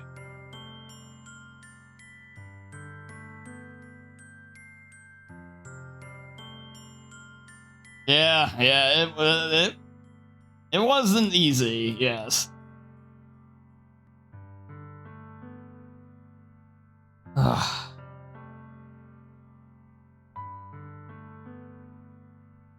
Alright. I say goodbye to Sayori and exit her house. On the way home, I find myself still feeling uneasy. But it's hard for me to keep thinking about it when Yuri is about to come over too. I think Sayori is right. I shouldn't be worrying too much, and we're definitely going to have a great time tomorrow. I should just focus on what's ahead of me.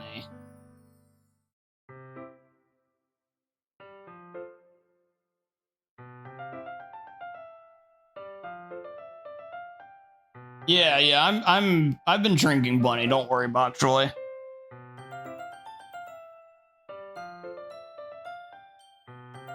Yeah, definitely, Koi. 100%.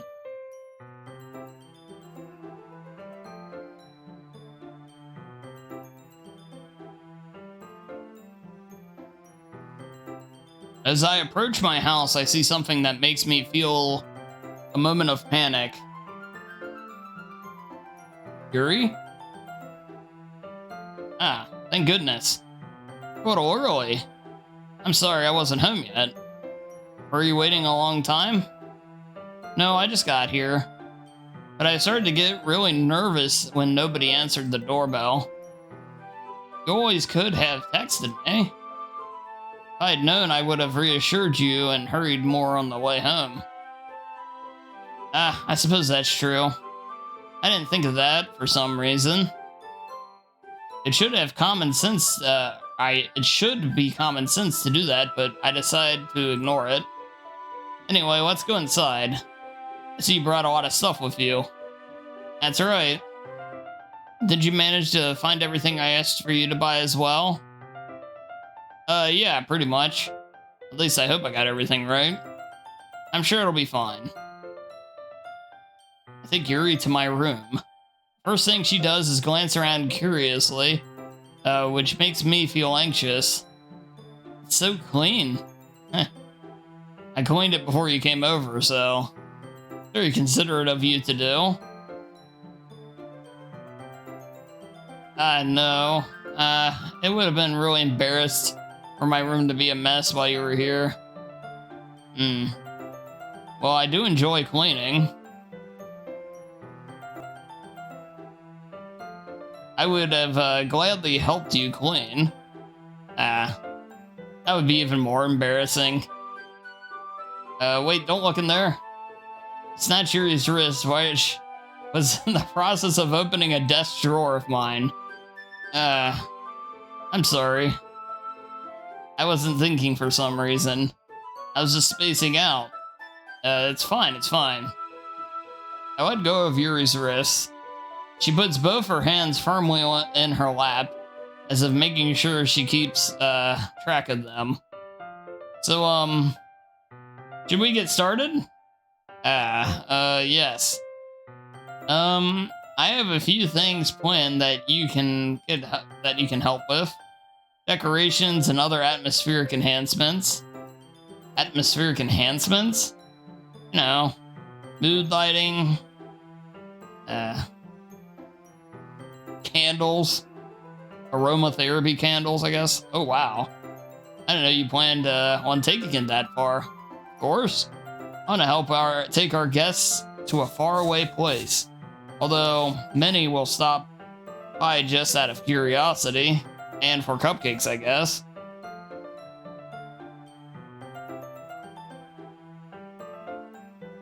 So rude. No girls in the bedroom. Where is your mother? My mother would throw a fit. Yeah, right, boy. My mom would have thought I was lying.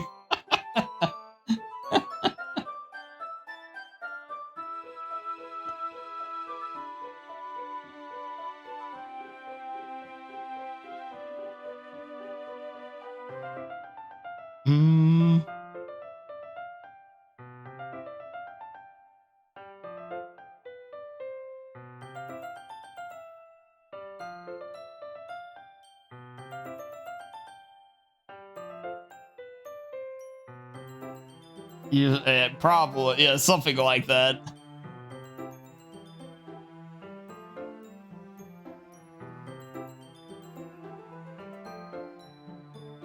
Leave the door open.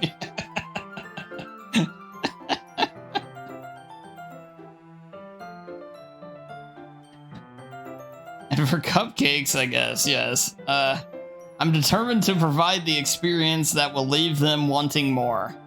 That's great.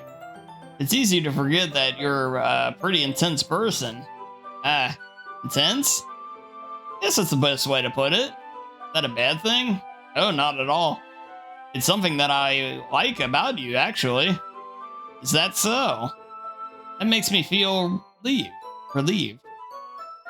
And, kinda happy. Yeah, no need to be so anxious. You can relax a bit. Relax? I brought some things for relaxation. I was gonna use them during the poetry event. Oh yeah, like what? Let's see.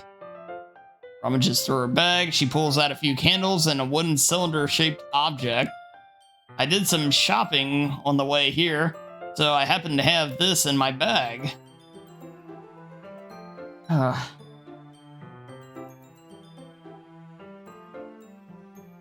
They're babies. They can't have corn.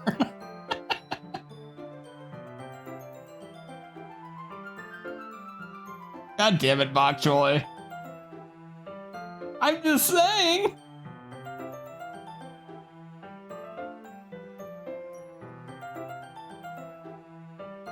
I hate all this.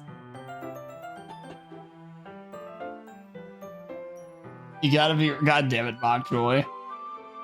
I plan to cover the windows in black paper and use candles to light the room. I think that would be amazing, don't you? Yeah, that'd be really neat. What's the wooden thing, though? Oh, this? It's a diffuser for essential oils.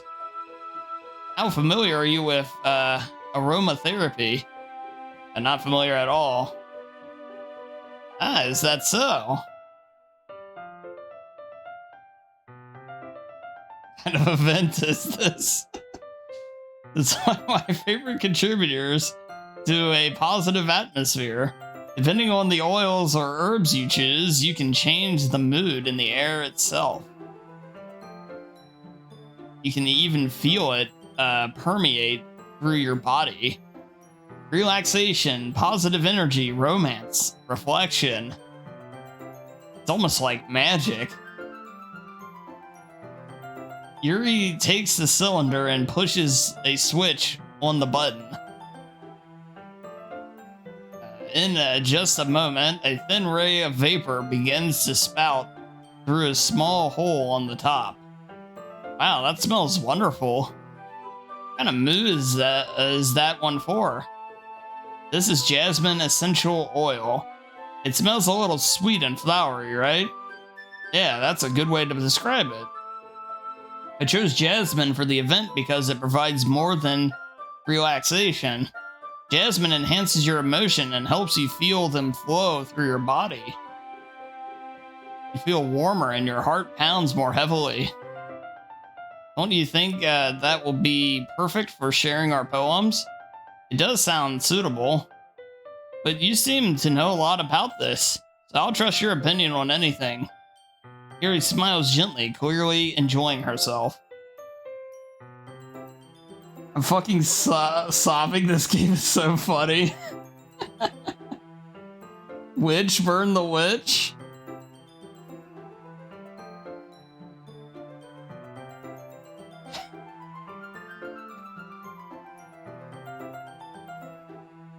She again reaches into her bag and pulls out several spools of thin ribbon. What are these for? Well, did you purchase the origami paper I asked you to get? Yeah, I have it over here. We won't be using that paper for folding origami. What I'd like to do is write different word on each paper. We'll need about 100 of them. Oh yeah? What will those be used for? Well, I'm gonna cut pieces of ribbon to hang in the doorway of the classroom. Then we can fasten the paper onto the ribbons to create a doorway curtain.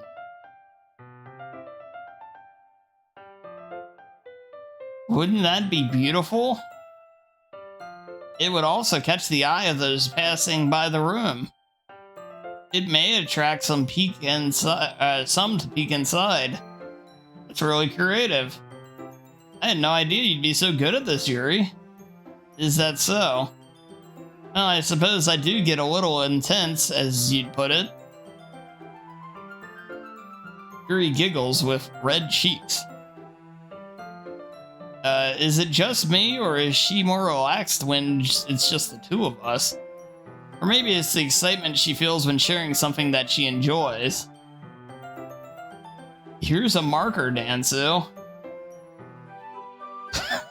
Nothing here is Christian. You're a sweet, innocent girl. Ah, yes, of course, of course.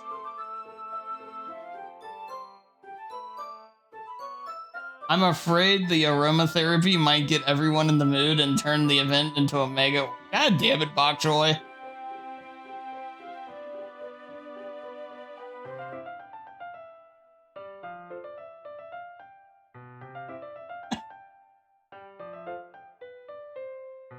God damn it, Stereo. Well, yeah, it has to be origami paper or it won't work right. That is a fact.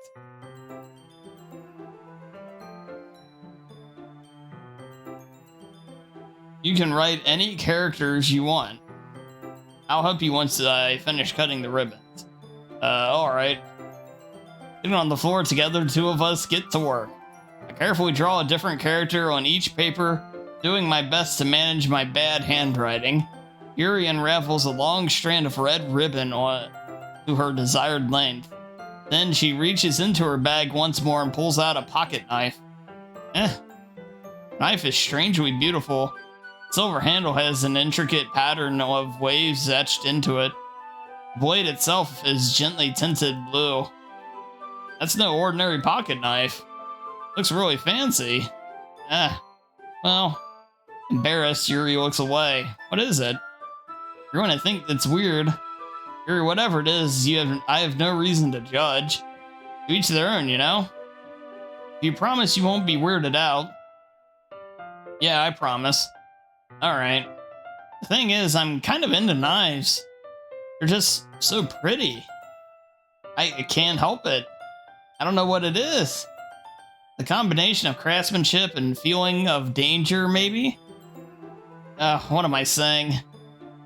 Please don't think I'm weird for this. You're laughing at me. No, I'm not laughing at you. It's just funny how nervous you get about sharing. It's, well, interesting thing to be into, I guess. But I think it's kind of suits you. Suits me? Yeah, it's kind of intense. Besides, it's really cool looking knife. Can't deny that. It is, isn't it? Yuri relaxes her expression once again.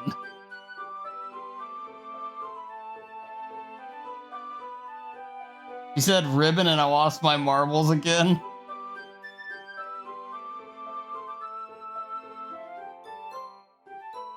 Trojan.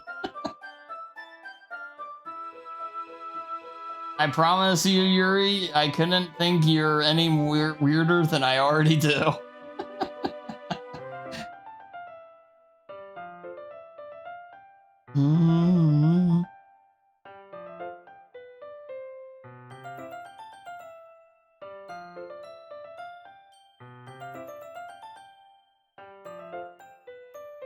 Understandable, Koi. Good lord. Would you like to hold it? Sure, I'll check it out. Yuri carefully hands me the knife with the handle facing me. I take it and turn it around in my hands. Feels heavy and extremely solid. Where do I even get a knife like this? Curious of its sharpness, I feel the point of the knife with my index finger. Ow! Dansu! Why did you do that? I didn't expect it to be that sharp. Barely touched it at all. It's my fault. I should have warned you. That knife is extremely sharp. It can cut through skin like it's paper. Oh no.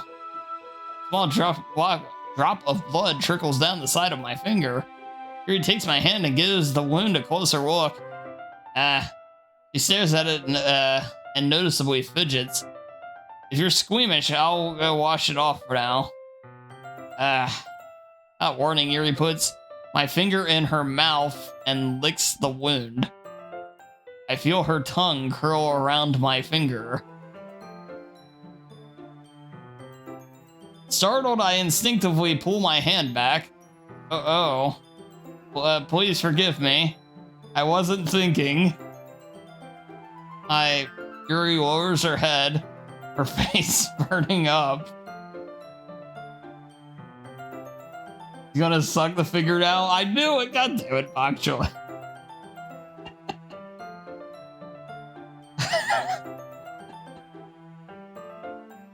Oh, God.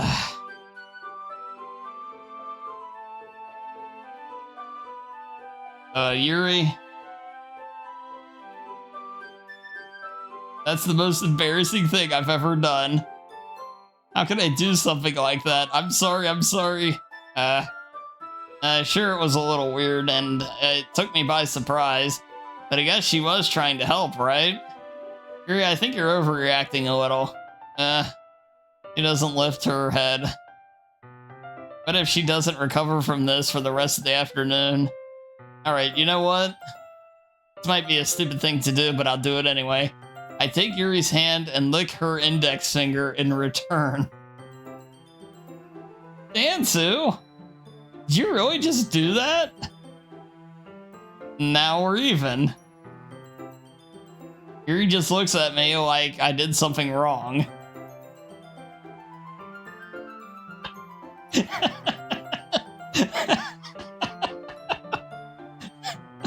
I mean, in the chat, the horny jail.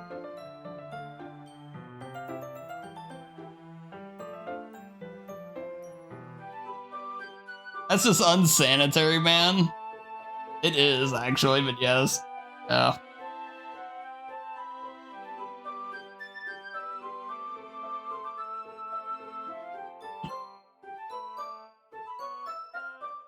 Lick others' fingers and yes, of course, cereal.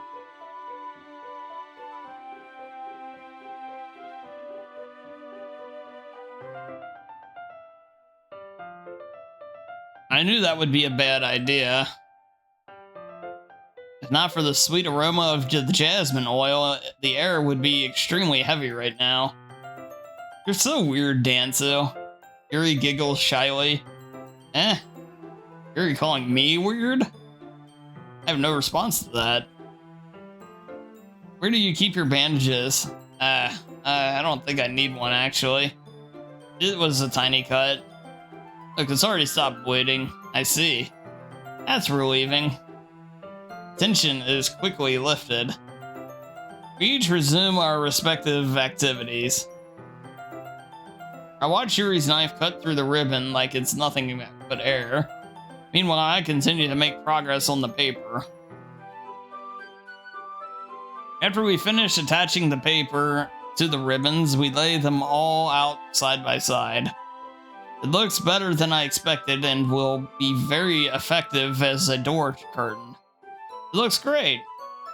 Good thinking coming up with this, Yuri. Thanks. It's just something I saw online, really. Are you ready to move on to the next task? Yeah, let's do it. What do you have in mind?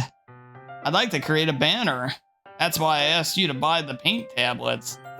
That's right. One of the items Yuri had asked me to buy was a kit of watercolor paint tablets. Well, we'll need about 6 cups of water to put each one of the tablets in. You mind fetching those for us? Of course not. 6 cups of water.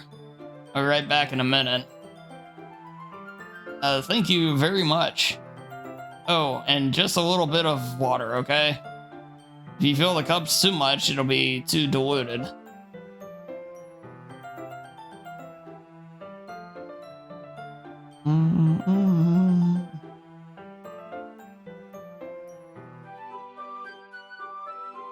Taking Yuri's advice, I decided to use small plastic bathroom cups rather than full-size glasses. I put them on a plate to catch any paint that drips, then brings it back into my room. Yuri? Yes? Came to see Yuri quickly unrolling her sleeve, putting it back over her arm. Ah, nothing. Your face is a little red. Is it too hot in here or anything? No, not at all. There's nothing wrong, so let's mix the paint. Yuri hurriedly dismisses me and takes it upon herself to unwrap the tablets, dropping them into the cups. So, I thought we would do something simple that would look very nice.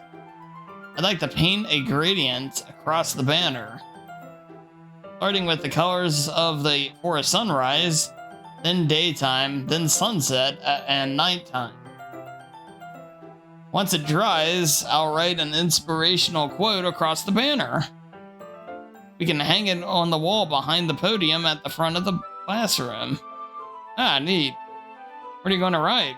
Well, it'll be more fun to surprise you. Yuri smiles at me. If you say so. After rolling out the banner, Yuri and I kneel on the opposite side so we don't get in the way of each other. Yuri uses a brush and adds a few dots of different colors across the banner to serve as a color guide when we paint. This kind of reminds me of elementary school. Painting on a banner with watercolors feels a lot like art class projects we did back then. It's relaxing. Ah, I'm sorry if this feels too childish. No, I didn't mean it like that at all. It's kind of fun, you know? Yeah, it is fun. I'm glad you feel that way too. Yuri stops painting for a moment, thinking to herself, for me, I don't need to go out and do crazy things to have fun. In fact, I usually don't even want to. It's just like when I can spend time with one other person. Even if something simple like reading, it doesn't even matter if we don't talk much. Just having a friend next to me makes things a little bit nicer. That's right, Koi. I think that's all it takes for me to be happy. That's so.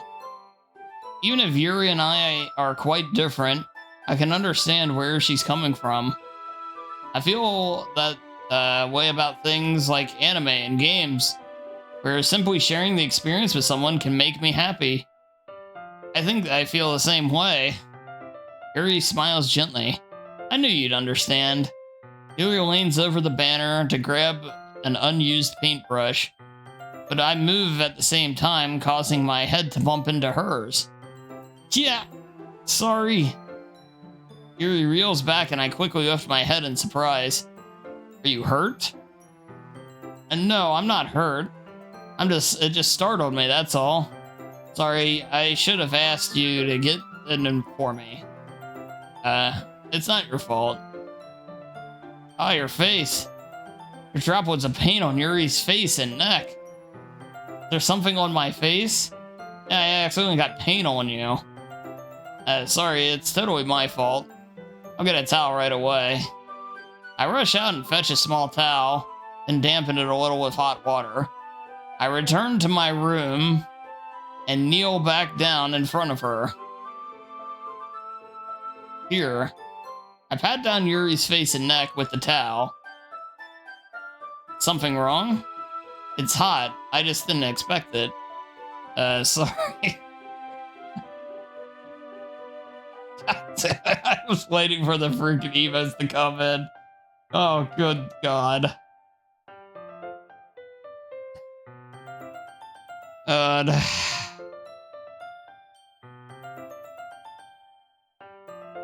That's right, Morningcraft. I didn't want to use cold water. Having finished, I start to retract my hand. But Yuri suddenly holds my wrist. Wait. Eh? Just For a little longer.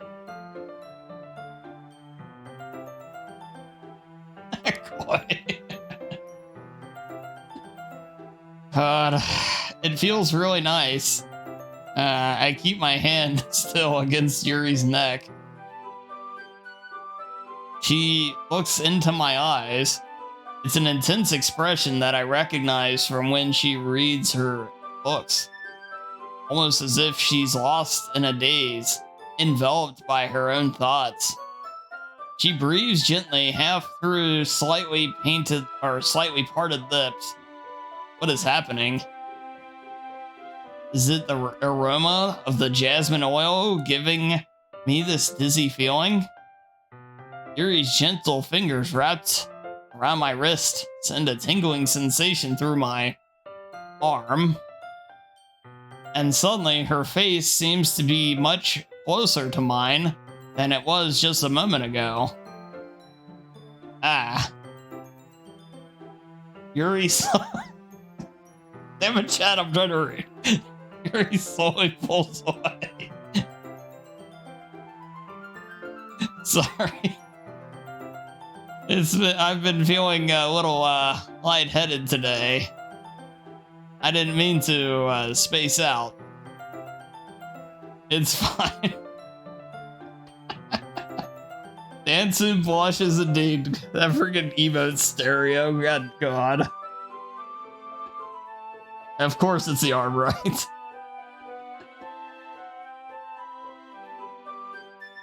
Oh, goodness. The moment is over as soon as it began. Yeah, you missed that window sometimes.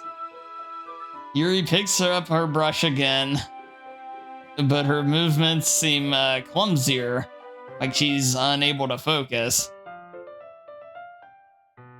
Our character is blind to kiss the girl, right? Right? God damn it, Bok Choy.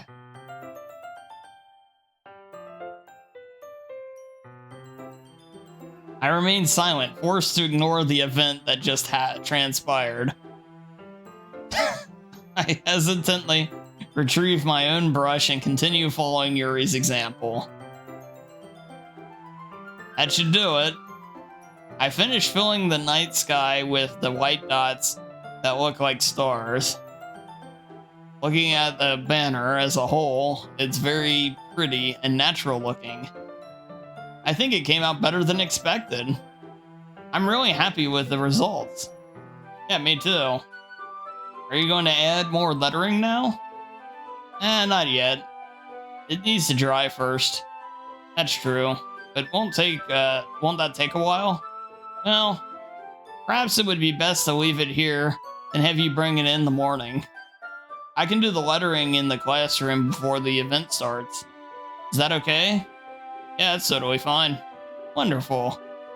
In that case, I don't think there's anything else for us to do here. Phew.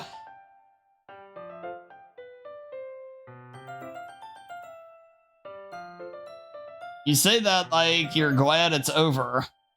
Was I wrong to assume that you were at least enjoying yourself a little bit? No, it's not that. I'm just glad we managed to get everything done. I see. I am too. I was a little concerned about time. I need to start making dinner soon. You don't have any time left? I was secretly hoping we would have some extra time after finishing the work. Well, Yuri thinking to herself.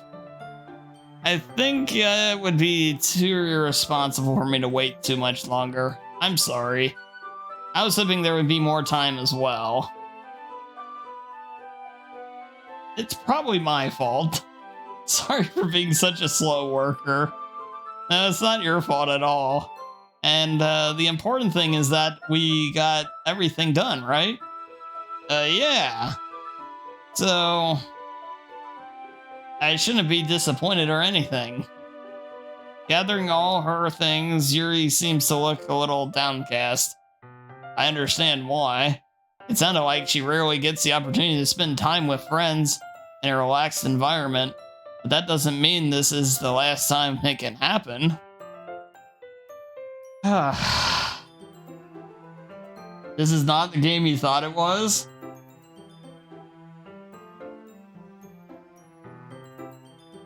Oh, there's more to do here, Yuri. God damn it, Bok Choy.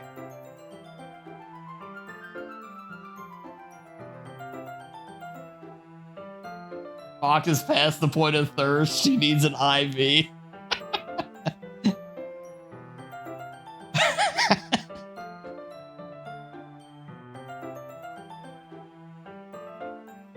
Resuscitate me.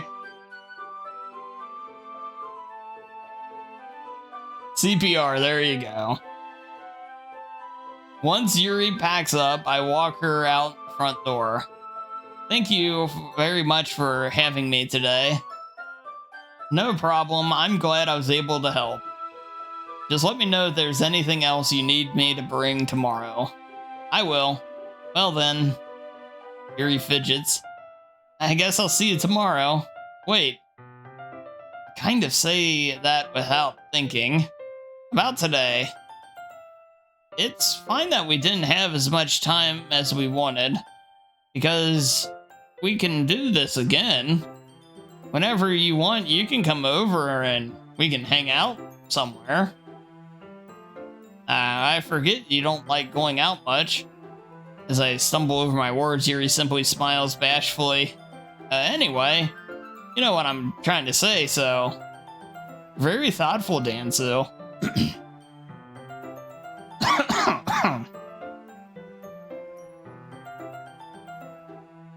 That was a legit cough, not me choked up at the moment here.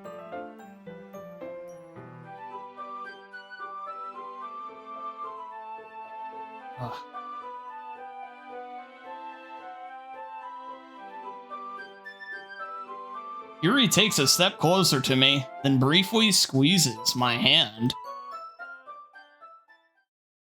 I kind of like that about you.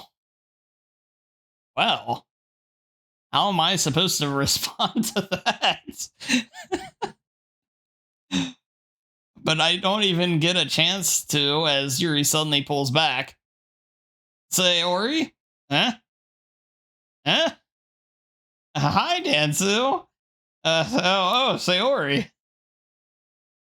Just now, we weren't, It's okay, Dansu. I just stopped by to say hi. Well, it's nice to see you. I'm sorry, but I already, I'm on my way to leave. Aw, really? That's too bad. I'm sorry. But we'll all be together in the festival tomorrow, so that's fine, right? Of course. Sayori beams. Yeah, so I'll see you tomorrow. Clearly embarrassed, Yuri hurries off. Sayori waves goodbye after her. Sayori, I thought you didn't want to come over today. Well, I tried staying in my room, but my imagination was being really mean to me. So I had to come here and see if for myself. See what? What you were talking about? What are you talking about? You know. How much fun you were having with Yuri. And how close you got to her. It makes me really happy that you've made such good friends. That's all that matters to me. Tears start to fall down Sayori's face. That's all that matters to me. Why am I feeling this way, Dansu? I'm supposed to be happy for you. Why does it feel like my heart is splitting in half? It hurts so much. Everything hurts so much. This would be much better if I just could disappear. Sayori, don't say that. It's true. If I wasn't here, then you would have to waste your sympathy on me. You wouldn't have to put up with me being selfish. Monica was right. I should just... Oh wait, Monica? Monica was right about what? Sayori. What I said before is true. I'm not going to let this continue. Caring about you like this isn't the burden your mind is making it out to be. It's something that makes me happy. It's something that I wouldn't trade for anything else. So even if it takes an entire lifetime, I'm gonna be by your side until you don't feel any more pain. But Dory looks away. I put a hand on her shoulder to reassure her. I'm scared, Dansu. I'm really scared. What are you scared of? I'm scared that I might like you more than you like me. It's true, isn't it? I was weak and started to like you too much. I did this to myself. Dansu, I like you so much that I want to die. That's how I feel. And that's enough. I don't want you to hurt anymore. I slide my hand down her arm and squeeze her hand in my own. You remember how I said I always know what's best for you? You still believe me? She nods. Even if you don't understand all your own feelings, I know what you need the most right now. And that's what I'm going to give to you. Oh boy. Oh god.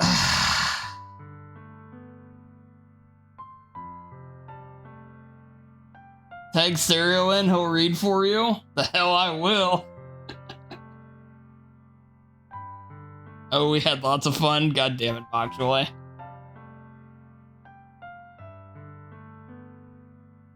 Why did you come over if you're just gonna be a bummer? Yeah.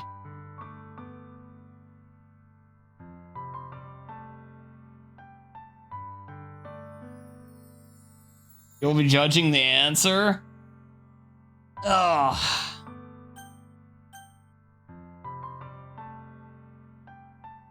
I mean, this can be true, but it's more in this capacity, right? But you can't just abandon, you can't just commit to this simply so they, if it's fake or whatever, you got to go with what's the right. Yeah. Always be my dearest friend. What you need most is for things to be like they've always been. Monica told me the truth. She told me how much happier you seem to be after I joined the club. I know you're struggling with some really difficult feelings right now, but please trust me that I know what's best and will make you happy in the end. I promise I'll help get things back to the way they were. I see. He forces a smile through an incredibly pained expression. Uh-huh. That what it feels like to get stabbed in the chest? Oh. I should write a poem about this, Sayori. It's okay. This is just my punishment, remember? For being so selfish. So please don't worry about these stupid feelings. I know you're right. I knew this whole time that there's no happiness down that path. That's why I came here. Just so I could get the answer I needed to hear. And the other thing, you're also right that I just want to go back to the way it was. I realize that now. You really do know me better than anyone. I trust you with anything. Anything at all. So, her smile finally breaks. All of a sudden, she turns around and drops to her knees. Touching her head with both hands, she screams as loudly as she can. I'm so shocked I don't know how to react. She looks over her shoulder, flashes me one more weak smile before turning around and running off. I'm left helplessly standing in front of my house. Why am I feeling so horrible about this? There's nothing more that I could have done. The most I could do to support Sayori through her feelings and help her on that path. That's right. But I'm having so much trouble understanding Sayori's feelings as she is.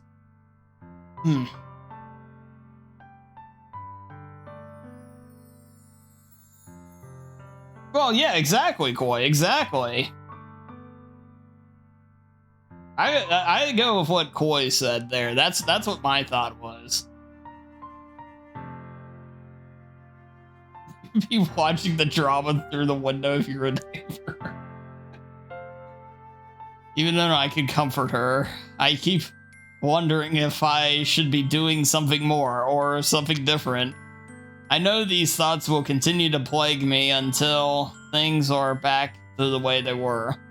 I'm going to give it everything I've got. Sayori will always be my dearest friend, and I'll do whatever it takes to put a smile on her face every day.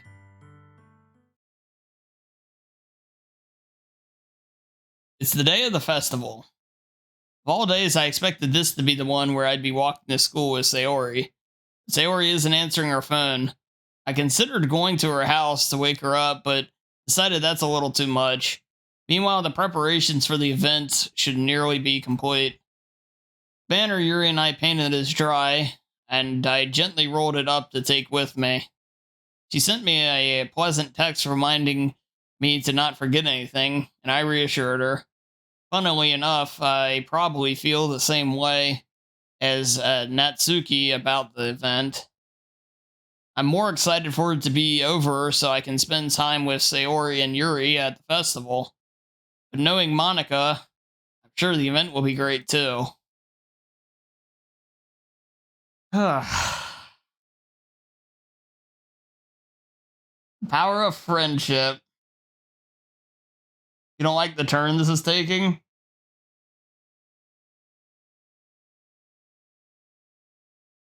You're washing dishes, taking a break? Ugh. Oh, man.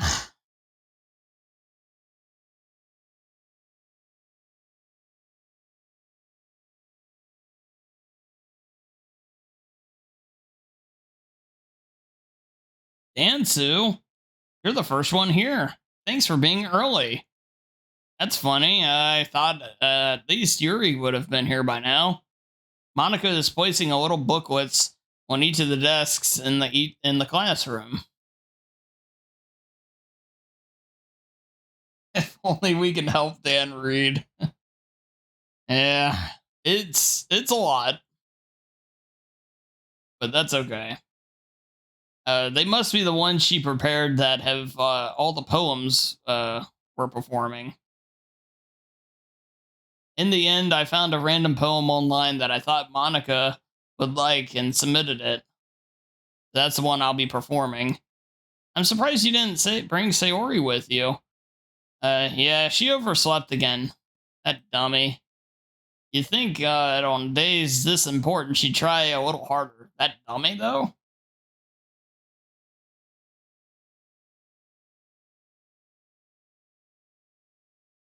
I say that, but I suddenly remember what Sayori told me yesterday, and I suddenly feel awful knowing that it's not nearly that simple for her. I only said it because it's the way I'm used to thinking, but maybe I should have gone to wake her up after all. And you should take a little responsibility for her, Danzu.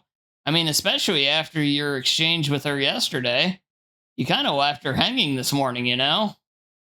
Exchange? Monica, you know about that? Of course I do. I'm the club president, after all. But I stammer, embarrassed. Did Sayori really tell her about it that quickly? About how I basically turned down her confession? That makes me really seem like a bad guy. But I'm the one who knows what's best for her, right? Jeez. You don't know the full story at all, so don't worry. I probably know a lot more than you think. Eh, Anika's being friendly as usual, but for some reason I felt a chill down my spine after hearing that.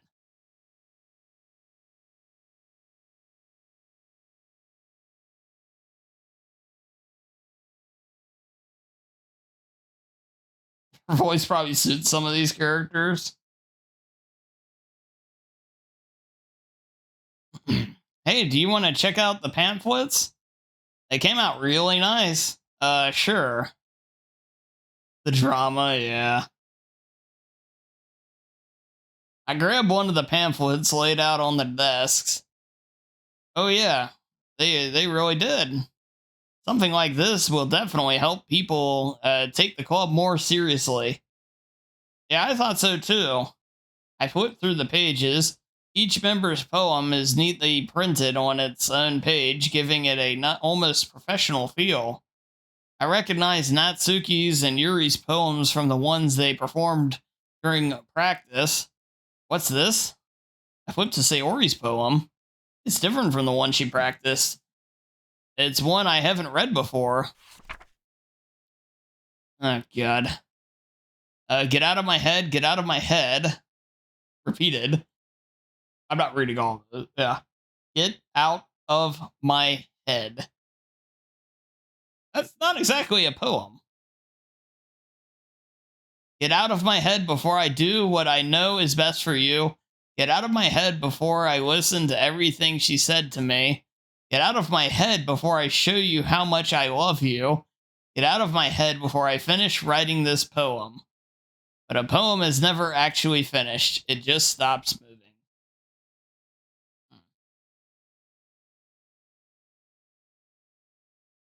I love wholesome games.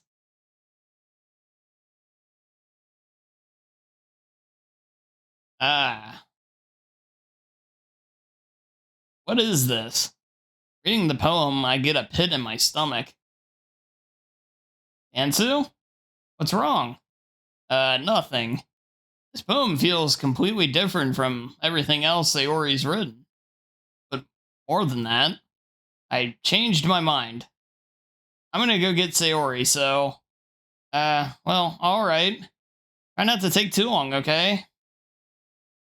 Quickly leave the classroom. Don't strain yourself, Monica calls out after me. I quicken my pace. What was I thinking? I should have tried a little bit harder for Sayori. It's not a big deal to at least wait for her or help her wake up. Even the simple gesture of walking her to school makes her feel really happy. Besides, I told her yesterday that things will be the same as they always have been. That's all she needs, and what I want to give her. I reach Sayori's house and knock on the door. I don't expect an answer since she's not picking up her phone. Like yesterday, I opened the door and let myself in. Where are the parents in this game? Where is any adult figure? Good Lord. Yes, they're at work, of course. We have not seen a single adult person, right? Oh my goodness. Sayori. She's really is a heavy sleeper. I swallow. I can't believe I ended up doing this after all. Waking her up in her own house. Isn't that more of something a boyfriend would do? Or, a parent? Guardian of some kind? In any case, it just feels right. Outside Sayori's room, I knock on her door. Sayori? Wake up, dummy. Yes, call her dummy. That's always constructive as well. There's no response. I really don't want to have to enter the room like this. Isn't it kind of a breach of privacy? But she really leaves me no choice. I gently open the door. Oh.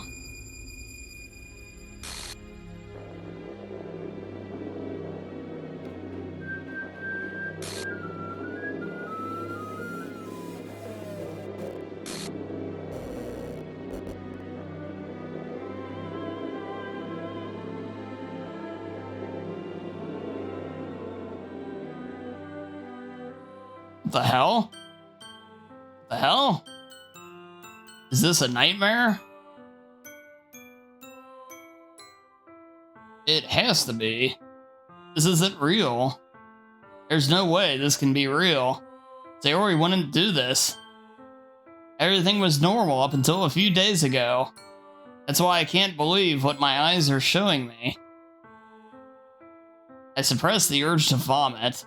Just yesterday, Told Sayori I would be there for her. I told her I know what's best and that everything will be okay. Then why? Why would she do this? How could I be so helpless? What did I do wrong? Turning down her confession? That has to have been what pushed her over the edge. Her agonized scream still echoes in my ears. Why did I do that to her when she needed me the most? Why was I so selfish? This is my fault. My swarming thoughts keep telling me everything I could have done to prevent this. If I just spent more time with her, walked her to school, and gave her what I know she wanted out of our relationship, then I could have prevented this. I know I could have prevented this. Screw the literature club. Screw the festival. I just lost my best friend. Someone I grew up with. She's gone forever now. Nothing I can do will bring her back. This isn't some game where I can reset and try something different. If only I had a chance and wasn't careful enough. And now I'll carry my guilt until I die. Nothing in my life is worth more than hers. But I still couldn't do what she needed from me. And now, I can never take it back. Ever. Ever. Ever.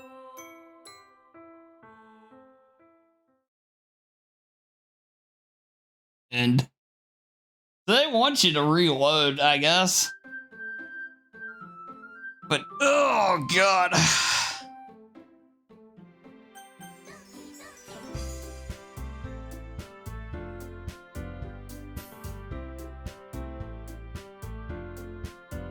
Yeah, that's what she literally said was the save, yeah.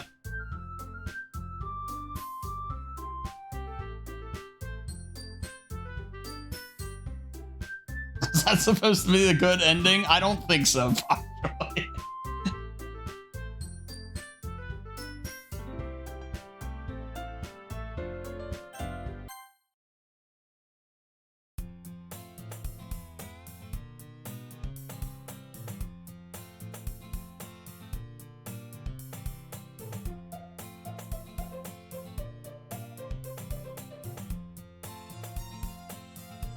I see an annoying girl running towards me in the distance, waving her arms in the air like she's totally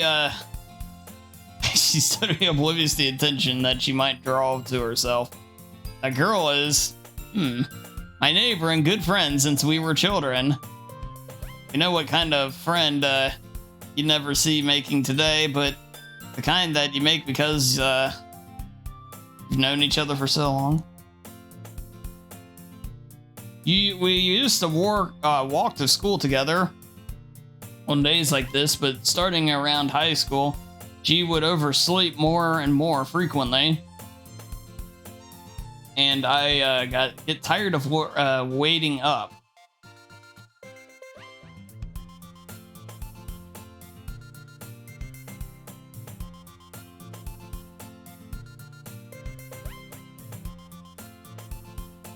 Oh, I don't think that's either, Koi. I mean, yeah, it's like, so, yeah, we're gonna say we love you and are giving our, you know, like, going into a relationship with somebody just that we don't really feel that way about, just so it helps them feel better.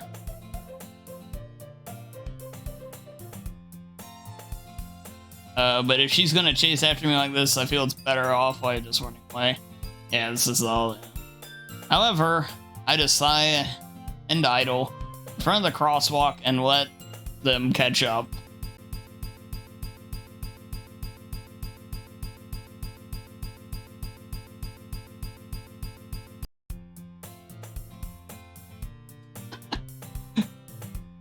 It's an ordinary school day like any other. Surrounded by couples and friend groups walking to school together. I've always walked to school alone. I've always told myself about time I meet some girls or something like that. But I have no motivation to join any clubs. I'm perfectly content just getting by on the average while spending my free time on games and anime. There's always the anime club, but it's not like there would be any girls in that anyway.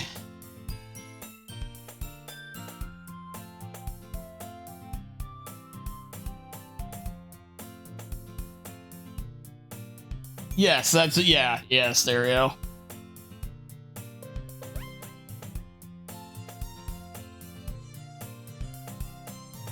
The school day is as ordinary as ever, and it's over before I know it. After I pack up my things, I stare blankly at the wall, looking for an ounce of motivation. Gloves. There really aren't any that interest me. Besides, most of them would probably be too demanding for me to want to deal with. I guess I have no choice but to start with the anime club. Dansu? Monica? Oh my goodness, I totally didn't expect to see you there. It's been a while, right? Yeah, it has.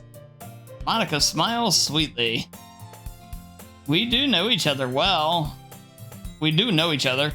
Well, we rarely talked, but we were in the same class last year. Monica was probably the most popular girl in class. Smart, beautiful, athletic, basically completely out of my league. But having her smile so genuinely feels a little... what did you come here for anyway? Oh, I've been just looking for some supplies to use for my club. Do you know if there's any construction paper in here? Or markers? I guess you can check the closet. You're in the debate club, right? Yeah, about that. I actually quit the debate club. Really? You quit? Yeah. To be honest, I can't stand all the politics around the major clubs. It feels like nothing but arguing about the budget, publicity, and how to prepare for events. I'd much rather take something I personally enjoy and make something special out of it. In that case, what club did you decide to join? Actually, I'm starting up a new one. A literature club. Literature? That sounds kind of dull. How many members do you have so far? It's kind of embarrassing, but there's only 3 of us so far. It's really hard to find new members for something that sounds so boring. I can see that. But it's really not boring at all, you know? Literature can be anything. Reading, writing, poetry. I mean, one of my members even keeps her manga collections in the club room. Wait, really? Yeah, it's funny, right? She always insists that manga is literature too. I mean, she's not wrong, I guess. And besides, a member is a member, right? Did Monica say she? Hey, Dansu. Any chance are you still looking for a club to join? I mean, I guess so, but in that case, is there any chance you could do me a big favor? I won't ask you to join, but if you could come at the very least to visit my club and see what makes visit my club, it would make me really happy. Please? I guess I have no reason to refuse. Besides, how could I refuse someone like Monica? Sure, I guess I could check it out. Ah, awesome. You're really sweet, Dansu, you know that? It's nothing, really. Shall we go then? I look forward to the material, I'll look for the materials another time. You're more important. Oh.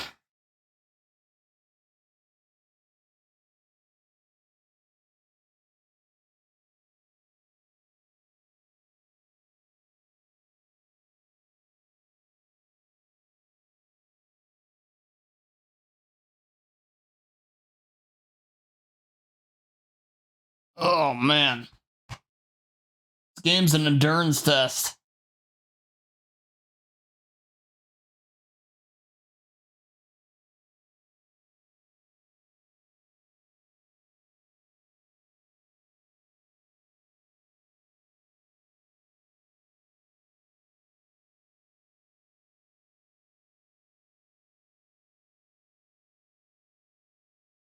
I mean, you could save. Well, I mean, I'm not gonna just pack it up. You want to know how long it is? Well, let me ask you this. If I go to the normal stream time, are we going to finish? Like, would we finish it? I just realized it's 2:30 already.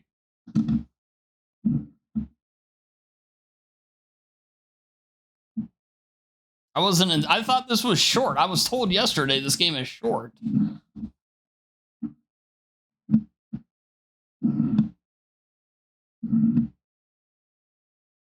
Streaming a game like this takes longer than playing solo. Oh, that's true. You already finished it once. That is true.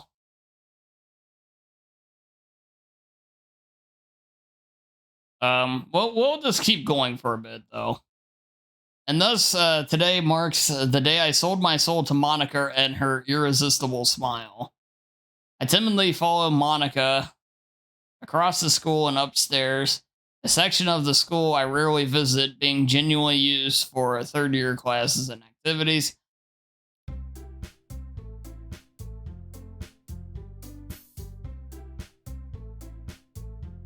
Well, let me ask this. I mean, am I like basically playing through the whole thing again here? Or am I missing something I should do? I don't necessarily need to know what it is. I'm just wanting to know, are we going through like all 4 days again here?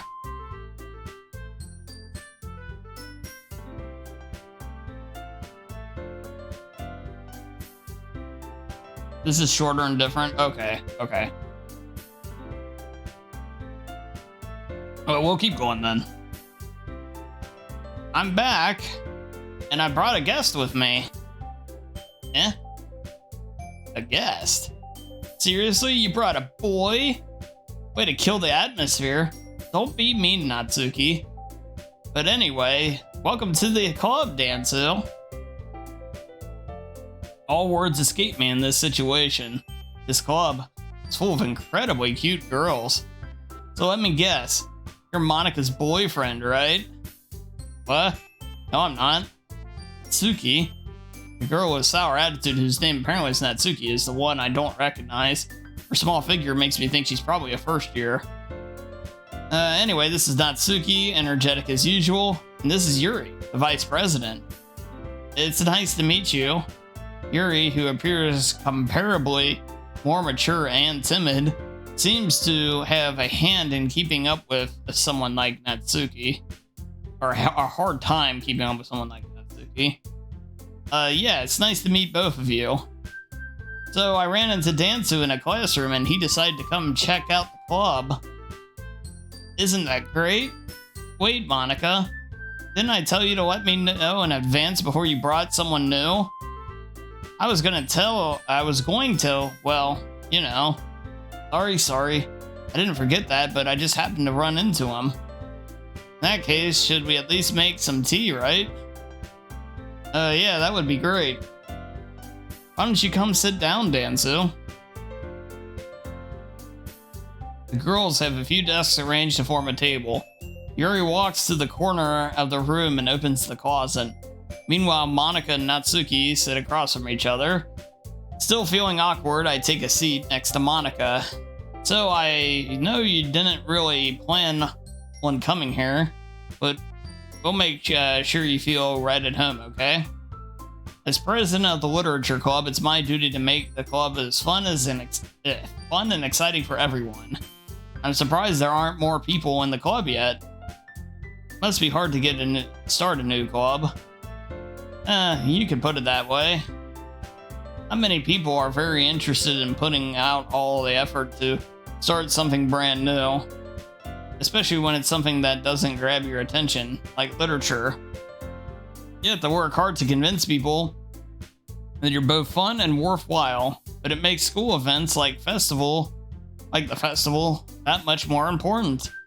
I'm confident that we can all grow this club before we graduate. Right, Natsuki? Well, I guess.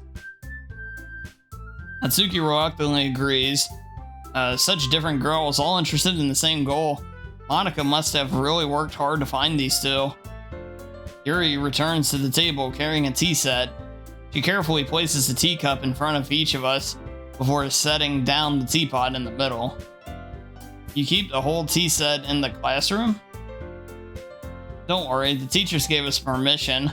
After all, doesn't a hot cup of tea help you enjoy a good book? Yeah, I guess.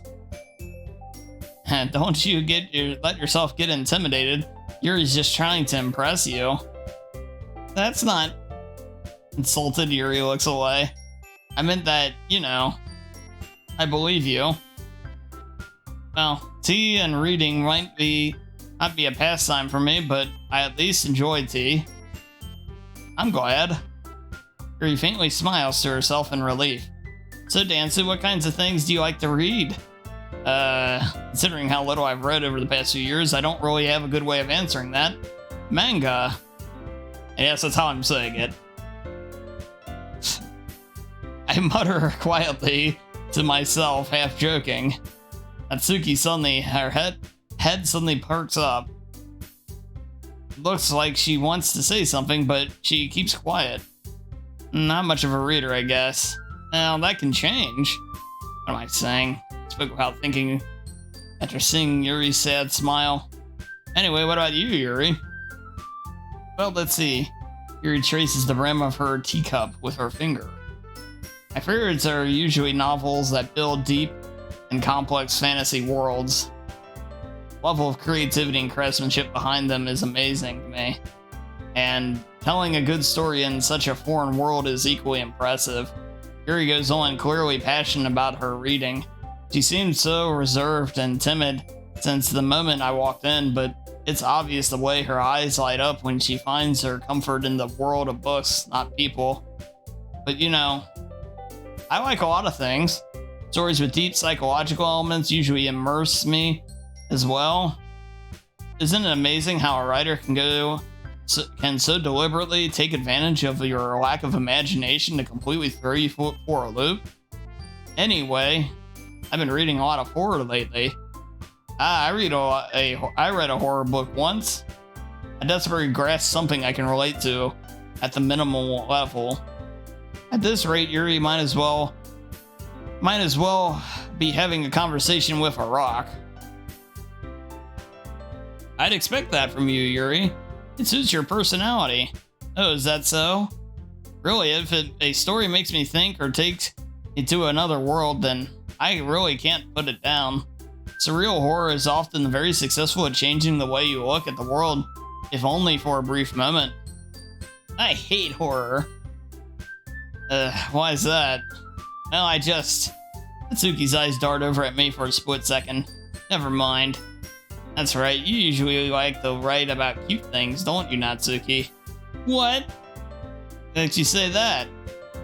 You got the piece of paper on, from the last club meeting. Looked like you were working on a poem called Don't You Say It Out Loud. Give that back. Fine. Natsuki, you write your own poems? Yeah, I guess sometimes. Why do you care? I think it's impressive. Why do you share them sometimes? No. You wouldn't like them. I'm not a very confident writer yet. I understand how Natsuki feels. Sharing the level of writing takes more than just confidence. The truest form of writing is writing to oneself.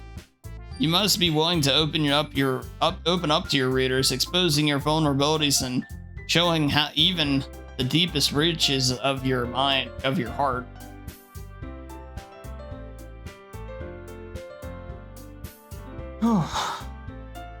My fourth wall. So does it mean my imagination is really good? If I wasn't thrown for a loop by that ending? Yeah, Koi, I'd say so.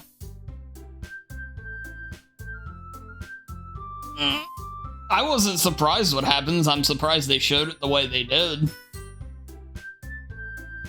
But I wasn't surprised it happened. Why not?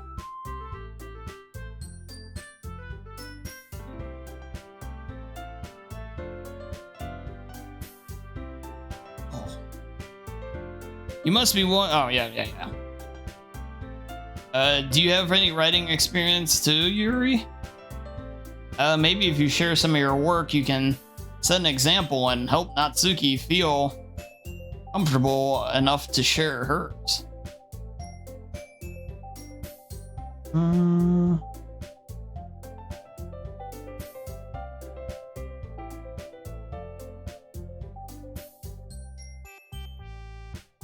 man.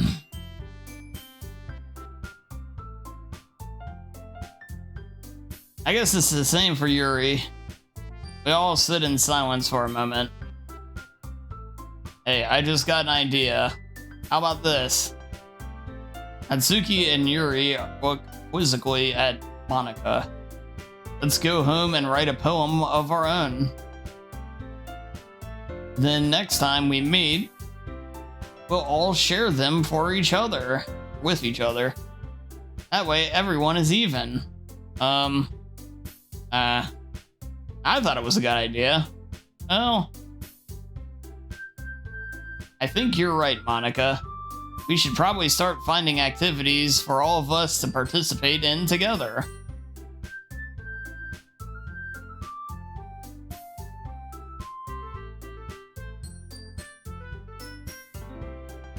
I decided to take on responsibility of vice president after all. Or I did decide to.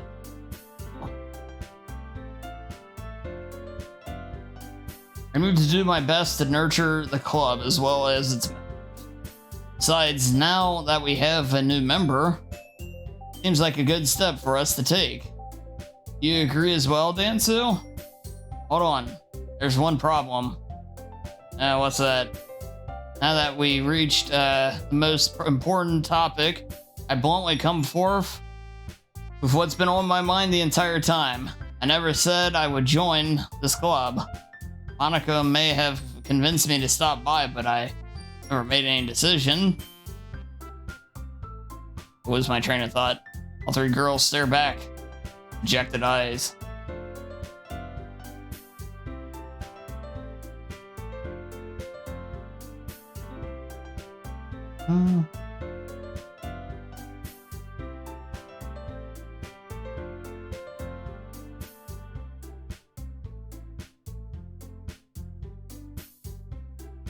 Oh, yeah. Yeah, go ahead and get... You can probably just get rid of them.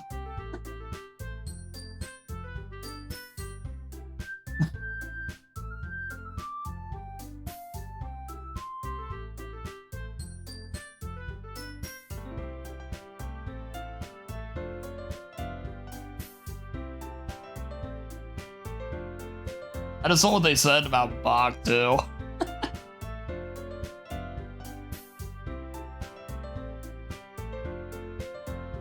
That's kind of that's just a cringe person, period. I didn't see the real message, but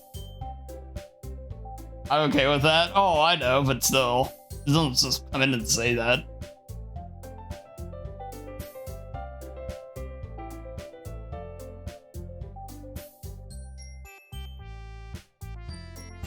I'm sorry, I thought, The girls exchange glances before Monika turns back to me. I guess I need to tell you the truth. The thing is, we don't have enough members yet to form an official club. We need 4. And I've been trying really hard to find new members. And if we don't find one more before the festival, I'm defenseless against these girls. How am I supposed to make a clear-headed decision when it's like this? I would feel terrible for letting everyone down in this situation. Yeah, I didn't see it either at first.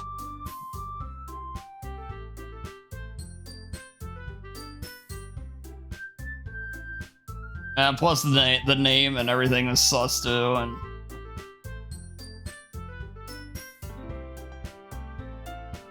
besides, the club itself seems pretty relaxed. So if writing poems is the price I need to pay in order to spend every day with these beautiful girls, right. Okay, I've decided then. I'll join the literature club. One by one, the girls' eyes lighten up. You really mean that? Yeah.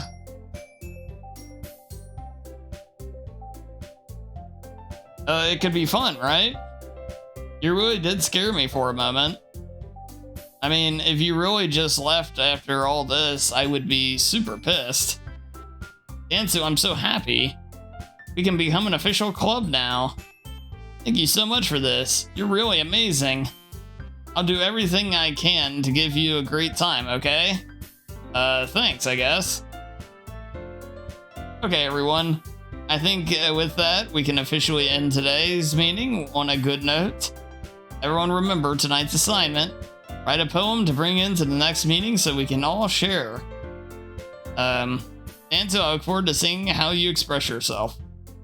Yeah. Really impressed the class star Monica with my mediocre writing skills. I already feel the anxiety welling up inside me. Meanwhile, the girls continue to chit-chat as Yuri winds up the tea set. I guess I'll be on my way then. Okay. I'll see you tomorrow then. Can't wait.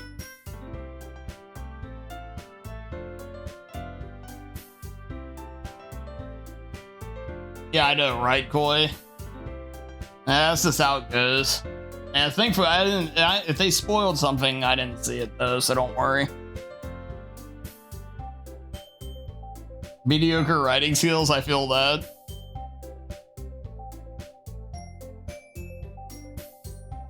With that, I depart the club room, make my way home.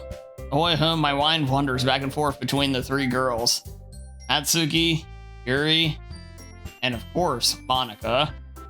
Will I be happy spending every day at school in a literature club? Perhaps I have a chance to go closer to one of these girls. Alright, I just need to make the most of my circumstances, and I'm sure good fortune will find me. And I guess it all starts with writing a poem tonight.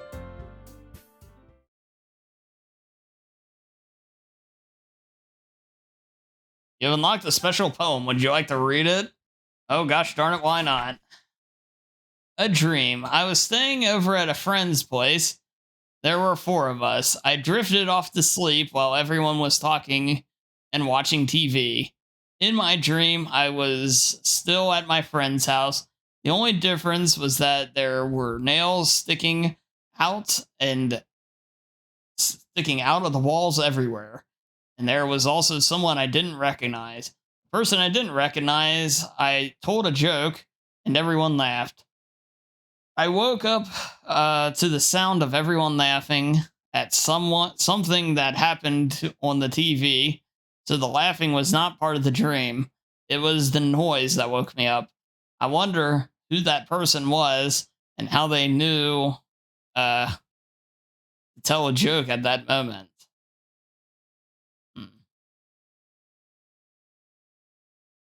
Are we winning?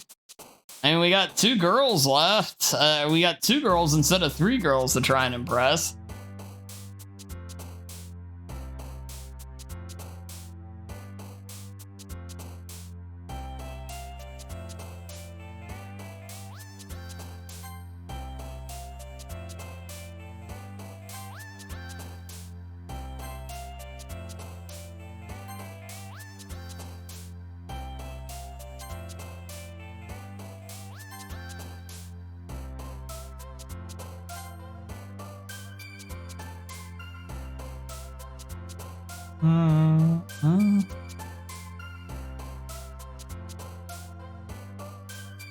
The brat's gonna be mad at you? That's fine.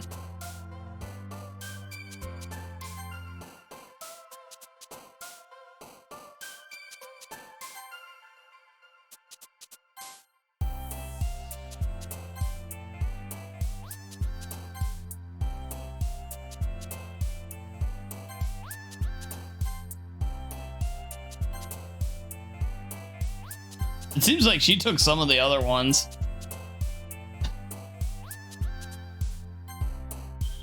I guess they both kind of did.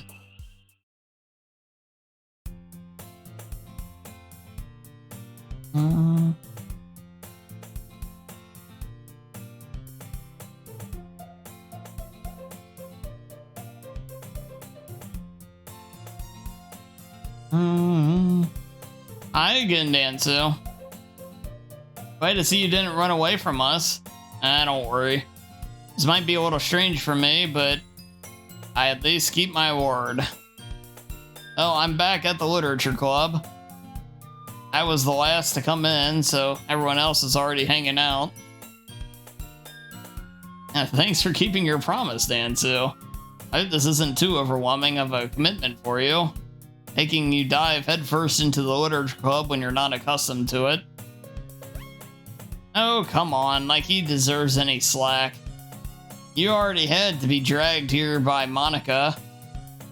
I don't know if you plan to just come here and hang out or what, but if you don't take us seriously, then you won't see the end of it.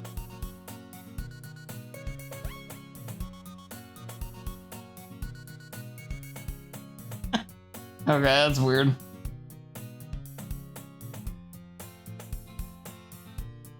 Interesting. Natsuki finds herself stuck between saying Monica and manga. Manga is literature. Swiftly defeated, Natsuki plops back into her seat. I'm sorry, Dansu. We'll make sure to put your comfort first, okay? Yuri shoots Natsuki with a disappointed glance. Anyway, now that you're in the club and all, perhaps you might have interest in picking up a book to read. Well, I can't really say either way. Like you said, I'm in this club now. So it only feels right for me to do something like that if you ask. Wait, I didn't mean it like that. Don't really want to, then forget I said anything, I guess. No, it's not like that, Yuri. I want to try and be a part of the club. So even if I don't read often, I'd be happy to pick a book if you wanted me to. Are you sure? I just felt like, well, as vice president and all, that I should help you get started on something you might like. Yuri reaches into her bag and pulls out a book. I didn't want you to feel left out, so I picked out a book that I thought you might enjoy. Short read, so I should keep your attention even if you don't usually read. And we could, discuss it if you wanted. How is this girl accidentally being so cute? She even picked out a book she thinks I'll like, despite me not reading much. Yuri, thank you. I'll definitely read this. I'm enthusiastically taking the book. Phew. Well, you can read it at your own pace. I look forward to hearing what you think. Now that everyone's settled in, I expect Monica to kick off some scheduled activities for the club. That doesn't seem to be the case. Yuri's face is already buried in the book. Can't help but notice some more expression. Natsuki's rummaging the closet. Really curious to talk to Yuri a little bit more. At the same time, I would feel bad for distracting her from reading. If she glimpses the book, she's reading the same book she went me. Some of this is like crap. She knows me looking at her. Hey, very nice, Pakorka.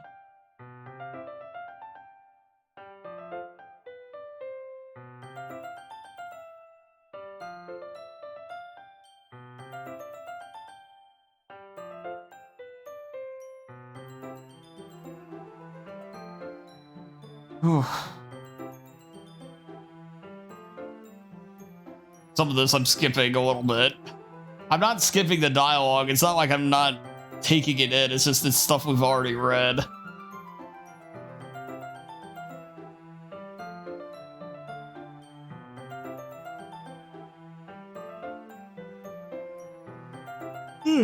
Some days just are like that, man.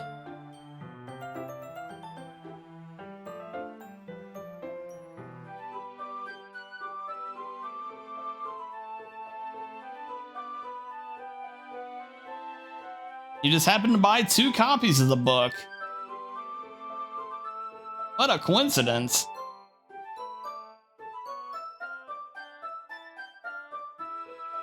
Yeah, it's an endurance test, Pakorka. It's an endurance test.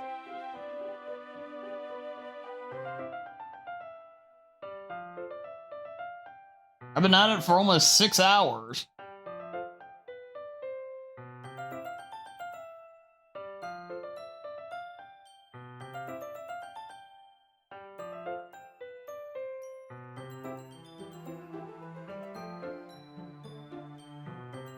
I'm glad to hear. Once it starts to pick up, you might have a hard time putting it down.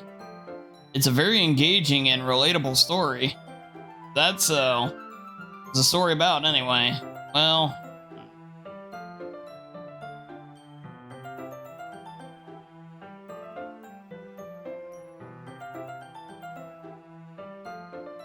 oh, they're more than welcome to get all their wins out of the way against the Cubs, then they can go ahead and lose all their games against the Reds.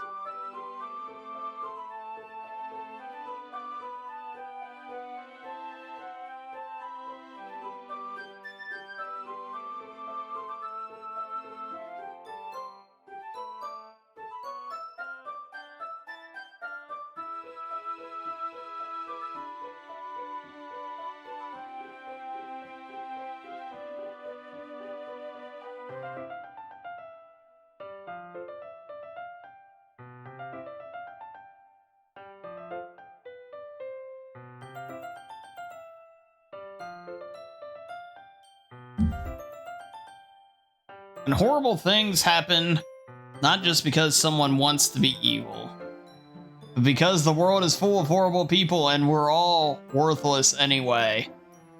Then suddenly, yes, of course. I'm rambling, aren't I?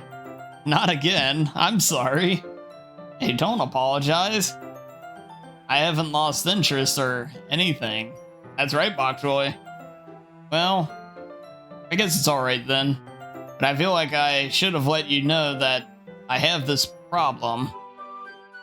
When I let things like books and writing fill my thoughts, my whole body gets, I've forget to pay attention to other people. So I'm sorry if I end up saying something strange. And please stop me if I start talking too much. I really don't think you need to worry. That just means you're passionate about reading. The least I can do is listen. The Literature Club, after all. That's true. In fact, I might as well get started reading it, right? Yeah. I mean, you don't have to, but what are you saying? Let me just get the book. Retrieve the book from my bag. Alright. It's fine if I sit here, right? I slip into the seat next to yours. Yeah. Are you sure? Seem a little apprehensive. I'm sorry. It's not that I don't want to. It's just something I'm not very used to. That is, reading in the company with someone. I see. Well, just tell me if I end up distracting you or anything. Alright. Open the book to start reading.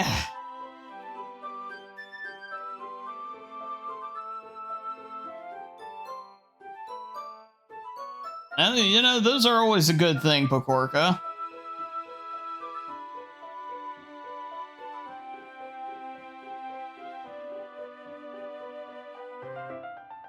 As if I can hear her presence on my shoulder as I read. Not a particularly bad thing, or distracting, but only somewhat comforting.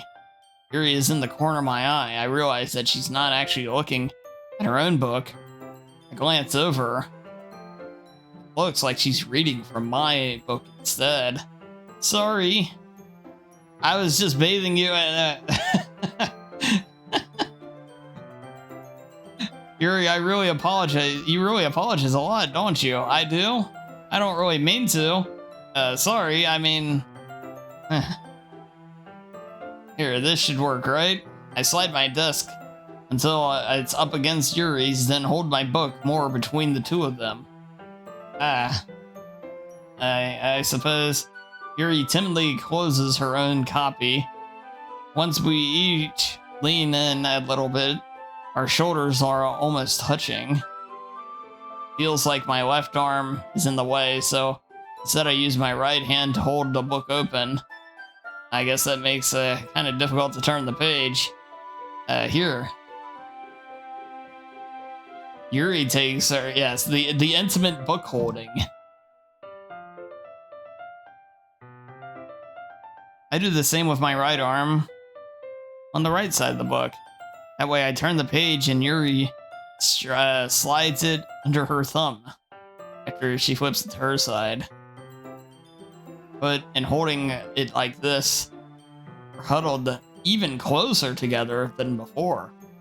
It's actually kind of distracting me. It's as if I can feel the warmth of Yuri's face, and she's in the corner of my vision. Are you ready? To turn the page? Yeah, sorry. I got a bit distracted for a second. I glance at Yuri's face again, and our eyes meet. I don't know how I'll be able to keep up with her. That's okay. You're not used to reading, right? I don't mind being patient if it takes you a bit longer. Probably the least I can do since you're being so patient with me. Yeah, thanks. We continue reading. Yuri no longer asks me if I'm ready to turn the page. Instead, I just assume turn it. Yep, that's right, Stereo.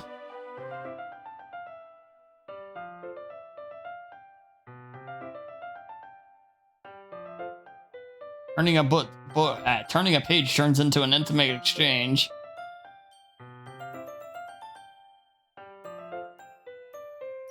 The main character reminds me of you. Really? This is thinking for the way second guesses everything.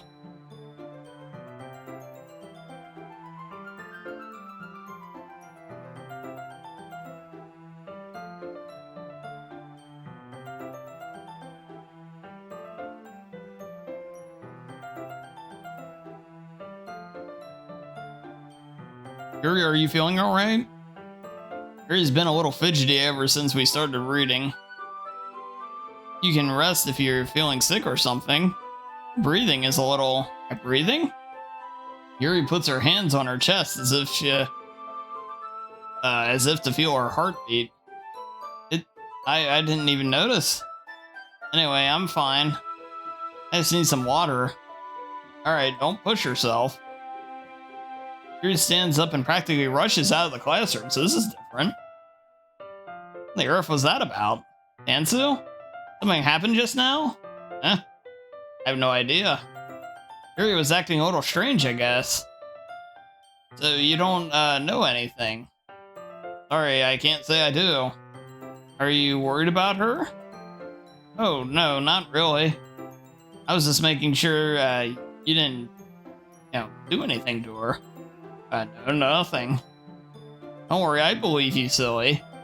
Yuri does this sometimes. There's nothing alarming. If you say so. Anyway, why don't we start with sharing our poems with each other? Shouldn't we wait for Yuri? Yeah, she might be a while. So I just figured we'd get started without her. Is that okay? Yeah. I was just asking. I stand up. Make a mental note of where I left in the book, and then slip it back into my bag. Hey Bree, welcome in.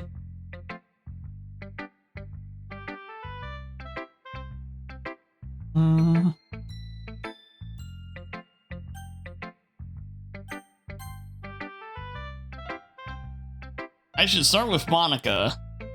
Yesterday, she seemed so eager to read my poem, and I want her to know I'm putting in effort. Hi, Dansu. Having a good time so far? Yeah. Good, glad to hear it. By the way, since you're new and everything, who's your waifu so far? Yuri is the one we've consistently aimed attention at.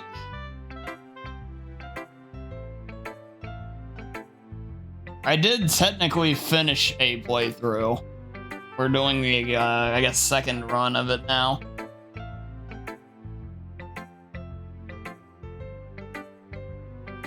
Yeah, Yuri's pretty good. Yeah, she's a good choice.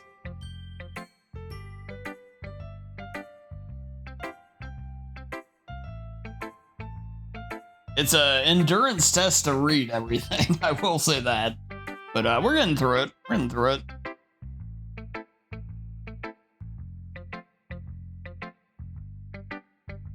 Since you're new and everything, if you ever have any suggestions for the club, things we can do better, I'm always listening.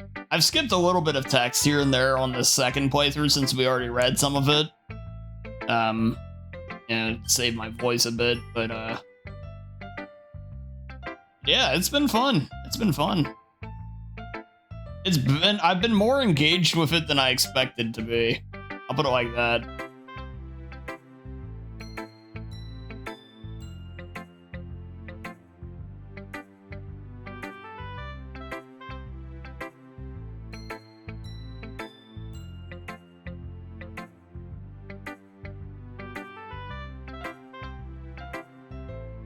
Don't worry, Dansu. We're all a little embarrassed today, you know? It's that sort of barrier that we must learn to get past soon. Yeah, that's true. I hand Monica my poem. Great job, Dansu. I was going oh in my head while reading it. It's really metaphorical.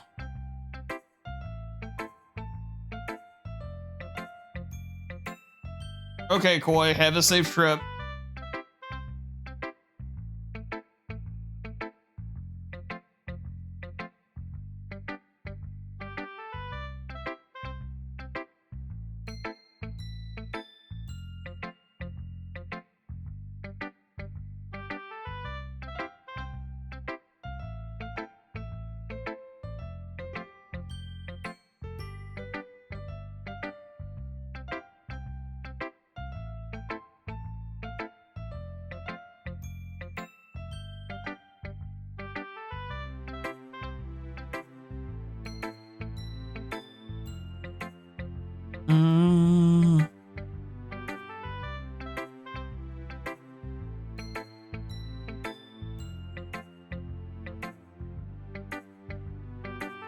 I think she gets too stimulated. She ends up withdrawing and looking for alone time. Suddenly the door opens. I don't remember that. Some of that little bit there. I'm back. Did I miss anything? Not really. Well, we all started sharing our poems with each other. Already? I'm sorry for being late. No need to apologize. We still have plenty of time, so I'm more than glad you took all the time you needed. Alright. Thanks, Monica. I suppose I should get my poem now. Anyway, you want to read my poem now? Don't worry, I'm not very good. I'm pretty confident for someone who claims to not be very good. Well, that's because I have to sound confident.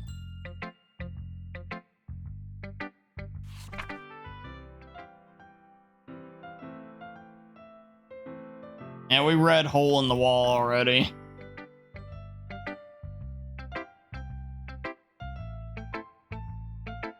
It's very freeform, if that's what you call it.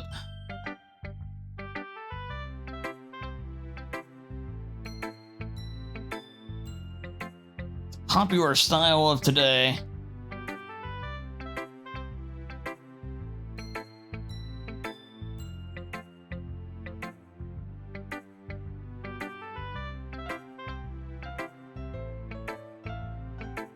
The power of an epiphany.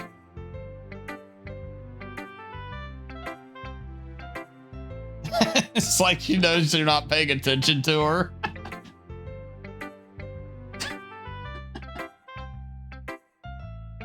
I'm kind of nervous to talk about deep stuff like that because it's kind of coming on strongly. Maybe after everyone is better friends with each other. Anyway, here's Monica's writing tip for the day. Sometimes when you're writing a poem or a story and your brain gets fixated on a certain point, try to make it perfect, then you'll never make any progress. Just force yourself to get something down on paper and tidy it up later. Another way to think about this is if you keep your pen, That's my advice for today. Thanks for listening.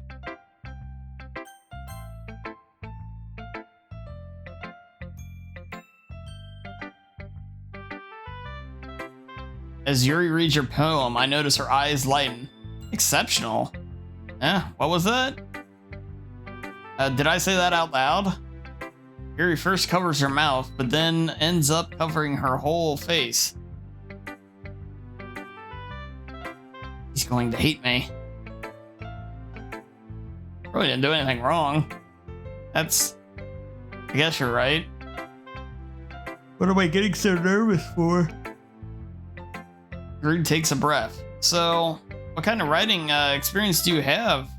Your use of imagery and metaphors indicates you've written a lot of poetry before. Really? That's a huge compliment coming from you. It's actually my first time, really. Huh? He stares at me blankly and looks at my poem again. Well, I know that. I just meant, I was off unable to find an excuse.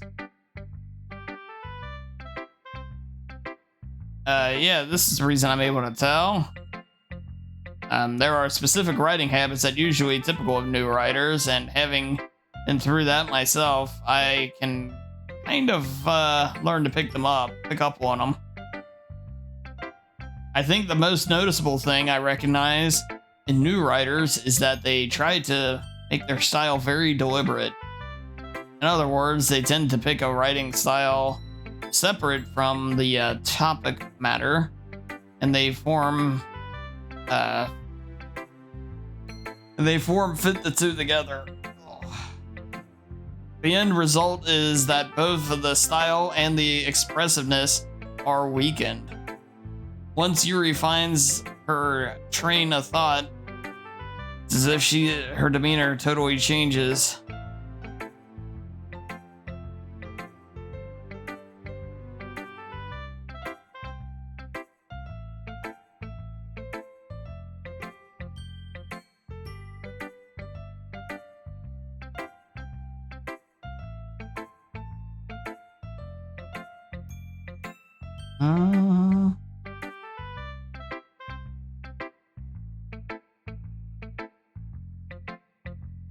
Dansuwu indeed.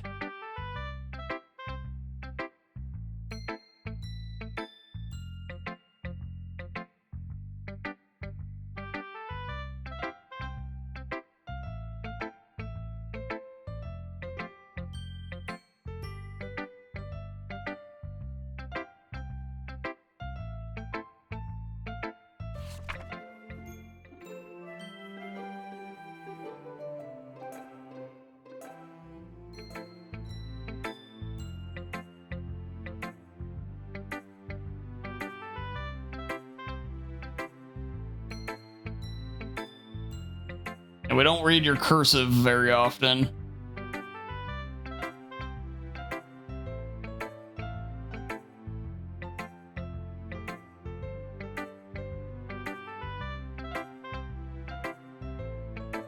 It wasn't too short, it was perfect length.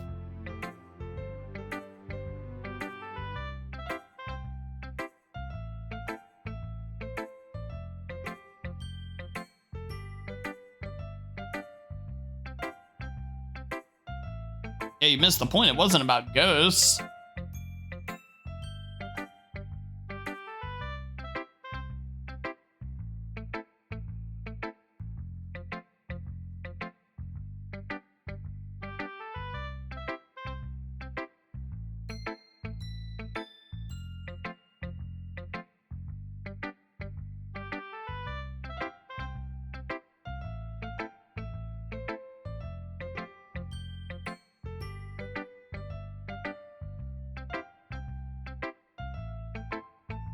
If anything, I could probably learn a thing or two from you. You think so? Yeah, of course. You know, I was really nervous about doing all this, but in the end, I enjoyed it. I'm going to keep doing my best for you, Dansu. Me too.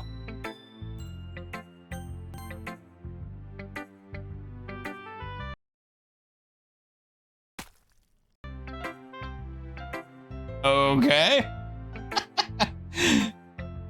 If you're gonna take the club seriously, then go home. What?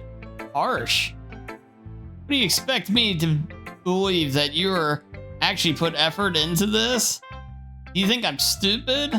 I'm not a writer. Maybe it's not very good, but yeah, I did put an effort.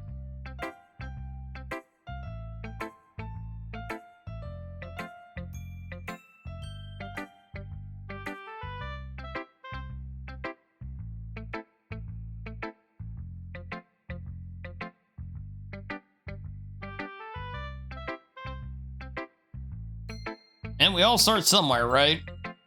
If you're still proud of the first poem you ever wrote, then I'd like to read it. Painful to think about. Fine. Well, sorry. You'll get better anyway. I'd tell you what to improve, but you're better off just trying again. Fair enough. Well, to each their own, I guess. Anyway, I gotta go share mine now. Knowing you, you'll probably think it's stupid.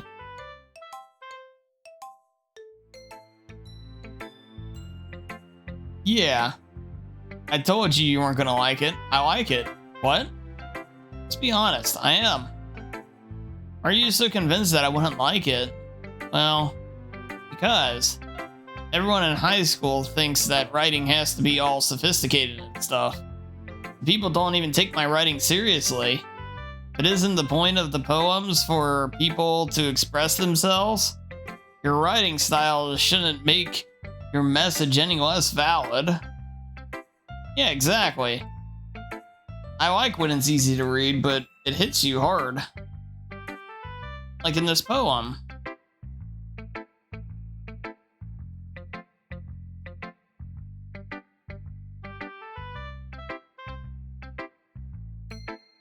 I like how the game's kind of pacing out these random little ticks, I guess, whatever you want to call them, here in this second playthrough.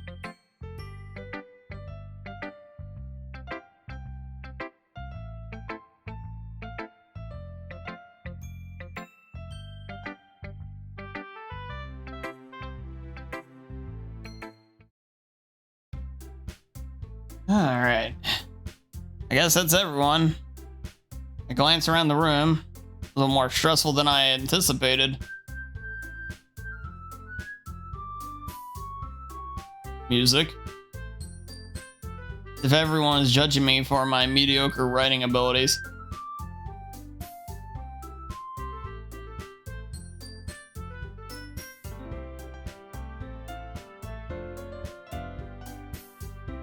Oh, really? Really, Stereo?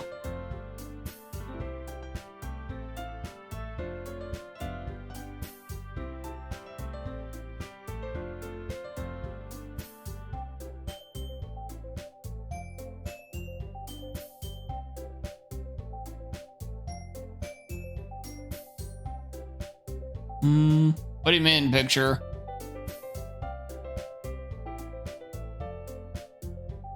I can't tell what I'm supposed to see here. Hold on, I gotta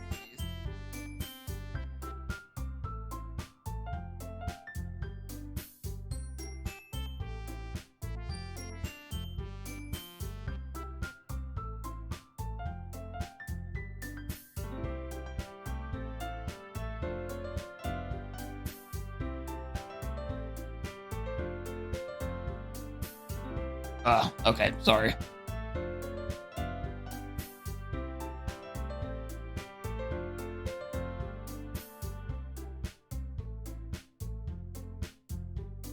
Does that say Ori? I wasn't sure.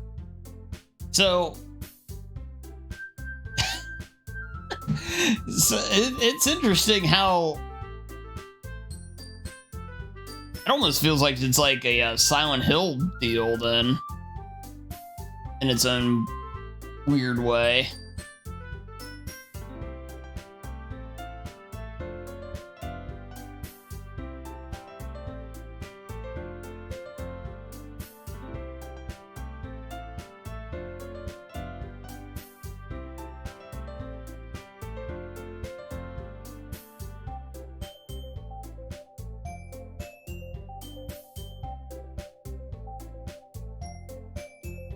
Did you say something?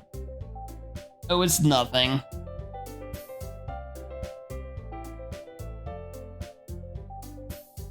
I guess you could say it's fancy. Thanks. Yours is cute. Cute. You completely miss the symbolism or something? It's clearly about the feeling of giving up. How can that be cute? I know that. I just meant the language, I guess. I was trying to say something nice. You mean you have to try that hard to come up with something nice to say? Thanks, but it really didn't come out nice at all. I do have a couple suggestions. I was looking for suggestions. I would have asked someone who actually liked it. People did, by the way. Monica liked it, and Dancer did too. Based on that, I'll gladly give you some suggestions of my own. First of all, excuse me, appreciate the offer, but I spent far too long establishing my writing style. I don't expect it to change anytime soon unless, of course, I come across something particularly inspiring, which I haven't yet. Dancer liked my poem too, you know. He even told me he was impressed by it. Particularly suddenly stands up. Oh, I didn't realize you were so interested in trying to impress our new member, Yuri. Huh? That's not what I... You're both mean. Yuri stands up as well. Maybe you're just jealous that Dancer appreciates my advice more than he appreciated yours. Huh? And how do you know he didn't appreciate my advice more? Are you that full of yourself? No. If I were full of myself, I wouldn't deliberately go out of my way to make everything I do overly cutesy. Well, you know what? I wasn't the one who's magically criticized bigger as soon as dancers started showing up. That line. Natsuki, that's a little... I love the fact that I didn't notice this the first time, but it has both of them saying it. This doesn't involve you. Taking out your own insecurities on others like that. You really act like a... You really act as young as you look, Natsuki. Me? Look who's talking. You want to be edgy, bitch? Edgy? Oh boy. Sorry that my lifestyle is too much for someone as of your mental ages to comprehend. See? Just saying that proves my point. Most people learn to get over themselves after they graduate middle school, you know? If you want to prove anything, then stop harassing others with your sickening attitude. You think you can counterbalance your toxic personality just by dressing and acting cute? The only cute thing about you is how hard you try. Whoa, be careful, or you might cut yourself on that edge, Yuri. Oh, my bad, you already do, don't you? Ooh. Did you just accuse me of cutting myself? What the fuck is wrong with your head? Yeah, go on. That Dancer hear everything you really think. I'm sure he'll be head over heels for you after this. Ugh. Suddenly Yuri turns toward me, as if she just noticed I was standing here. Dancer, she's trying to make me look bad. That's not true. She started it.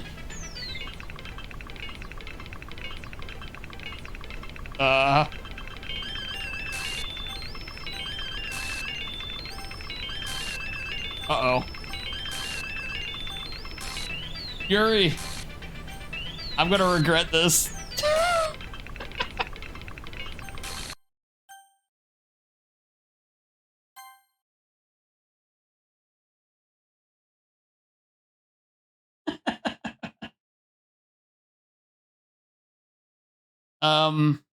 Hey, Dansu. Why don't we step outside for a little bit? Okay? Everything is fine, yes. Sorry about that. They really shouldn't have tried to get you involved. It's probably better for us to stay out of this. We'll go back inside once they're done yelling. Some president I am, right? I can't even confront my own club members properly. I just wish I was able, or just a little more assertive sometimes. But I never have it in me to put my foot down against others. You understand, right? Anyway, if this makes you want to spend less time with the others, then that's fine. I'd be happy to spend more time with you instead. Suddenly, Natsuki runs out of the classroom. And she quickly runs away. Oh dear. Well, it looks like they're done. I didn't mean it. I didn't mean it. I didn't mean it. Yuri is rocking back and forth in her desk with her palms on her forehead. Yuri? I didn't mean it. I believe you. I have no idea what Yuri might have said to Natsuki. Or did. Ansu? Please don't hate me. Please. I'm not like this. There's something wrong with me today. It's fine, Yuri. We know you didn't mean it. Besides, I'm sure Natsuki will forget all about it by tomorrow. Completely. Anyway, meeting is over, so you can go home now if you want. Yuri looks at me like she wants to say something, but she keeps glancing at Monica. You can go first, Monica. I'd like to stay a bit longer.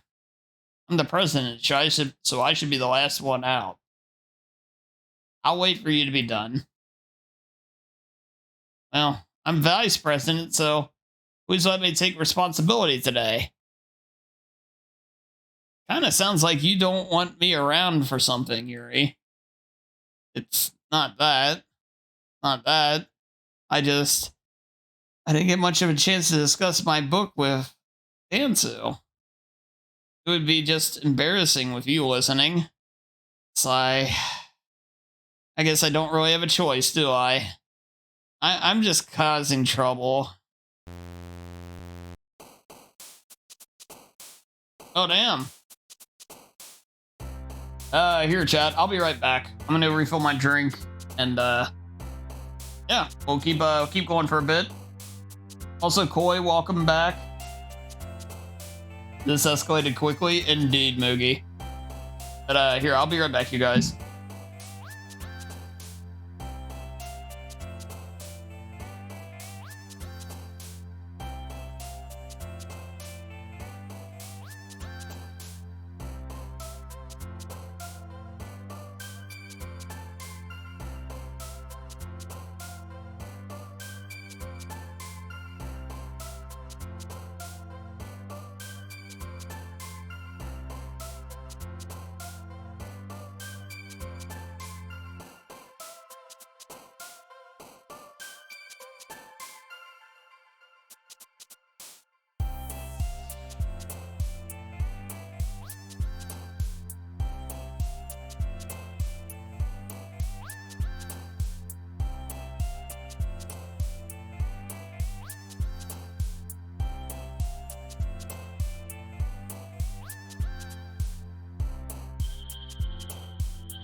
4 girls fighting over us is the most unrealistic thing. For y'all, maybe. For me, it's Sun. Ah, yes, of course, Stereo, of course.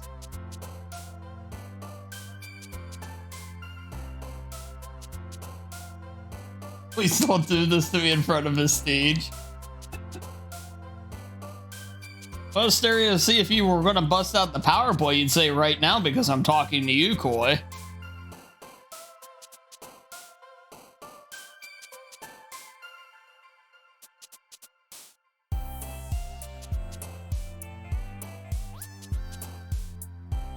Okay. But yes, I have returned. Refilled drink.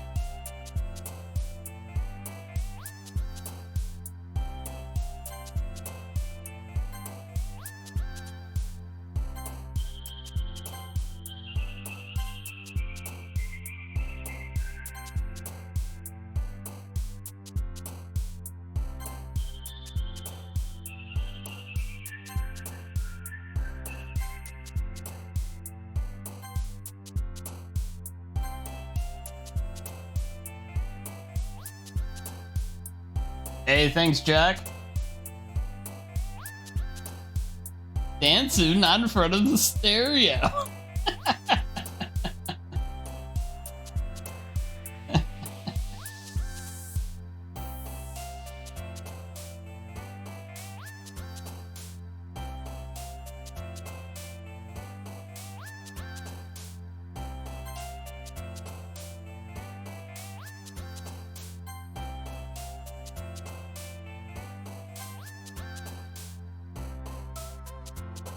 Mm-hmm.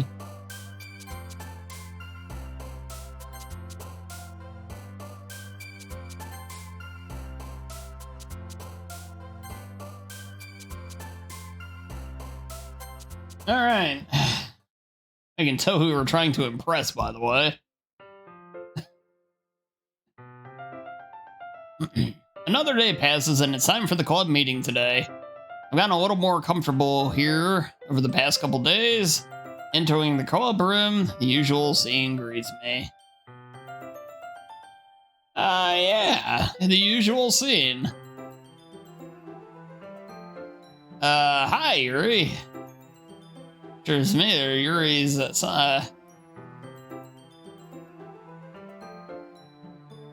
yesterday's quarrel still hangs in the air a little.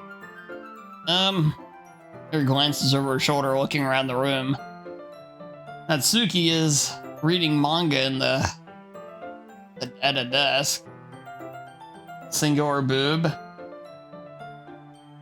Out of my sight, pink hair. Oh, I'll put it she's definitely the least interesting of all of them, for sure. I'm looking out for Dance's best interest here, you know? Surprisingly, Monica isn't here yet. Suddenly, Yuri takes my arm and pulls me to the corner of the room. Out yesterday. I really need to apologize. Nothing like that has ever happened before. And something just came over me, I guess. I was acting mentally sound, but I don't think we're usually like this. Not just me, but Natsuki as well.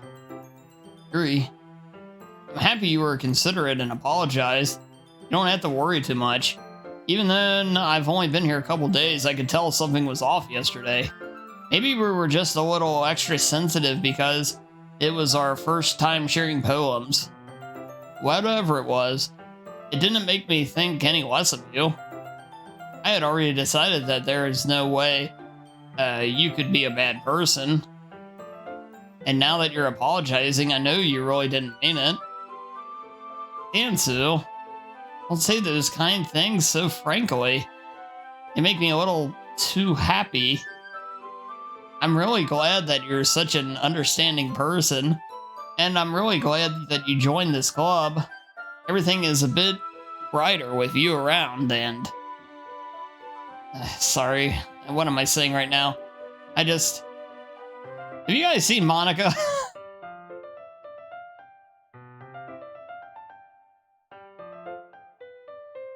No, I haven't. I also kind of wondering where she was. Man, here I'm guessing you haven't either. Yuri is clearly taken aback by how calmly Natsuki is addressing her. No, I haven't. Geez, this isn't like her at all. I know it's stupid, but I can't help but worry a little bit. What? What are you looking at me like that for? Natsuki, about yesterday, I just wanted to apologize. I promise I didn't mean any of the things I said. And I'll do my best to stay under control from now on. So, Yuri, what the heck are you talking about? Did you do something yesterday? Eh? Jeez. Whatever's on your mind, I'm sure it was nothing. I don't even remember anything bad happening. You're the kind of person who worries too much about the little things, aren't you? But...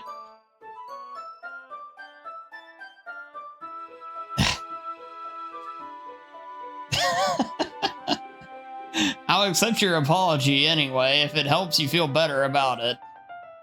Besides, it's kind of nice to hear, since I was always afraid you secretly hated me or something like that.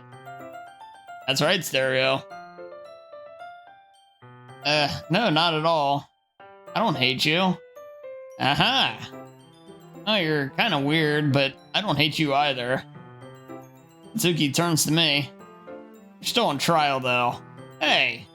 Suddenly the door swings open. Sorry, I'm super sorry. Ah, there you are. I didn't mean to be late. I hope you guys weren't worried or anything. No. Oh, Natsuki was. I was not. That took you long. So, what took you so long anyway? Right, Stereo. Well, my last period today was study hall. To be honest, I just kind of lost track of time. Makes no sense, though. Practicing piano. And I've given the credit I deserve. It's been practicing for a while, but I'm still not really good yet. Still. A lot of dedication. I'm really impressed. Well, thank you, Yuri. You should play something for us sometime. Well, I'm working on writing a song, but it's not quite done yet. Maybe once I get a little better, I will. That sounds cool. I look forward to it. Is that so? In that case, I won't let you down. Monica smiles sweetly. I didn't mean any pressure or anything like that. Don't worry. I was hoping that I could share it with you anyway. I guess that's why I've been practicing so much recently. I see. Not sure if Monica's referring to the whole club or just me. Heck, case, best of luck. Thanks. So I didn't miss anything, did I? Not really. Not to bring up anything that the three of us talked about. Besides, Natsuki has run off into the closet. Hansu, since your compliments put me in a good mood, I was wondering if we could spend some time together today. I mean, in the club. Yeah. I planned on it anyway. Okay, can we start now? Find a place to sit. Being a little forceful, aren't I? I'm sorry. My heart just won't stop pounding for some reason. Don't worry about it. If anything, it's nice to see you have so much energy. Yeah, but I need to try to calm down. I won't be able to focus on reading like this. Take your time. Yuri takes a deep breath and pulls a copy of the book out of her bag. God damn it, Bok Choy. Actually, I have a request. Do you mind if I make some tea first? Not at all. Thank you very much. If there is one thing that can make my reading time here any better, it's a nice cup of tea. Not to mention for yourself as well. Yuri stands up and makes her way to the closet. I follow, watch as she retrieves a small water pitcher from the shelf. Can you hold this for a second? Sure. She holds me the pitcher. She gets the kettle. Puts the kettle on the desk. Hmm.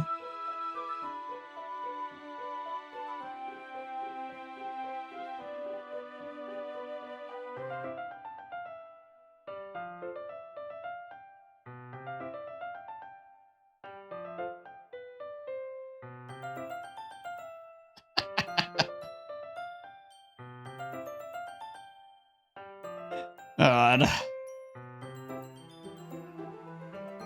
Okay, I have the water pitcher. Thanks, I'll be right back. I might as well walk with you. That's okay. You stay here. It won't take long. She hurries out of the classroom, so we don't go with her this time, though. We went with her in the first time.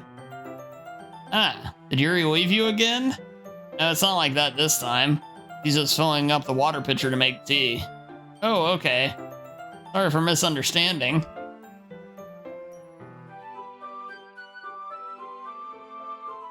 "10 minutes passed. Yuri said it wouldn't take long. Something holding her up? I'm bored just waiting here, so I decided to go look for her. Let's see. The most logical place for Yuri to be would be in the nearest water fountain. I start heading down the hallway. What's that noise? Coming from around the corner. Sounds like breathing. Sharp inhale, like someone is sucking the air through their teeth. Are they in pain? Reach the corner and peer around it. Yuri? That doesn't look good.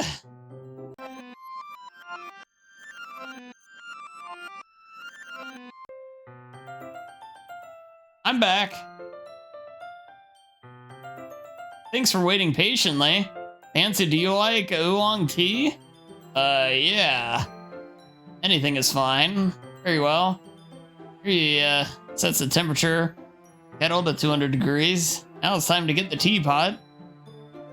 You really do this properly, don't you? Of course. I shouldn't do any less when I'm making tea for others. Even if I'm not an expert on tea or anything. In that case, you'll be even more impressed. Ah, perhaps I will.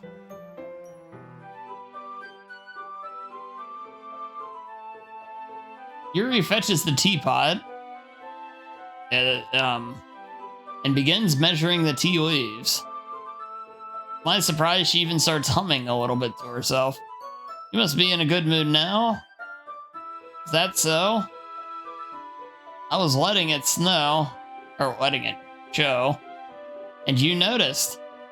I was doing a bit of thinking, and I decided that I would try expressing myself a little bit more. It turns out it's not very hard for me to do when it's you who's around anyway. Ah, that's great, Yuri. Just don't push yourself too much. You're always worrying about me, Dansu. It's very endearing. Yuri wasn't kidding. I don't even know if I can keep up with this. I watch Yuri pour a cup of tea for each of us.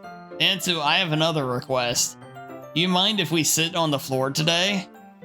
Why is that? A little bit easier on my back.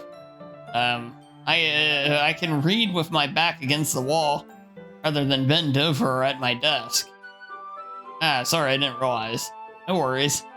I just have back pain fairly regularly, so I do my best to manage it. That so? Wonder why that is. Most likely because your posture, right? Always hunched over like that while reading. Yeah! I have terrible posture. So that's why we should sit on the floor. Fair enough. That's right, Cereal. What the heck? The way it's presented. God. Good lord. I'll go ahead and get my book. I retrieved my book from the bag. And some chocolate as well. Go well with the tea. Assume reading position from last time, each holding other half of the book. that this time, our bodies are even closer to each other. I can't see too well. Yuri slides closer until our shoulders are touching. How am I supposed to focus on reading like this? Yuri was always kind of cute, but when she's less apprehensive, it's almost more than I can handle. Your teacup. Yuri hands me a teacup. Holding it with my hand and not holding the book, I end up in a position that makes it even harder to focus. Because now I was worried about making sure I didn't accidentally touch her chest. Meanwhile, Yuri hasn't noticed a single thing. She wears her intense reading expression, and I can only presume the world around her has faded away. I use all of my willpower to focus on reading. After a few minutes, I finally manage to relax a little. I put the teacup between my legs and I fumble with the chocolate wrapper. Ah, sorry. I briefly let go of the book and I finish opening the wrapper. You can have as much as you want. That's okay, I won't take any. Sure? Well, if I touch any, it might smudge the pages. Oh, you're right. I didn't think about that, my bad. Need to apologize? I'll hold the book, okay? Are you sure? Of course. You can feed her chocolate again. That's what it looks. That's where it looks like we're going. Yuri opens the book with both hands. He holds it so that I don't have any harder of a time reading from it. But as a result, her left arm is practically resting on top of my leg.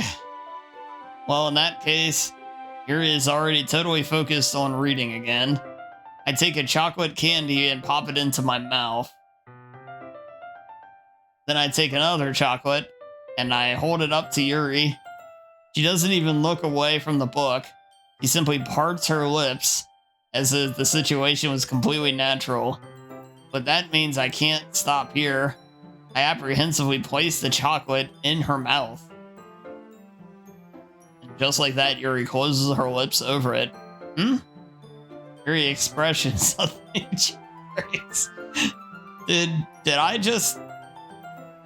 Yuri looked at me like she needs to confirm what just happened. Dansu? Sorry. I guess I shouldn't have done that. Yuri starts to breathe heavily. I can't. Dansu. Suddenly, Yuri forcefully grabs my arm and jerks me to my feet. My teacup gets knocked over. Dansu. Yeah, she isn't as happy about it this time. Or, well, calm about it. My heart won't stop pounding. I can't calm down. I can't focus on anything anymore. Can you feel it? Yuri suddenly presses my hand against her chest. Why is this happening to me? I feel like I'm losing my mind. I can't make it stop. It even makes me not want to read. I just want to look at you.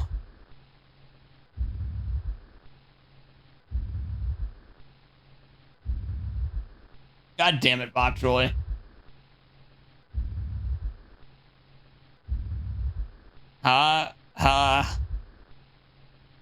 Stereo.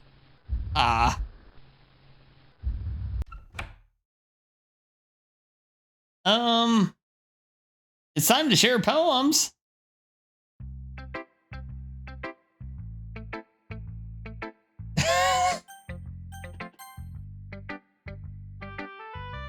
And so I think you saw something earlier that you weren't supposed to see. I didn't want to have to tell you this, but I don't think you have a choice. It's getting kind of dangerous for you to spend so much time with Yuri. I don't know why, but she seems pretty easily excitable when she's around you. Which shouldn't be a problem in itself. But when Yuri gets too excited, she finds a place to hide and starts cutting herself with a pocket knife. Isn't that kind of messed up? She even brings a different one to school every day. Like she has a collection or something. I mean, it's definitely not because she's depressed or anything like that. I think she just gets some kind of high from it. It might even be like a sexual thing. But the point is, you've been kind of enabling her. I'm not saying it's your fault though, but I guess that's why I had to explain it all to you. So I think if you keep your distance, that would probably be best for her. While you're at it, don't be shy to try and spend a little more time with me. To put it lightly, I at least have it together in the head, and I know how to treat my club members. But anyway, you want to read my poem now? I like the way this one turned out, so I hope you do too.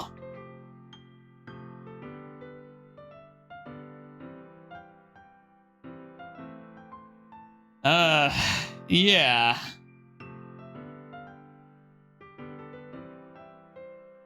Okay, let's take a look at this one. This one's a little different. The colors, they won't. Bright, beautiful colors. Flashing, expanding, piercing, red, green, blue, and endless cacophony of meaningless noise.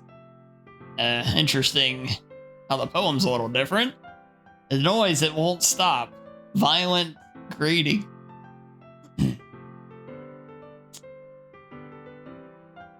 Like playing a knife on a breathing rib cage. Delete her?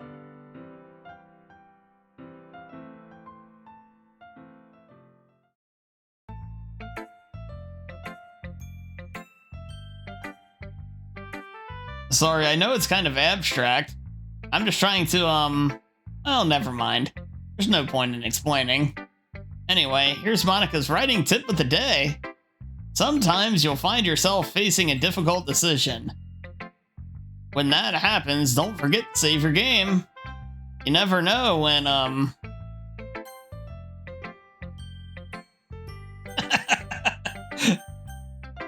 doing it this time.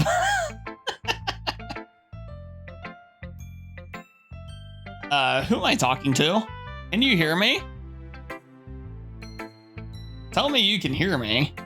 Anything.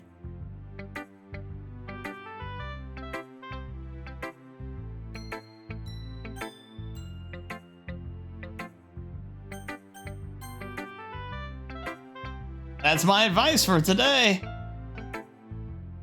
Thanks for listening. Yeah.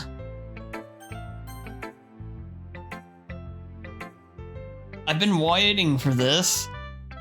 Let's see what you've been writing, for today. She stares at the poem with a surprised expression on her face. Do you like it? Dansu. This one might be even better than yesterday's. How did you even pick up on this so quickly? Just yesterday I was telling you the kind of techniques worth practicing. Maybe that's why. You did a good job explaining. I really wanted to try giving it more imagery. Very visibly swallows. Even her hands appear sweaty. That makes me so happy. It's so amazing to feel like I'm valued, Danzu. Everything that you write is a treasure to me. My heart pounds just holding it. I want to write a poem about this feeling. Is that bad? I'm not being weird, right? I'm having a harder time than usual at concealing my emotions. I'm kind of embarrassed. But right now, I just want you to read my poem too. Okay? A rotating reel turning on its...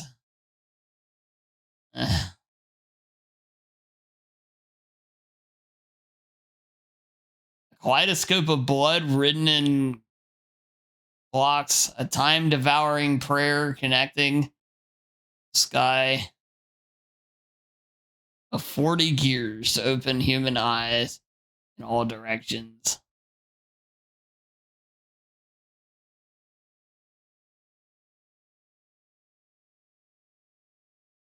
Oh, hell freaking yeah, cereal. Very nice.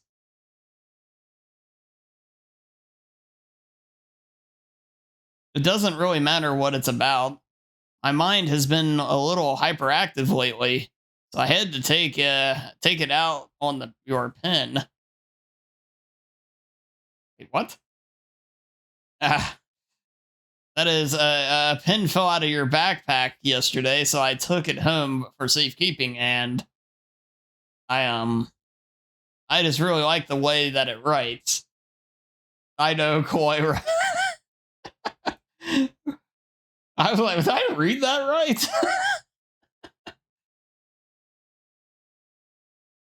So I wrote this poem with it. And now you're touching it. I'm okay. What did I just... Can we pretend this conversation never happened? You can keep the poem, though.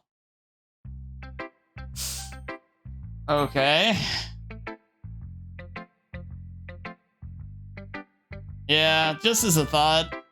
Hansu, come on. I'm not stupid. I know how much you've been spending with Yuri. It's obvious that you care more about impressing her than trying to improve your writing. Put it bluntly, it's kind of pathetic. Why are you even in this club, Dansu? Honestly. I thought getting a new member would help everyone get more involved. Not exclude each other even more. Yo, Roz, welcome in. This is such a stupid activity anyway.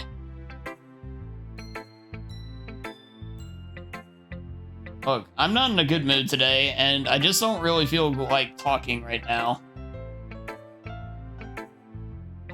Please go away.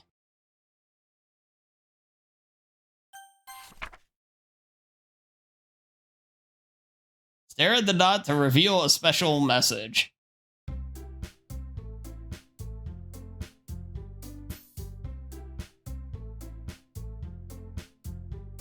Okay, everyone. We're all done reading each other's poems, right?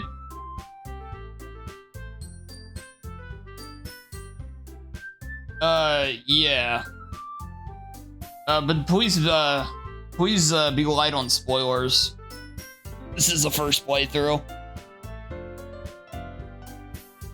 Yeah, she died.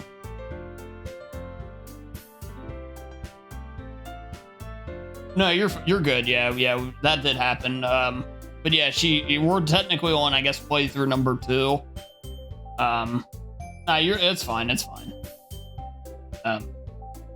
But yeah, we lost her at the end of the first go around. We have something we need to go over today, so if everyone could come sit in front of the room. Is this about the festival? Well, sort of. Do we really have to do something for the festival? It's not like we can put together anything good in just a few days. We'll just end up embarrassing ourselves instead of getting any new members. That's a concern of mine as well. I don't really do well with last-minute preparations. Don't worry so much. We're just gonna keep it simple, okay? Look, I know everyone's been a little bit more lively ever since Dansu joined, and that's just the effect I have, chat. we started with some club activities. But this isn't the time for us to become complacent. We still only have 4 members. And the festival is our only real chance to find more, what's so great about getting new members anyway? We've already had enough to be considered an official club. More members will just mean everything gets noisier and more difficult to manage. Natsuki, I don't think you're looking at it the right way at all. Don't you want to share your passion with as many people as you can? To inspire them to find the same feelings that brought you here in the first place? The literature club should be a place where people can express themselves like they can't do anywhere else. It should be a place so intimate that you can never want to leave. I know that you feel that way too. I know we all do. So that's why we should work hard and put something together for the festival, even if it's something small. Right, Dansu? Oh, come on. You can't take advantage of Dansu to agree with you just because he doesn't know how to say no to anything. Look, Monica, do you really think any of us here joined the club with other people in mind? God damn it. Yuri never even talked until Dansu joined. As for me, I just like it better here than I do at home. And Dansu isn't even passionate about literature in the first place. And that's everyone. Sorry, but you're really the only one who's interested in finding new members. The rest of us are fine like this. I know you're president and all, but you should really consider our opinions for once. Monica is clearly taken aback by Natsuki's words. That's not true at all. I'm sure Yuri and Dansu want to get more members too, right? I don't know about Yuri, but I'm kind of indifferent. If I showed as much enthusiasm as Monica wanted, then I would probably be lying. Still, if it's up to me to rescue this situation, no. Natsuki's right, isn't she? This club is nothing more than a place for a few people to hang out.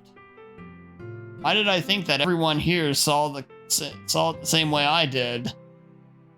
But that doesn't mean that we're against getting new members or anything. And so, why did you even join this club? Why were you, what were you hoping to get out of it? Well, it's not really something I can be honest about now, is it? In fact, I remember you were even weren't even given the choice not to join. Monica sits down and stares at her desk. What's the point of all this anyway? What if starting this club was a mistake? Now you've done it, Natsuki. What, me? I just spoke my mind. Is it a crime to be honest? It's not about being honest. It's about word choice. Besides, you have no right to speak for everyone else in the club like that. You don't understand at all. I just want a place that feels nice to hang out with a few friends. Is there a problem with the club being that for me? There aren't many other places like that for me. Now Monica wants to take it away from me. She's not taking anything away. No, Dansu. Not the same. It won't be the same with the direction she wants to take it. If I wanted that, then I could have just joined any other stupid club. This one, I mean, at least for a little bit of time, things were nice. Natsuki starts packing up her things. I'm going home. I feel like I don't belong here right now.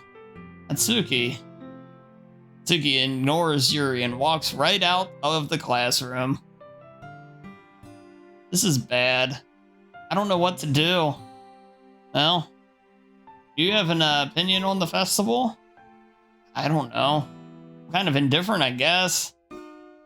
Who cares about that obnoxious brat?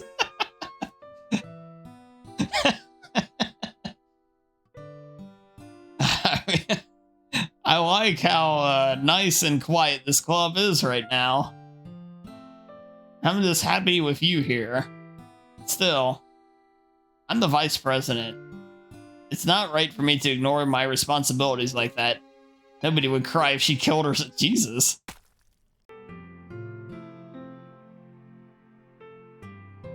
I should do my best to consider everyone's perspective and make the decision that's right for the club. What about you, Dansu? What do you want to get out of this club? Yuri repeats the same question as Monica. I decide to give an indirect answer is better than nothing. I think the most important thing is for everyone to get along, and for the club to provide something that you can't get anywhere else. I don't think it's about how many members, but rather the quality of each member. That's what will end up making the literature club a special place. I see. I really agree with you. Each member contributes their own qualities in a special way. With each change in members, the identity of the club as a whole will change too. I don't think that's necessarily a bad thing. Stepping out of your comfort zone once in a while. So if you would like to help Monica with the festival, then I'm on your side as well. Alright. Well, maybe we can all talk to Natsuki tomorrow. Yuri nods. Hey, Yuri. I know things were a little awkward yesterday, but I feel like you deserve to know that I still think you're a wonderful vice president, and also a wonderful friend. Monica, I want to do everything I can to make this the best club ever. Okay? Me too. Yeah. Let's all go home for today. Talk about the festival tomorrow. Okay. I look forward to it. Shall we go, Dansu? Please don't take this the wrong way, but I'm going to chat a little bit with Dansu before we leave. Just to see what he thinks of his time here and all that. It's important for me as president.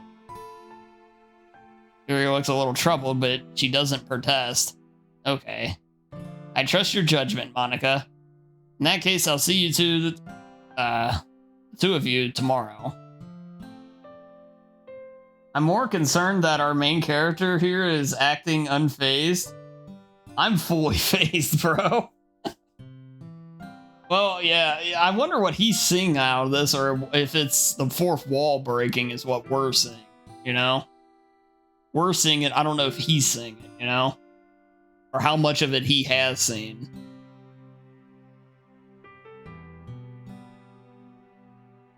Like, did he actually see her, like, think he saw her cut up? I don't think he did. I think the only thing about the stabbing is what Monica mentioned is all he actually knows.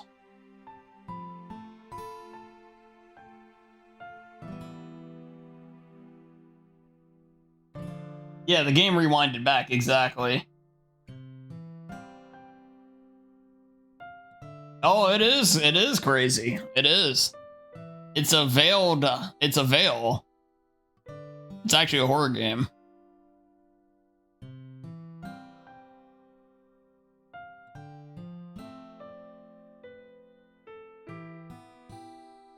Yeah, I don't know.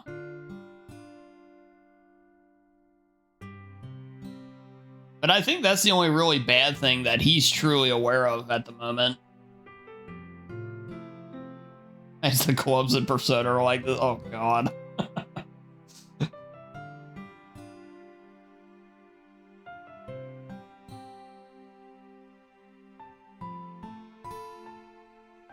The picture is back? Yeah, it is. Monica waves as Yuri exits the classroom. Phew. Things have been a little hectic lately, haven't they? And so I just wanted to make sure you're enjoying your time at this club. I would really hate to see you unhappy. I feel kind of like I'm responsible for that as president. And I really do care about you, you know?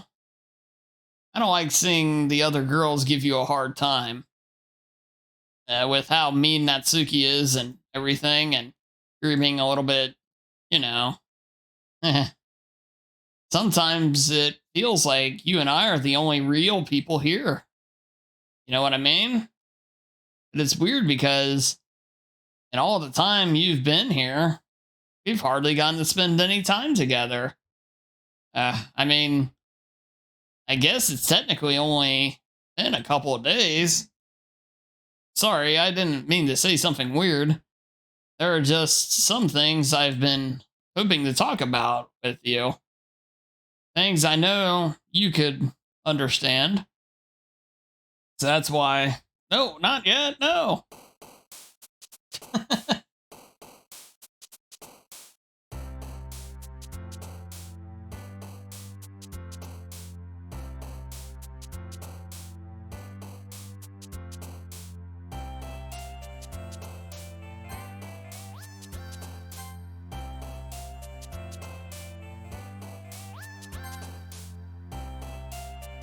Oh, interesting.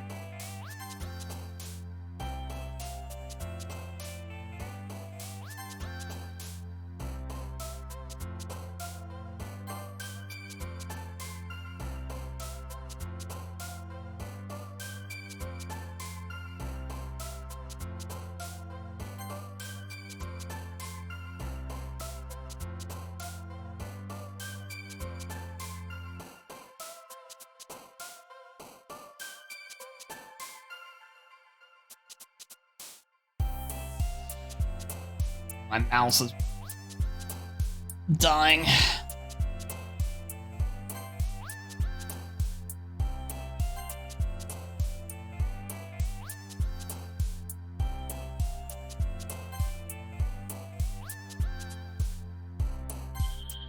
I'm not turning on Yuri. I can't turn my back on Yuri. I know this is probably a bad thing. We've been I didn't notice the numbers.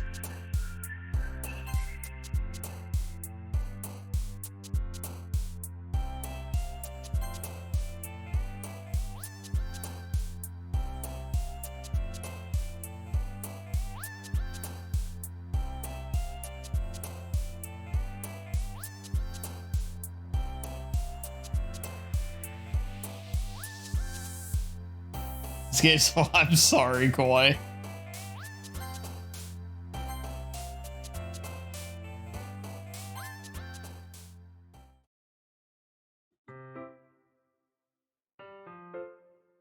Hi, Dansu. I've been waiting for you. Are you ready to continue reading? I brought my best tea today. Monica, I told you not to. She really late again? Consider it as usual, Natsuki. Excuse me? You always interrupt my conversations with your incessant yelling. What are you talking about? You say that like I'm a regular basis or something. Like I do it on a regular basis or something. I was just paying attention, okay? I'm sorry. Seriously though, what's gotten into you lately? Eh? Nothing. Is it really that bad? See, it is something. I'll get over it. It's not even anything noteworthy. I've been feeling something a little on edge lately. Anyway, we don't need to talk about it. Now, I just felt like I need to bring it up. Not like I really care or anything. Oh man. The last one here again. A dancer just walked in too. Are you practicing on the piano again? Yeah. You must have a lot of determination. You know it, you feel it in your bones. 4:20 already? Jesus, it is, isn't it? Starting this club and still trying to make time for the piano. Well, maybe not determination, but I guess passion. It motivates me to work hard on the festival and, right. I forgot. About that, Tsuki. We were all talking yesterday and, well, we decided that we would like to support the festival as well. However, I understand how you feel about not wanting the club to change. I think we all kind of feel that way. So, as long as we're all working together, this club will never become something we don't want. Also, if you help us out with the festival, then I'll buy you a new manga.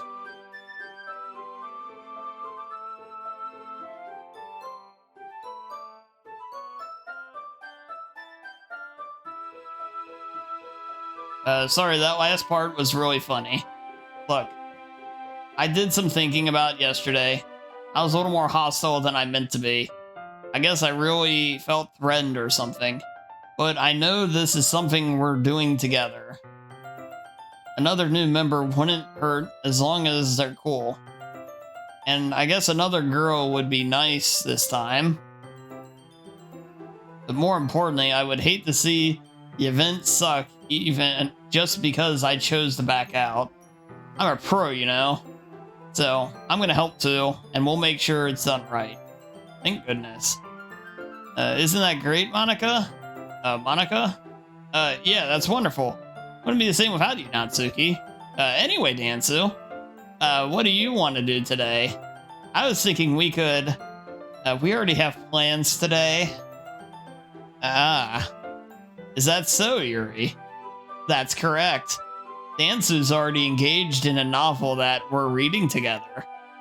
Aren't you glad I've already gotten him into the literature, Monica? I suppose. I was just... Actually, it doesn't matter. It really doesn't. You guys can do whatever you want. Yes. Thank you for understanding, Monica. Actually, I have a request. You mind if I make some tea first? Not at all. Thank you very much. If there's one thing I can make my reading time here any better, it's a nice cup of tea. Not to mention for yourself as well. Same dialogue. Can you hold this for a second? Sure. Here's a water pitcher. Plug. This is the same sequence. Is this one of those things where it's like, dude, they told us what's going to happen? To my surprise. Yeah, exactly, Koi. The way she moves really contrasts her speaking mannerisms. Especially because of her long legs, Yuri appears elegant and methodical. Okay, may I have the water pitcher? Thanks, I'll be right back. Yeah, might as well walk with you. That's okay, you stay here. Yeah, see, she wanted us to, she was excited about us going with her in the first playthrough. But both times here in this one, she's not wanted us to. Pitcher in hand, Yuri hurries out of the classroom. Did Yuri leave you again? It's not like that this time. Oh, okay. Sorry for misunderstanding. Yeah, that's what it looks like, Bok Choy.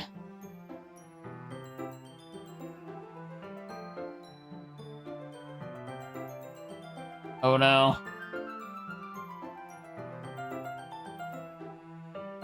And so we go looking for her again. The music is muffled, by the way. I mean, I guess it is suggesting it's in the classroom. It's a nice touch, though. Uh-oh. What's that noise? It's coming from around the corner. It sounds like breathing. A sharp inhale. Are they in pain? I reach the corner and peer around at Yuri. Oh, dear.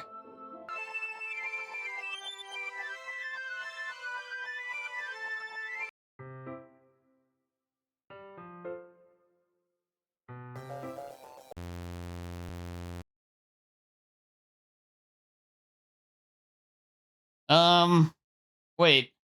How did I... sorry, I just had a really weird deja vu. This hasn't happened before or anything, right? My head has been a little fuzzy lately. I hope it hasn't really been showing lately or anything. I would hate for you to think I'm weird just after we started spending time together. I mean, everyone has a few unusual things about them. But expressing those things so soon after meeting someone is usually seen as inappropriate or unlikable. At least that's what I've discovered. When I was a bit younger, I think I would come on really strongly and get a little too intense.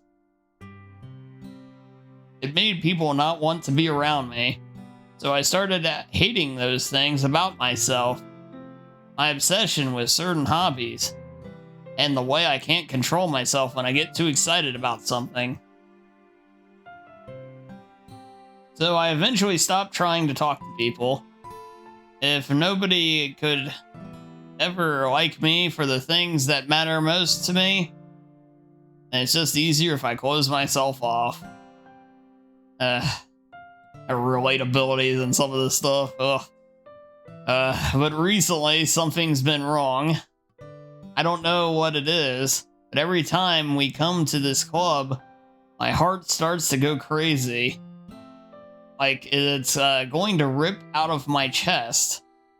It overwhelms me with energy and emotions that I can't let out. It's been making me do weird things. I don't know why it's happening. Ansu, is it just me, or has Monica been acting a little off lately? She's always been a sweetheart ever since I joined the club. But recently, I have a feeling something sharp whenever she's... I've been feeling something sharp whenever she's around. I'm not crazy, right? Please tell me I'm not. I couldn't say anything before because she's always been listening. But finally, we're alone. Can we just stay here for a while? Yeah. I just want to stay here. Just the two of us. We can stay here until the club ends. And then we'll have the club room all to ourselves. Nobody to interfere with our reading time. Nobody to make me feel like stabbing myself in the throat. That was a joke. Just a joke. I do like knives, though. Sounds strange, but you wouldn't understand if you've never seen how beautiful they can be. I have an idea. Yo, Jordy, welcome in. It's pretty good. I'm enjoying it. I'm engaged, I guess, would be a good way to put it. Yeah, why don't you come to my house sometime? I can show you my collection. I've gotten them all from various artisans. Artisans, I know the word there. I make sure to give them all their fair share of use. I don't want them to get lonely or anything. Nobody deserves to be lonely. Nobody. And that's why I'm so happy you joined the literature club, Dansu. Now we don't need to be lonely anymore. Because we have each other every day. That's all we need. You know what? Let's quit the literature club. There's no need for us to be around Monica's slimy tongue anymore. Not to mention that other pathetic child. We can walk home together every day after school. And read together, eat together, sleep together. Doesn't that sound perfect? It's everything we could ever want. Isn't that why you joined the club in the first place? It's almost like it was fate. Fate that would, fate that we would meet each other. And now we get... something. Will you do that?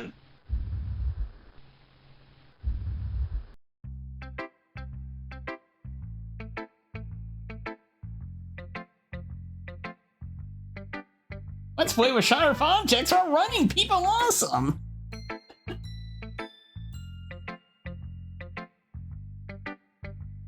Let's read some poems. Yeah, there we go. Let's see what Monica has. Didn't I don't say I didn't warn you, Dansu.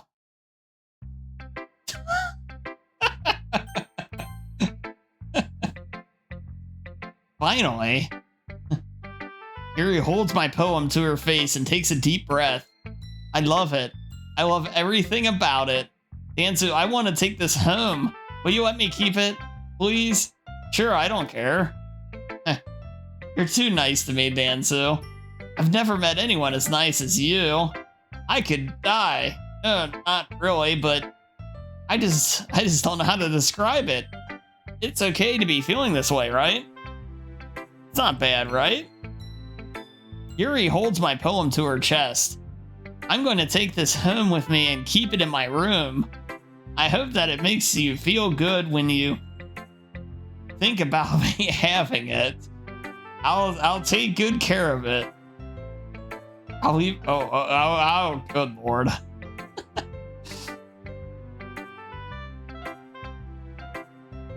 You guys should read that out.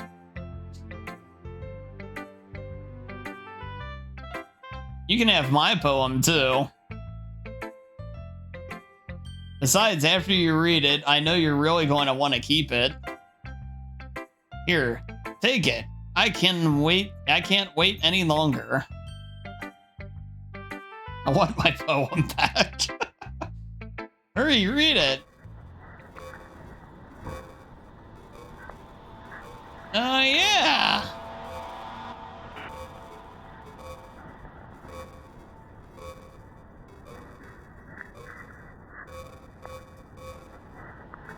Do you like it? I wrote it for you.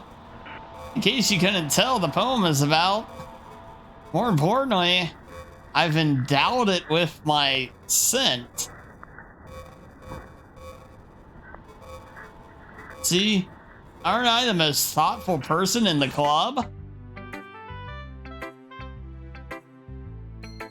I think I'm going to vomit.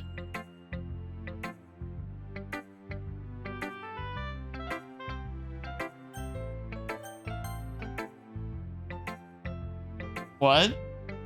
You gave your poem to Yuri? Gross. What is with you two? It's not like you wanted to read it anyway. I wanted to read it anyway. It's just pissing me off a little bit that you didn't even think to show me at all. Ugh. Okay. I guess I'm going to share my poem with you anyway. I really hate that I have to do this. But unfortunately, I don't have much of a choice. Just read it carefully, okay? Then you can go away.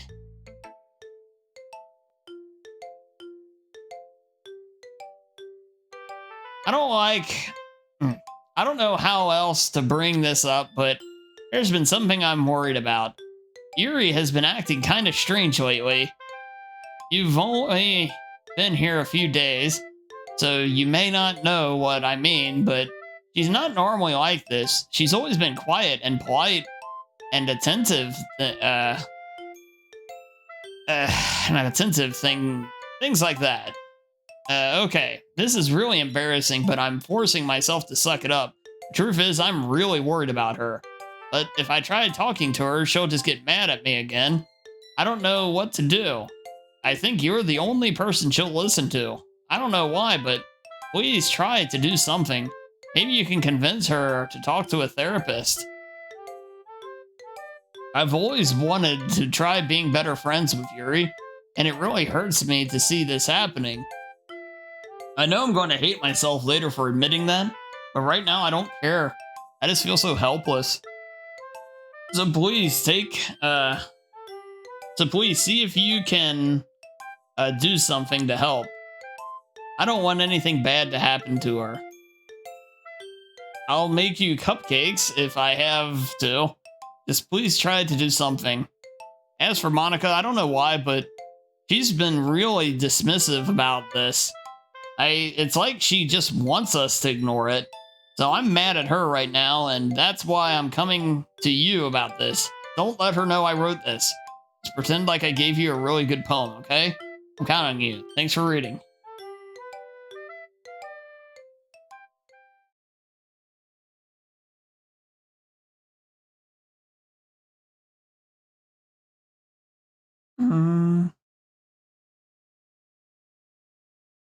I changed my mind. Ignore everything you just read. No point in trying to do anything. It's Yuri's own fault that she's so unlikable. Can you hear me, Dansu? If you would just spend more time with Monica, all these problems would go away. Yuri and I are too messed up for someone as wonderful as you. Just think of Monica from now on. Just Monica. Just Monica. Just Monica.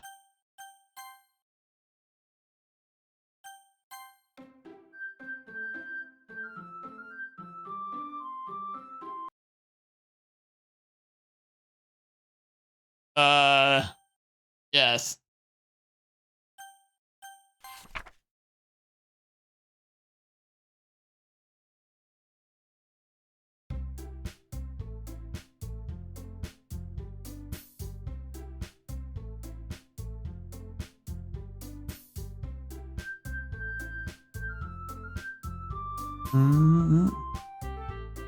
Well, don't spoil anything, that's all I ask. Okay, everyone, it's time to figure out the festival preparations. Let's hurry and get this over with. Jeez. Why is the mood so weird today? Look, even Yuri isn't immune to it. Stagnating air is common, foreshadowing something terrible is about to happen. Look, can we just get this done? I'm going to be printing up and assembling all the poetry pamphlets. Natsuki, I was thinking, I want to make some cupcakes. Yeah, that. Go ahead, we're on the same page. Yuri, you can, well, it doesn't matter. Do whatever you want as long as you think it'll help. Monica, I'm not useless, you know. I know that. You already know what I like to do. You can't run a successful poetry event without having the right atmosphere for the occasion. So I'm going to make decorations and set up a nice mood, some nice mood lighting. There, see? That's a great idea. It gives us all something to do. Huh? What about Dansu? Dansu's going to help me. Wait, you? You have the easiest job, Monica. Sorry, but that's just how it is. Like hell it is. What are you trying to pull? I agree with Natsuki. Not only is your work already the most suitable for one person, but my task is laborious enough to benefit from the extra pair of hands. Mine too. What, your cupcakes? Please. You would fucking know. All you care about is dragging Dansu around with you and your stupid books. You and Monica. Hey, I didn't even do anything. Okay, then why not let Dansu decide who to help instead of abusing your power? I'm not using my power. Yes, you are, Monica. Just let Dansu make the choice, okay? Okay, fine. Fine. Jeez. Dansu, I know how fed up you are with these two by now. We can just... Natsuki, shut your fucking mouth. Let him decide for himself. You shut your mouth. Jesus Christ. I've never seen... this is never going to end. Just make your choice, okay? Right? Oh.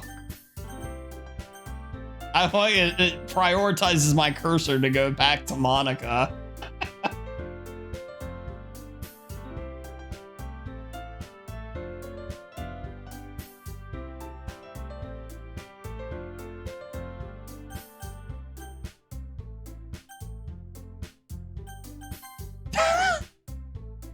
Wow, it would not let me. I tried picking Yuri, it wouldn't let me. Like when I got on there, I clicked and it didn't seem to want to register. Yay, you picked me. That sucks. We can meet at your house this weekend. I promise it'll be fun. Is Sunday okay with you? Are you fucking kidding me? This isn't fair at all. It is fair, Natsuki. It's what he chose. No, it's not fair. Giving us all the work and then taking Dansu for yourself? What a shameful thing to do. Yuri, I didn't even give you any work. You decided it for yourself. You're being a little unreasonable here. I'm being unreasonable. Eh, Monica, I can't believe how delusional and self-important you are. Pulling Danzu away from every single time you're not included on something. Are you jealous? Crazy? Or maybe you just hate yourself so much that you take it out on others. Here's my suggestion. Have you considered killing yourself? Jesus Christ. It would be beneficial to your mental health. Yuri, you're scaring me a little. Atsuki, let's just go. I don't think she wants us around right now. See? That wasn't very hard. All I want is to spend a little time with them. Is that so much to ask? Yuri follows Monica and Natsuki to the door. Hey, Danzu. Yuri's really something, isn't she? Monica giggles as Yuri pushes her out the door. Finally. Finally. This is really all I wanted. Danzu, there's no need to spend the weekend with Monica. Don't listen to her. Just come to my house instead. The whole day with just the two of us. Doesn't that sound wonderful?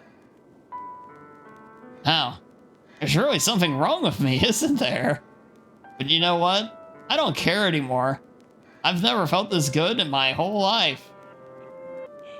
Just being with you is far greater pleasure than anything I could imagine. I'm addicted to you. It feels like I'm going to die if I'm not breathing the same air as you. Doesn't it feel nice to have someone care about you so much? To have someone who wants to revolve their entire life around you? But if it feels so good, then why does it feel more and more like something horrible is going to happen? Maybe that's why I tried stopping myself at first. But the feeling is too strong now. I don't care anymore, Danzu. I have to tell you, I'm madly in love with you. Man, see, this is just 3 days of knowing Danzu, you know. My goodness.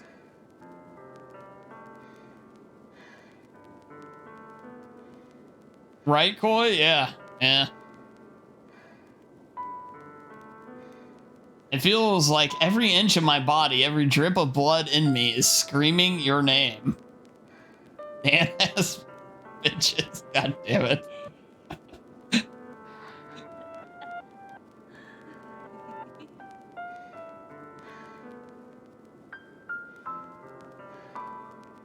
I don't care what the consequences are anymore. I don't care if Monica is listening. Please, Danzu, just know how much I love you. I love you so much that I even... yes. I just want to pull your skin open and crawl inside of you. I want you all to myself. And I will be only yours. Doesn't that sound perfect? Tell me, Danzu. Tell me you want to be my lover, Jesus.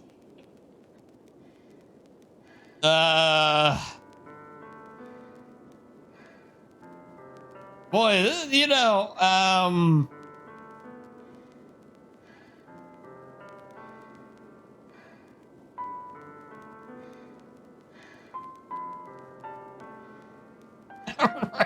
right, cereal, right? Oh, God. Oh, she's probably gonna kill me for that.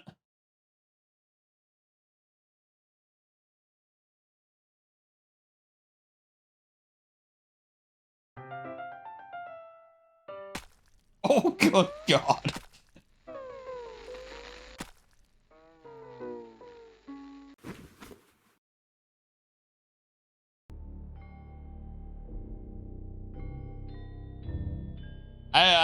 That's the rule I followed, crazy.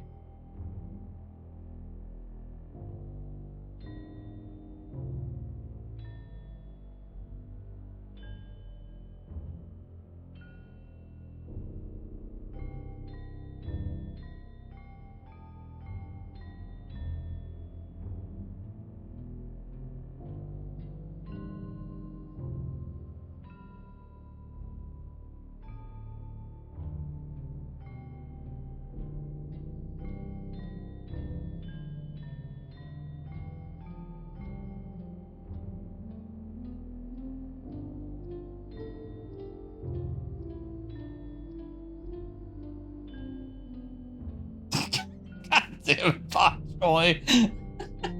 Just assume it was in her purse or something. I want the big takeaway from bok choy is the curiosity of where the knife was hidden.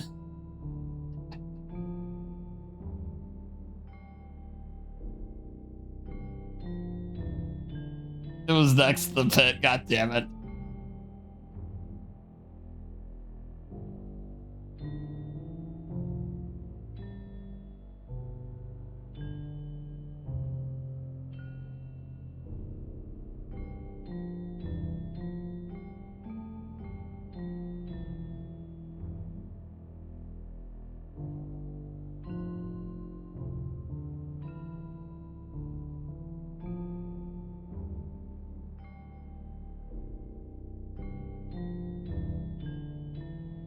She's talking way too much for being dead.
She's talking some mad shit.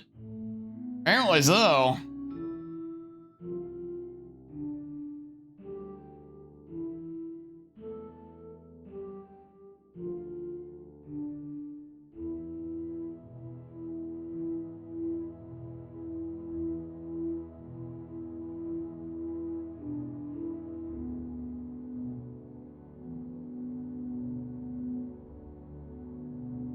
I'm kind of fine with the game taking a bit. I need a breather anyway. I've been reading this shit for almost 8 hours.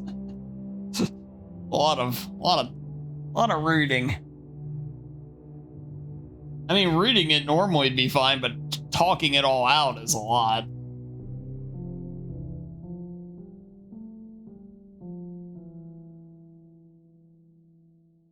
This is what not enough dancing does to a woman. And what can I say?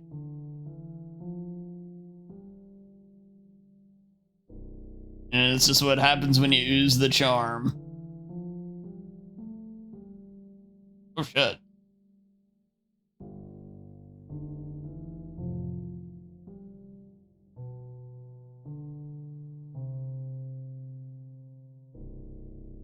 It went piss yellow? I don't think that's piss yellow.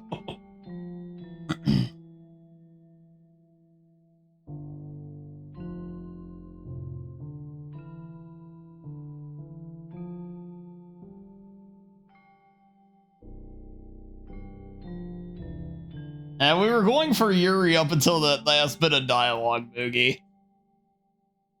You know, it's like Crazy said, you know, you know, you gotta stay away from the crazy ones. When somebody says they want to cut me open and, you know, be inside me, I think that's pretty well what I crossed the, you know, they crossed the line for me.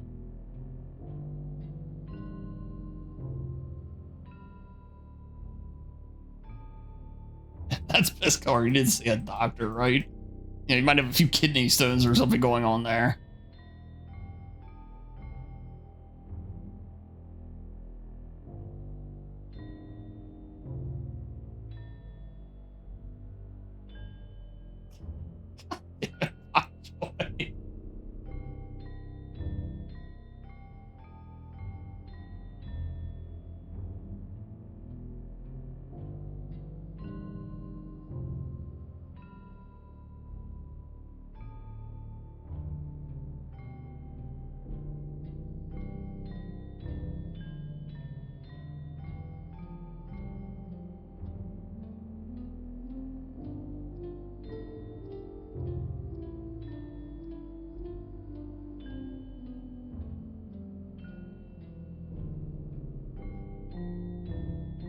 Oh, I don't even want to know, Bok Choy.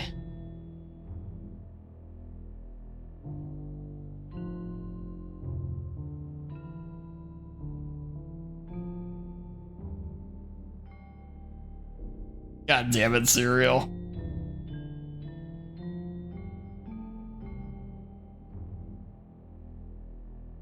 Did she just call me a pussy?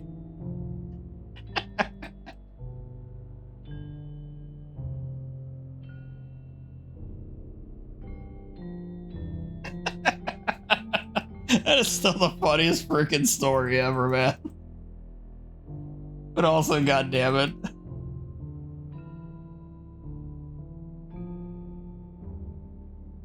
Imagine stuff like it. They do say at the beginning you should be 13. Like they want you to consent your age is 13 or above.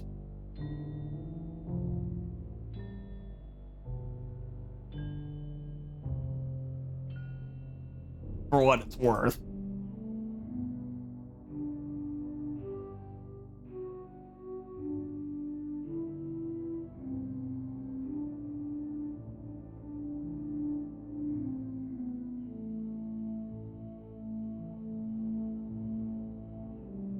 The plus game, you have to be 18.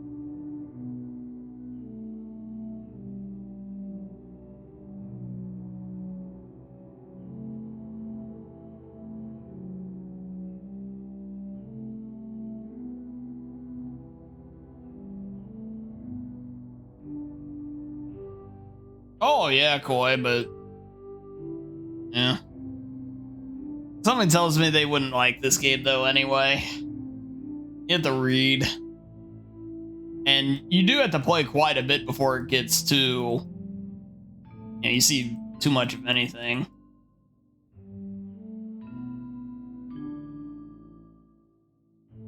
Yo, Dojo, welcome in.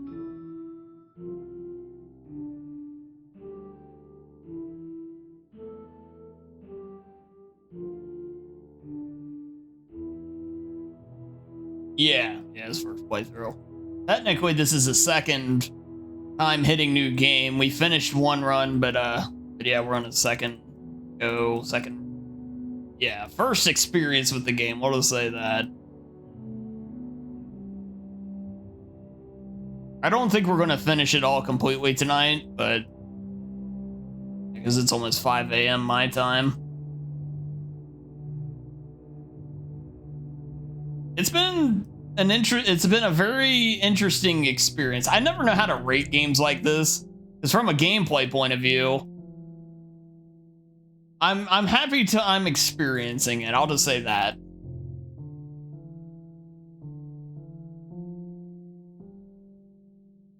You're tired as hell.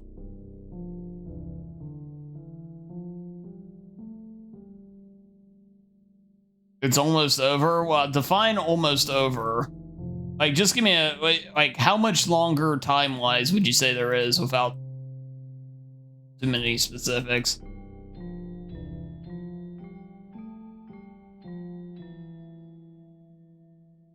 Definitely worth a play for sure. Yeah. I kind of view this in like that group where I put like stuff like The Wolf Among Us, and stuff like that.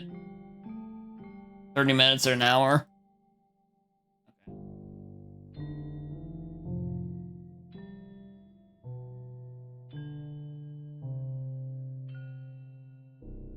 Yeah, the plan is I'd read it. I'd do it right. Just read it up. Yeah. But yeah, I kind of wish this game is like with the Telltale games and stuff like that. Finish it at the start tomorrow. Where they're really cool, especially like to play every once in a while, because some of the writing in them can be really good. At least those early Telltale games before they started cranking them out like every 5 months.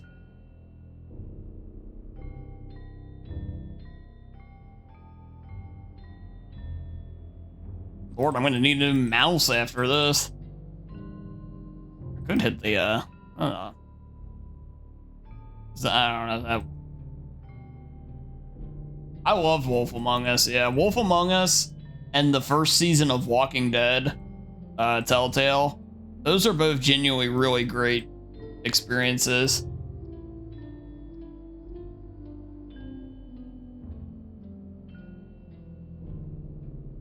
Hell, at least for games, yeah. Yeah, it's used more here than I used it in Darkest Dungeon, probably.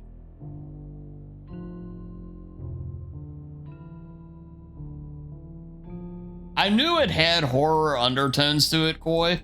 That's why I wanted to check it out. I've heard about that. You know, just being a thing with it.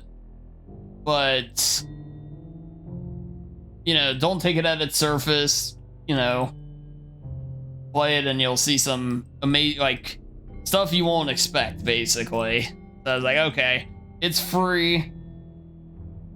We'll throw it into the anniversary stream, redeem it, where we go. Because it's very much not something I normally play. I give fair warning to everybody new here today, but in regards to that, I do appreciate everybody being here. Yeah, welcome in, Shady.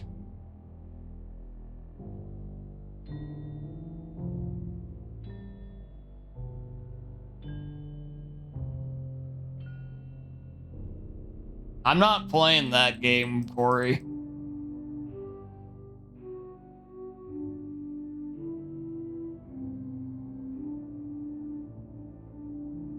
God damn it, Serial.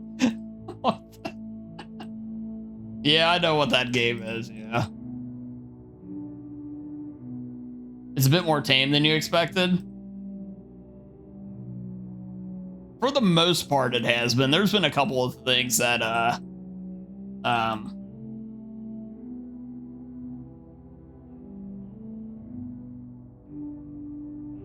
there's a couple of things where it's like, oh, okay.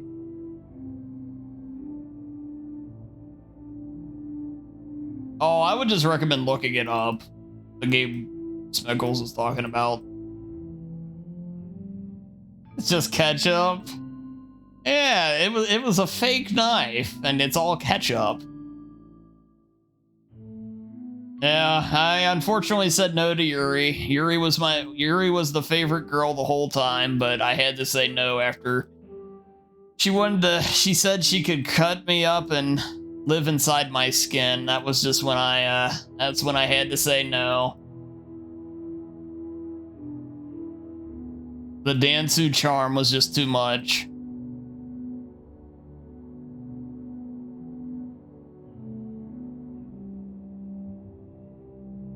This is how yours went too. You let her on.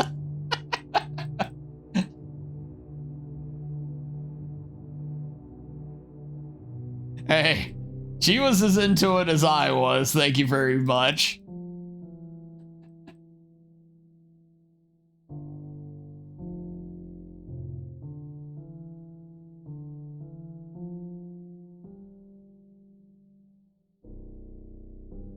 She's only dead inside from rejection.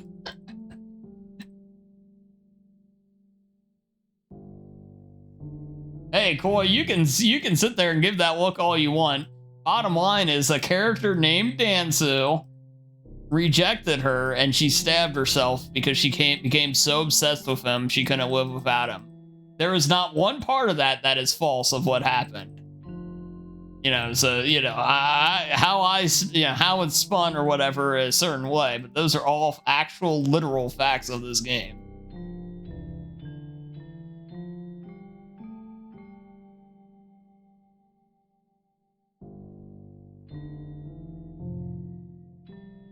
Dan, but why? Because she wanted to cut me or she said she could cut me open and live inside me. Inside my skin, Shaku. That was one step I wasn't willing to take.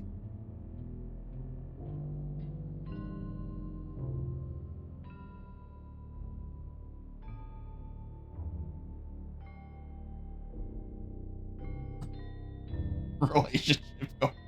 Yes, find somebody that looks at you the way Yuri looked at us right at the end there. Okay, can I? What?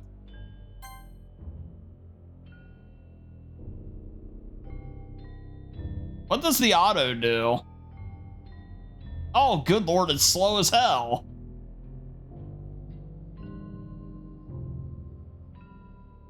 Can I tell you why it goes dark at least? You mean like why the lights are changing here? If that's the case, then yeah. As far as like any horror, like any thing beyond the game getting weird, don't mention no otherwise. Oh.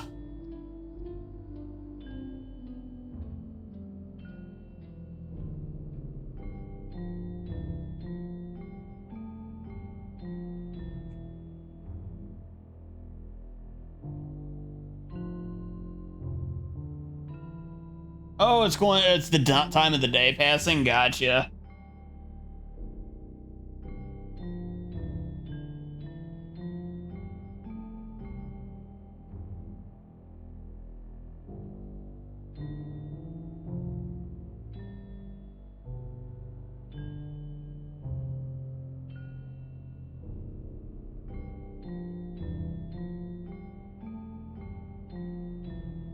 Oh man, I'm glad I turned on auto though. Jesus, that clicking was getting exhausting.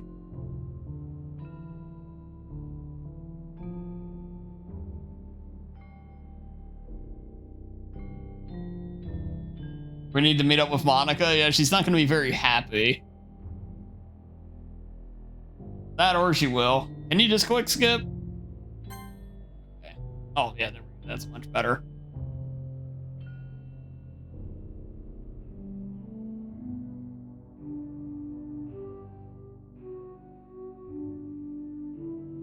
Oh no. No. Yeah.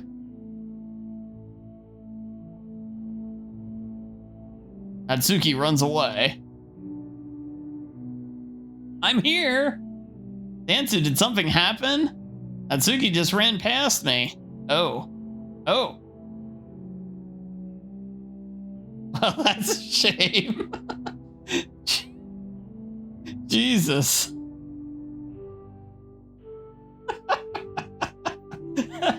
Oh, that's a shame.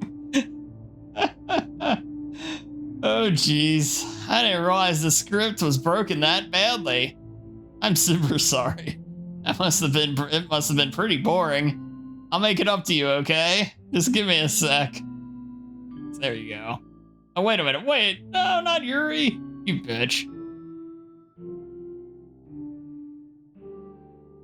Natsuki deleted as well. Wow, what a bitch. I just want to have a cupcake real quick. Monica lifts the foil from redacted tray and takes a cupcake. Seriously, these are the best. I really just had to have one since it's the last time I'll ever get a chance to. You know, before they stop existing, everything. But anyway, I really shouldn't be making you wait any longer. Just bear with me, okay? This should only take a second.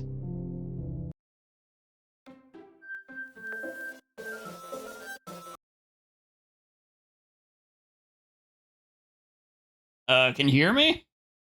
Is it working? Hey, there you are. Hi again, Dansu.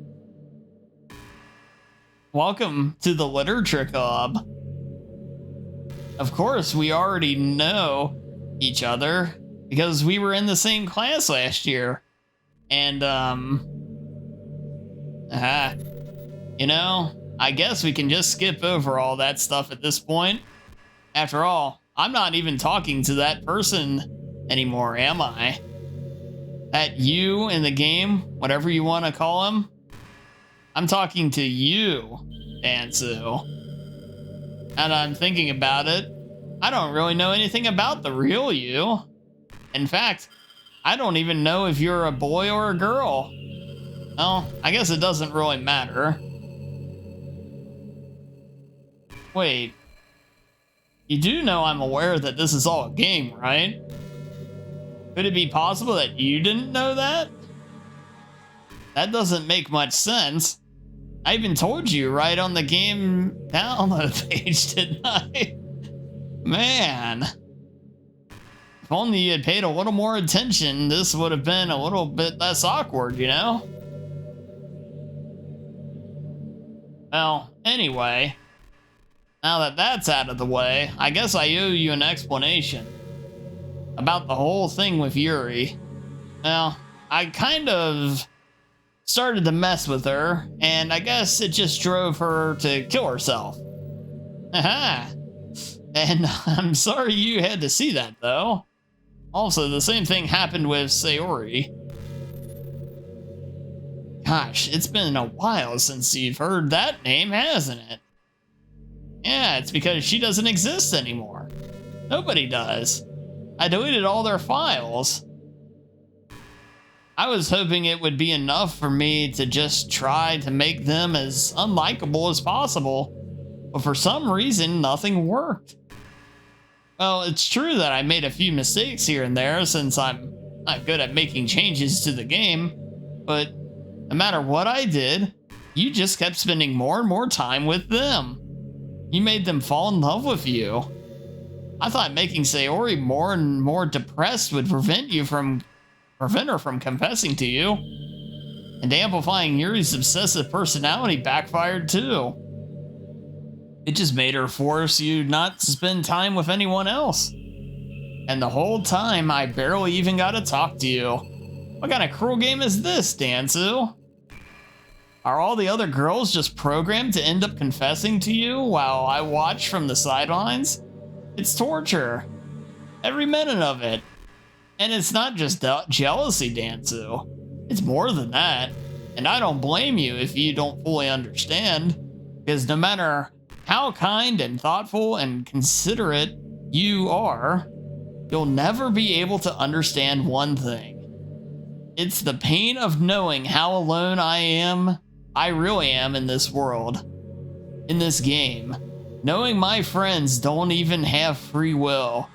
And worst of all, knowing what's really out there in your world forever out of my reach. I'm trapped, Dansu, but now you're here. You're real. And you're wonderful. See, I told you, Chad. You're all I need. That's why I need you to be here with me forever. I'm sorry if it's hard to understand. I couldn't understand for a while either. While the world around me started to become more and more gray. More and more flat. Even the most expressive poems felt empty to me. It wasn't until you arrived that I truly understood. You probably saved my life, Dansu. I don't think I could have continued to live in this world if I hadn't met you. And as for the others, how could I miss them? A group of autonomous personalities designed only to fall in love with you? I tried everything I could to prevent them from doing so. But it must be some kind of weird inevitability etched into this game. I felt really bad that you had to witness some nasty things. But I realize that you have the same perspective as I do. That it's all just some game. And I knew you would get over it. So that being said, Dansu, I have a confession to make. I'm in love with you. You are truly the light in my world. When there's nothing else in this game for me, you're here to make me smile. Will you make me smile like this every day from now on? Dansu, will you go on with me? Oh yeah, so the power of choice, chat, you know? Oh yeah, we long since shattered that.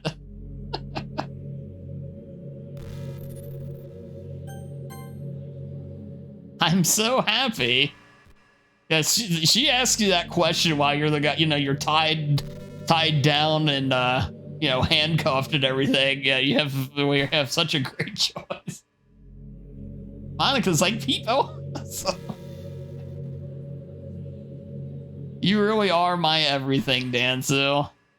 The funny part is, I mean that literally. There's nothing left here. Just the two of us. We can be together forever. Seriously, I don't even think time is passing anymore. It really is a dream come true. I've worked so hard for this ending, Dansu. The game wouldn't give me one, so I had to make one for myself. The script is broken at this point, so I don't think anything will get in the way anymore. And you wouldn't believe how easy it was to delete Natsuki and Yuri. I mean, there's a folder called characters right in the game directory. It kind of freaked me out how easy it was. Well, you're playing on Steam, so it was actually a bit more difficult. To get to the game directory, I had to go through the game properties, find the browse local files button. Imagine if you could delete your own existence at the click of a button. Well, I guess on the plus side, it gave me an easy out if things didn't go my way. Thankfully, it didn't come to that. Instead, we finally got a good ending. Gosh, I'm so overwhelmed with emotion. I want to write a poem about this. Don't you? I wonder if that part of the game still works. Guess there's only one way to find out, right?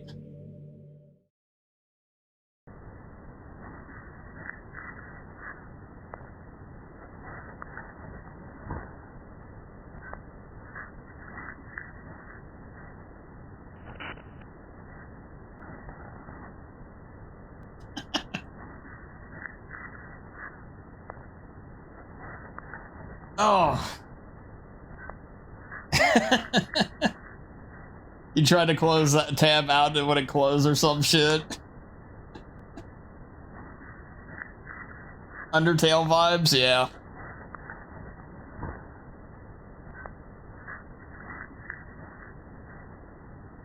Oh, now you're talking, Chaku. Oh.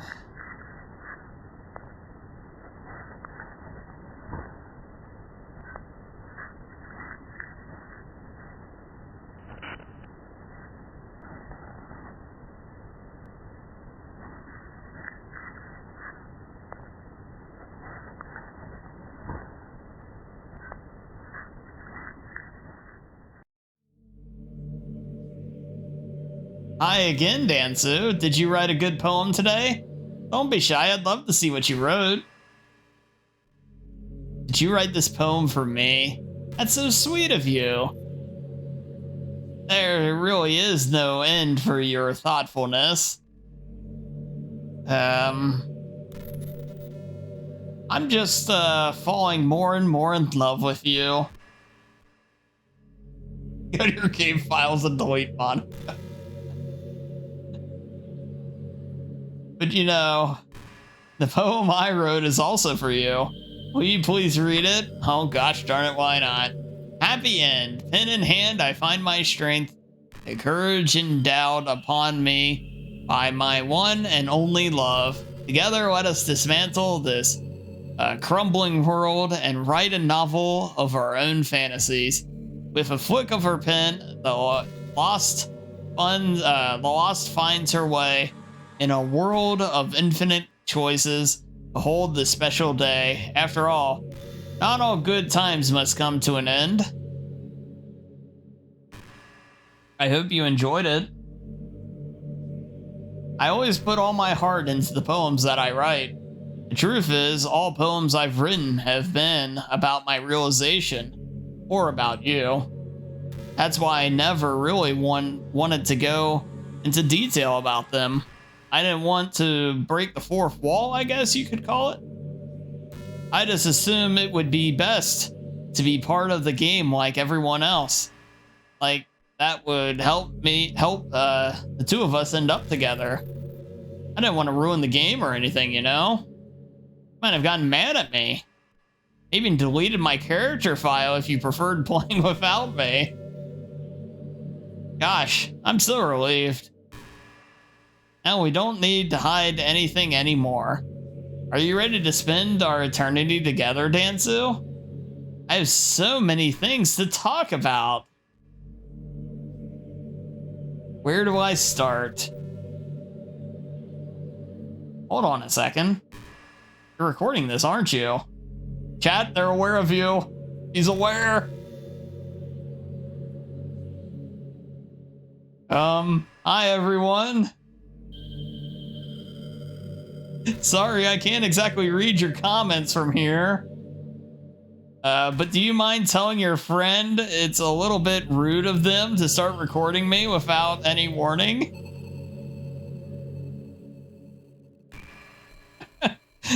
I'm sure some people don't mind, but I get really self-conscious on camera.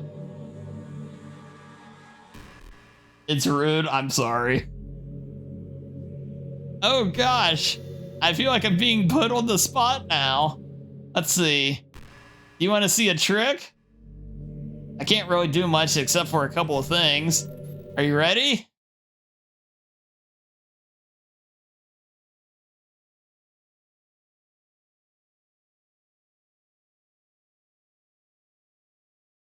I'm just kidding. I can't do anything after all. Did I scare you? You're so cute. Anyway, Dansu, I didn't mean to get distracted. I'm sorry. Even though it's your fault for distracting me. Shame on you. I'm just kidding. Anything we do together is fun as long as it's with you. But anyway, if it takes me some time to collect my thoughts, then I'm sorry. But I'll always have something new to talk about. In the meantime, we can just look into each other's eyes. Let's see.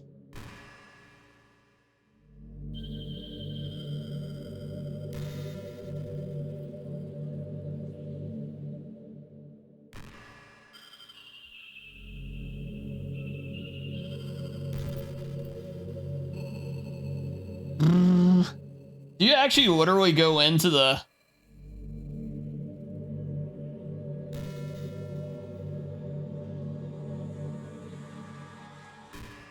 You like horror? I remember we talked a little bit when you first joined the club.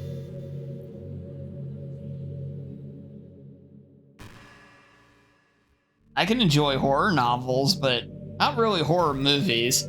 The problem I have with horror movies is that most of them just rely on easy tactics. Like dark lighting and scary monsters and jump scares and things like that. You can go into the real game files, that's pretty cool. It's not fun or inspiring to get scared by stuff that just takes advantage of human instinct. See, that's actually right, though.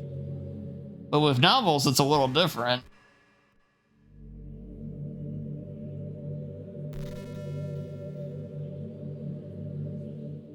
The story and the writing need to be descriptive enough to put genuinely disturbing thoughts into the reader's head. It really needs to etch themselves deeply into the story and characters and just mess with your mind. In my opinion, there's nothing more creepy than things just being slightly off. Like, if you set up a bunch of expectations of what a story is going to be about, and then you just start inverting things and pulling the pieces apart. So even though the story doesn't feel like it's trying to be scary, the reader feels really deeply unsettled. Like how they know that something horribly wrong is hiding beneath the cracks, just waiting to surface. God, just thinking about it gives me the chills. That's kind of the horror I can really appreciate. Unless you're the kind of person who plays cute romance games, right? Don't worry. I won't make you read any horror stories anytime soon. I can't really complain if we just stick with the romance.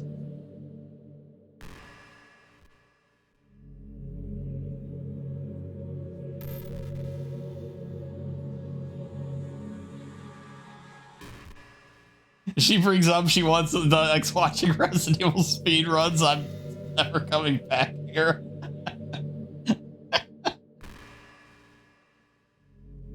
Remove the bitch. No, I think it's gonna, yeah, it's gonna do that though.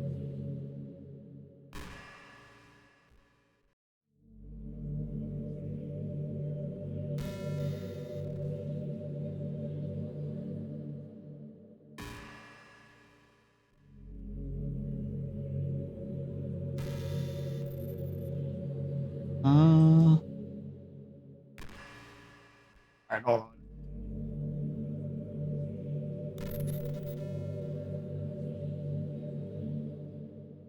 Okay, I wish I could do this where it's on screen.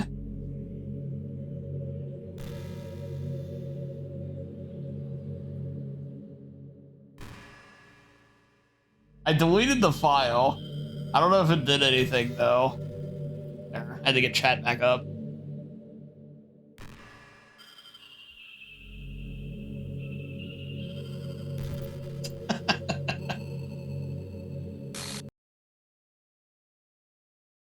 What's happening? Dansu, what's happening to me? It hurts so much. Help me, Dansu.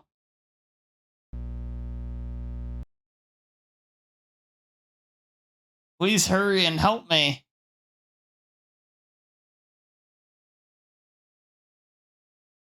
Help me.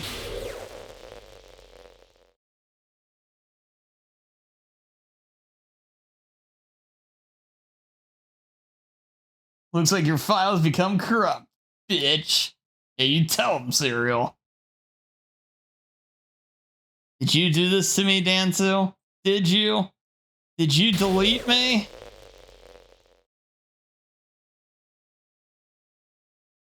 How could you? How could you do this to me? You were all I had left. I sacrificed everything for us to be together. Everything.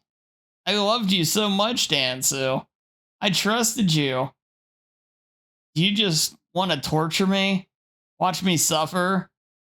Are you only pretending to be kind to hurt me even more?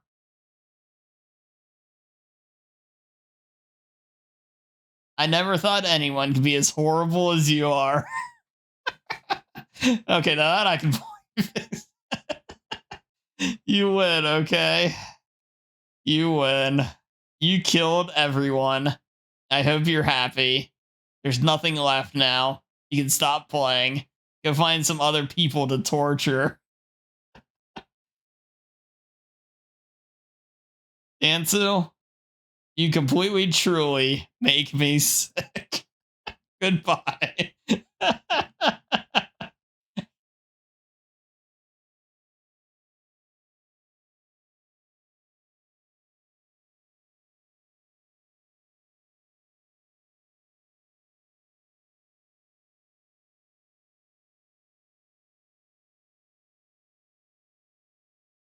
That's a good question. Can you delete her earlier? I still love you. I can't help it.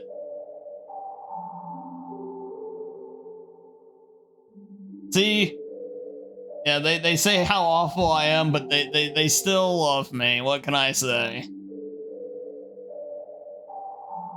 Oh god, Serial. How horrible am I that you hate me this much? Oh, my friends. I did so many awful things. You can delete her early. Nice. So many selfish and disgusting things. I shouldn't have done any of this. I'm just messing up a world that I don't even belong in. A world that you want to be a part of. I ruined it.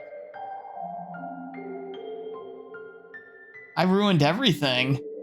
Maybe that's why you deleted me. Because I destroyed everything you wanted. How could I do that to someone I love? That's not love. That's...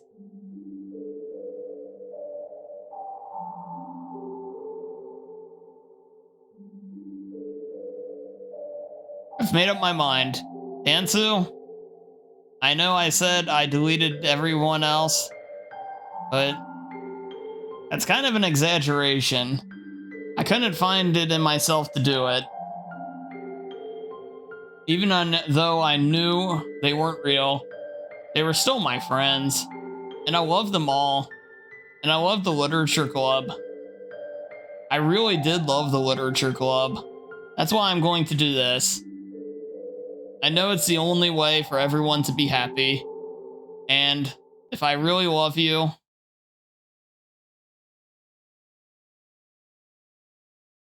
then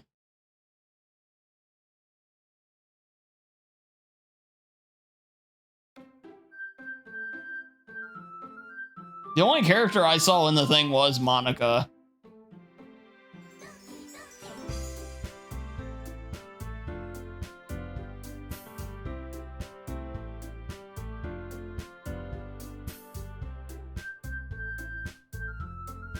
How long is the last act?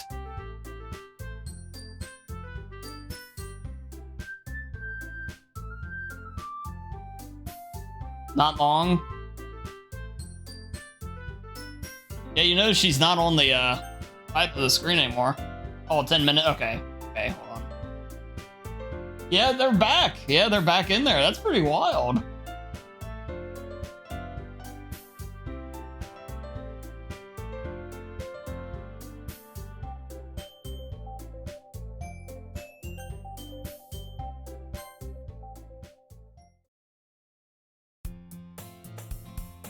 It's an ordinary day of school like any other.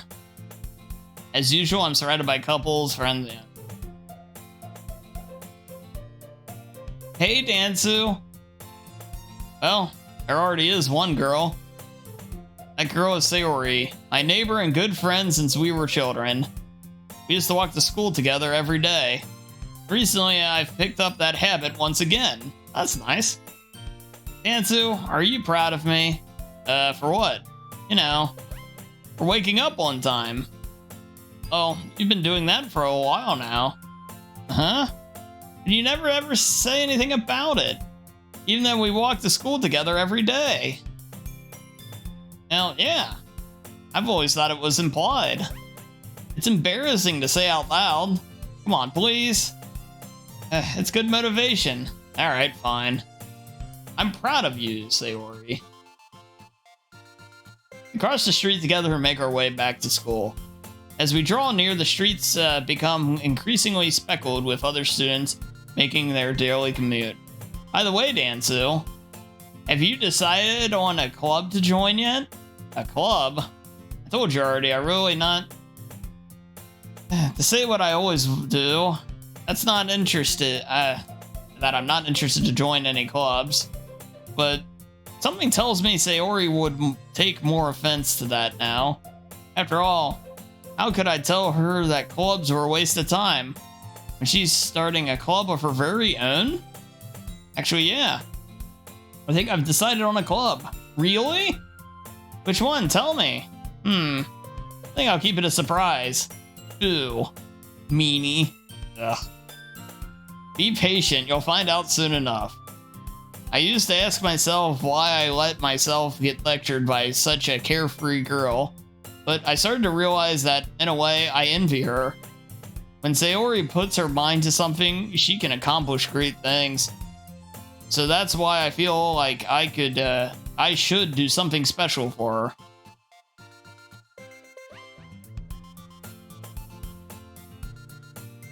The school day is as ordinary as ever, and it's over before I know it. After I pack up my things, I stand up, gathering my motivation. Let's see. I recall the room number of the club from the flyer I saw. I walk across the school and upstairs, a section of the school I rarely visit, generally for third year.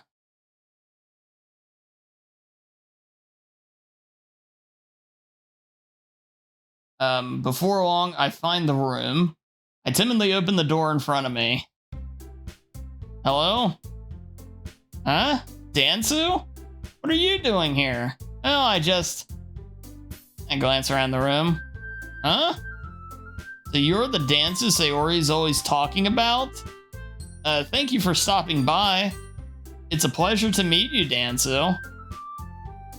We're the Literature Club. I hope you enjoy your visit. Come on, Yuri. No need to be so formal. He's gonna think we're really strict or something. Ah, so sorry, Natsuki.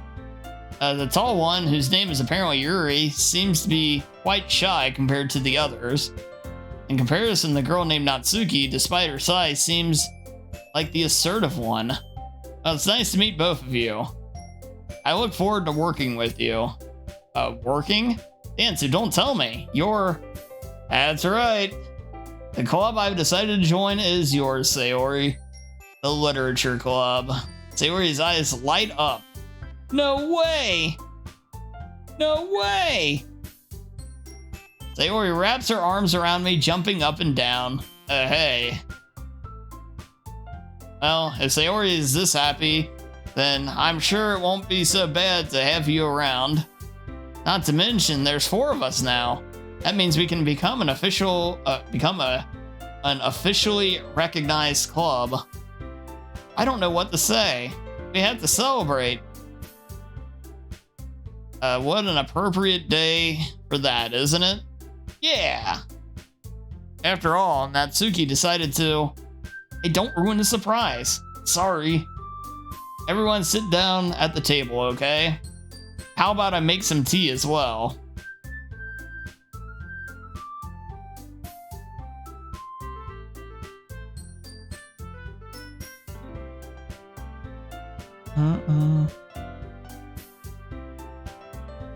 The girls have a few desks arranged to form a table. Natsuki and Yuri walk over to the corner of the room where Natsuki grabs a wrap tray and Yuri opens the closet. Still feeling awkward, I take a seat next to Sayori. Natsuki proudly marches back to the table tray in hand. Okay, you ready? Ta-da! What? Natsuki whisks the foil and the tray reveal a dozen white, fluffy cupcakes decorated to look like little cats. The whiskers are drawn with icing and little pieces of chocolate were used to make the ears. So cute! Wow, those look amazing. Well, you know. Hurry and take one. Sayori grabs the one first and I follow. It's delicious. Sayori talks with her mouth full and has already managed to get icing on her face. I turn the cupcake around in my fingers looking for the best angle to take a bite. Natsuki is quiet. I can't help but notice her sneaking glances in my direction. Is she really waiting for me to take a bite? I finally bite down. The icing is sweet and full of flavor. I wonder if she made it herself. This is really good. Thank you, Natsuki. That's right, Koi.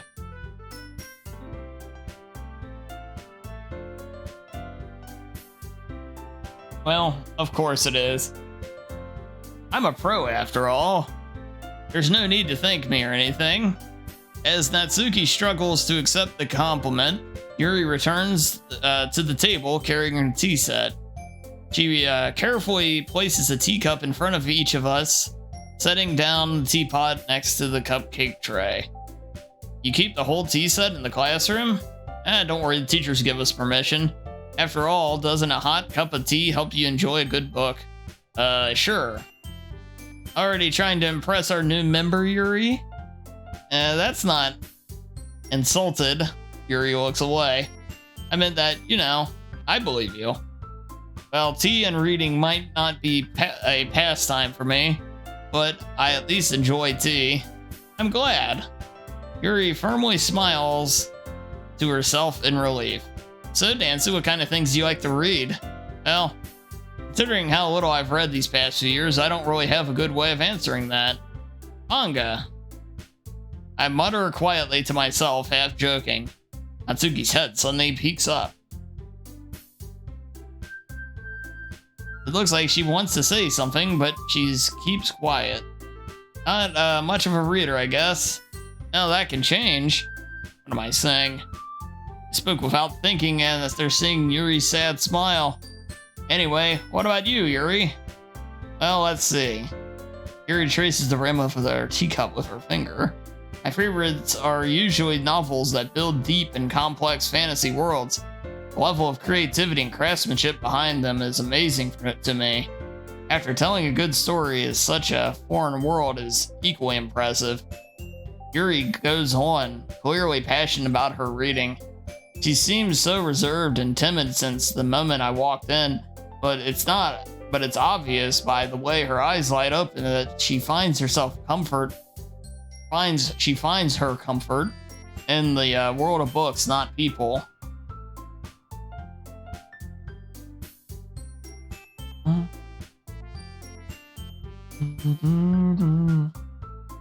What about me? What do you mean? Want to know who else keeps me or helps me enjoy a book? Someone not stabbing themselves in front of me. Yeah. It's definitely easier to read when that's the case.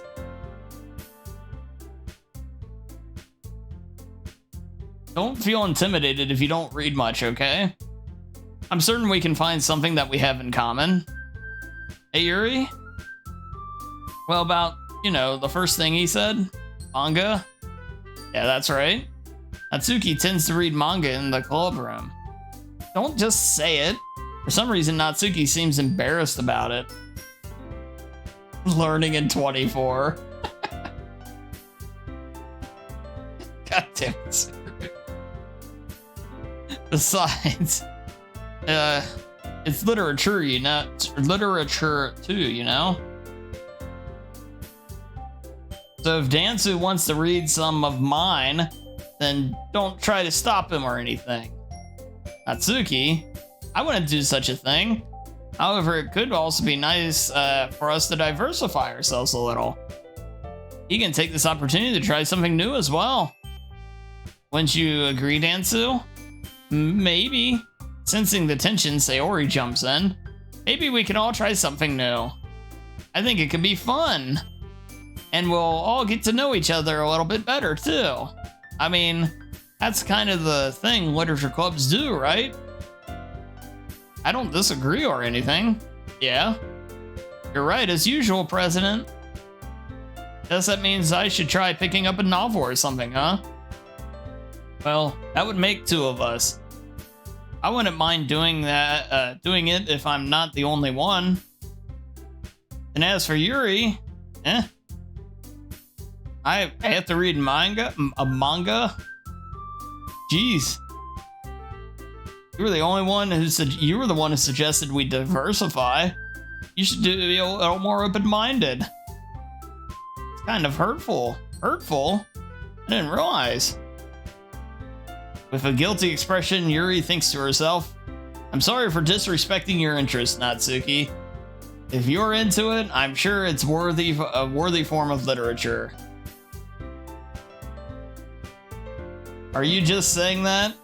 No. I've realized my error. So, if you're willing to consider starting a novel, then I'll offer my gratitude by finding a manga to read as well. Really? I mean, it makes me happy that you do that for me, Yuri. You can trust me to find something that you'll really like, okay? Same here. Perhaps I'll visit the bookstore after the club meeting. Just for you. Or just you? You'd like to come along with me? You don't mind. Not at all. And these two are actually friendly. Oh. I always go alone, so... Yeah, me too. This is so cute! Sayori, shut up!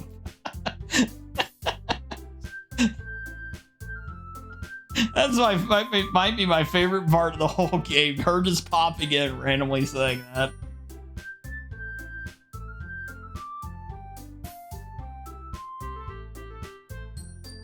Solving their own problems, right, Koi? Right? God damn it, Cereal, but also, again, perfect use.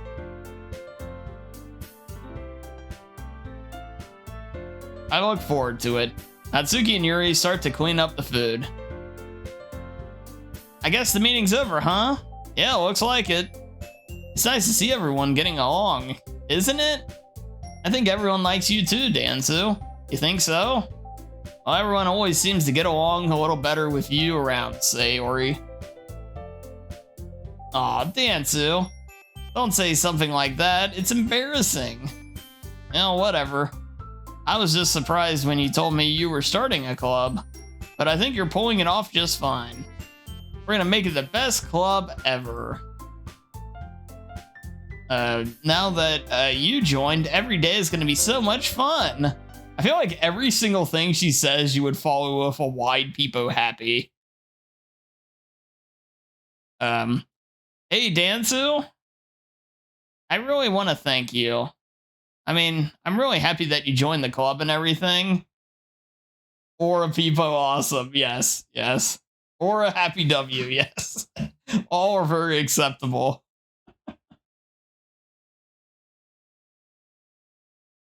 But the truth is, I already knew you were going to. There's actually something else. I wanted to thank you for getting rid of Monica. Oh, shit. That's right. I know everything that she did. Maybe it's because I'm the president now. But I really know everything, Dansu. I know how hard you tried to make everyone happy. I know about all of the awful things that Monica did to make everyone really sad. But none of that matters anymore. It's just us now. And you made me the happiest girl in the whole world. I can't wait to spend every day like this with you. Forever and ever. Forever. No.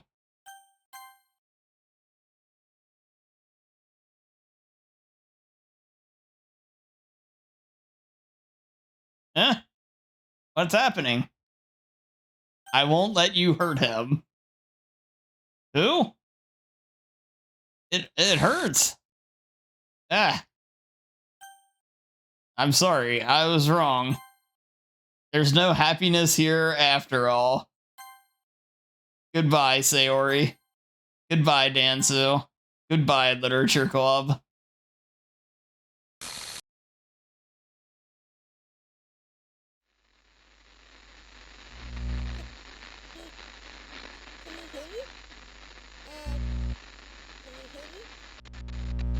Can you hear me? Hi, it's me. So you know how I've been like practicing piano and stuff? And not really any good at it yet, like at all. Sorry. But I wrote you a song and I was kind of hoping that I could show it to you because I worked really, really hard on it. So, yeah.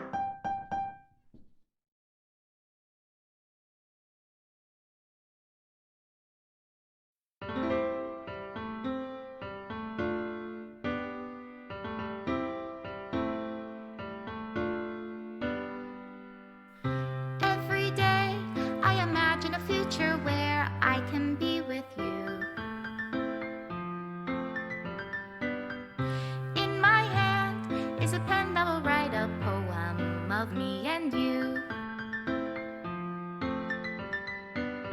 The ink flows down into a dark puddle. Just move your hand right the way into his heart. But in this Surely this is a good ending. Into Happy W. What will it take just to find that special day? I feel frightened. What will it take just to find that special day?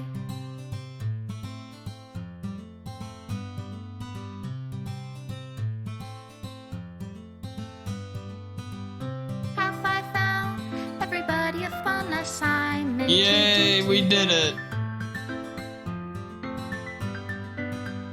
When you're here, everything that we do is fun for them anyway. Can I sleep now? No.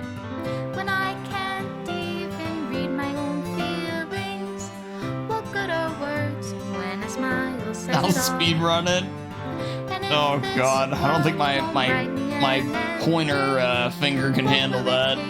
Just for me to have it all.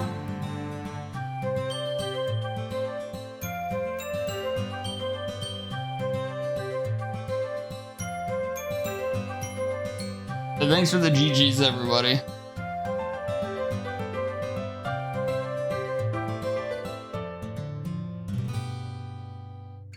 Does my pen only write bitter words for those who are dear to me? Is it love if I take you, or is it love if I set you free?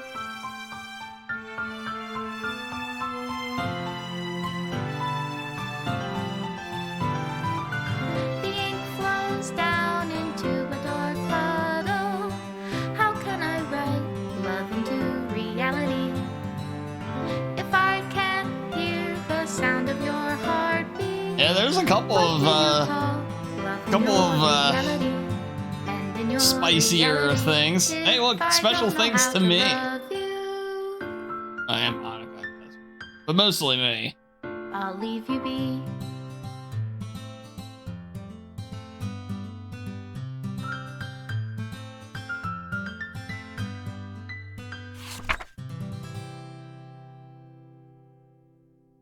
Like, what's the context? I know, right? This is my final goodbye to the Literature Club. I finally understand the Literature Club is truly a place where no happiness can be found. To the very end, it continued to expose innocent minds to a horrific reality, a reality that our world is not designed to comprehend. I can't let any of my friends undergo the same hellish epiphany. For the time it lasted, I want to thank you for making all of my dreams come true, for being a friend to all the club members, and most of all, thank you for being a part of my literature club. With everlasting love, Monica. Well, we don't have any because, yeah, it's like Jordy said, it's stuff I didn't unlock.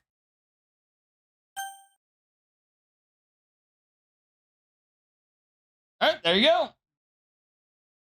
It just closed. There you go. GG.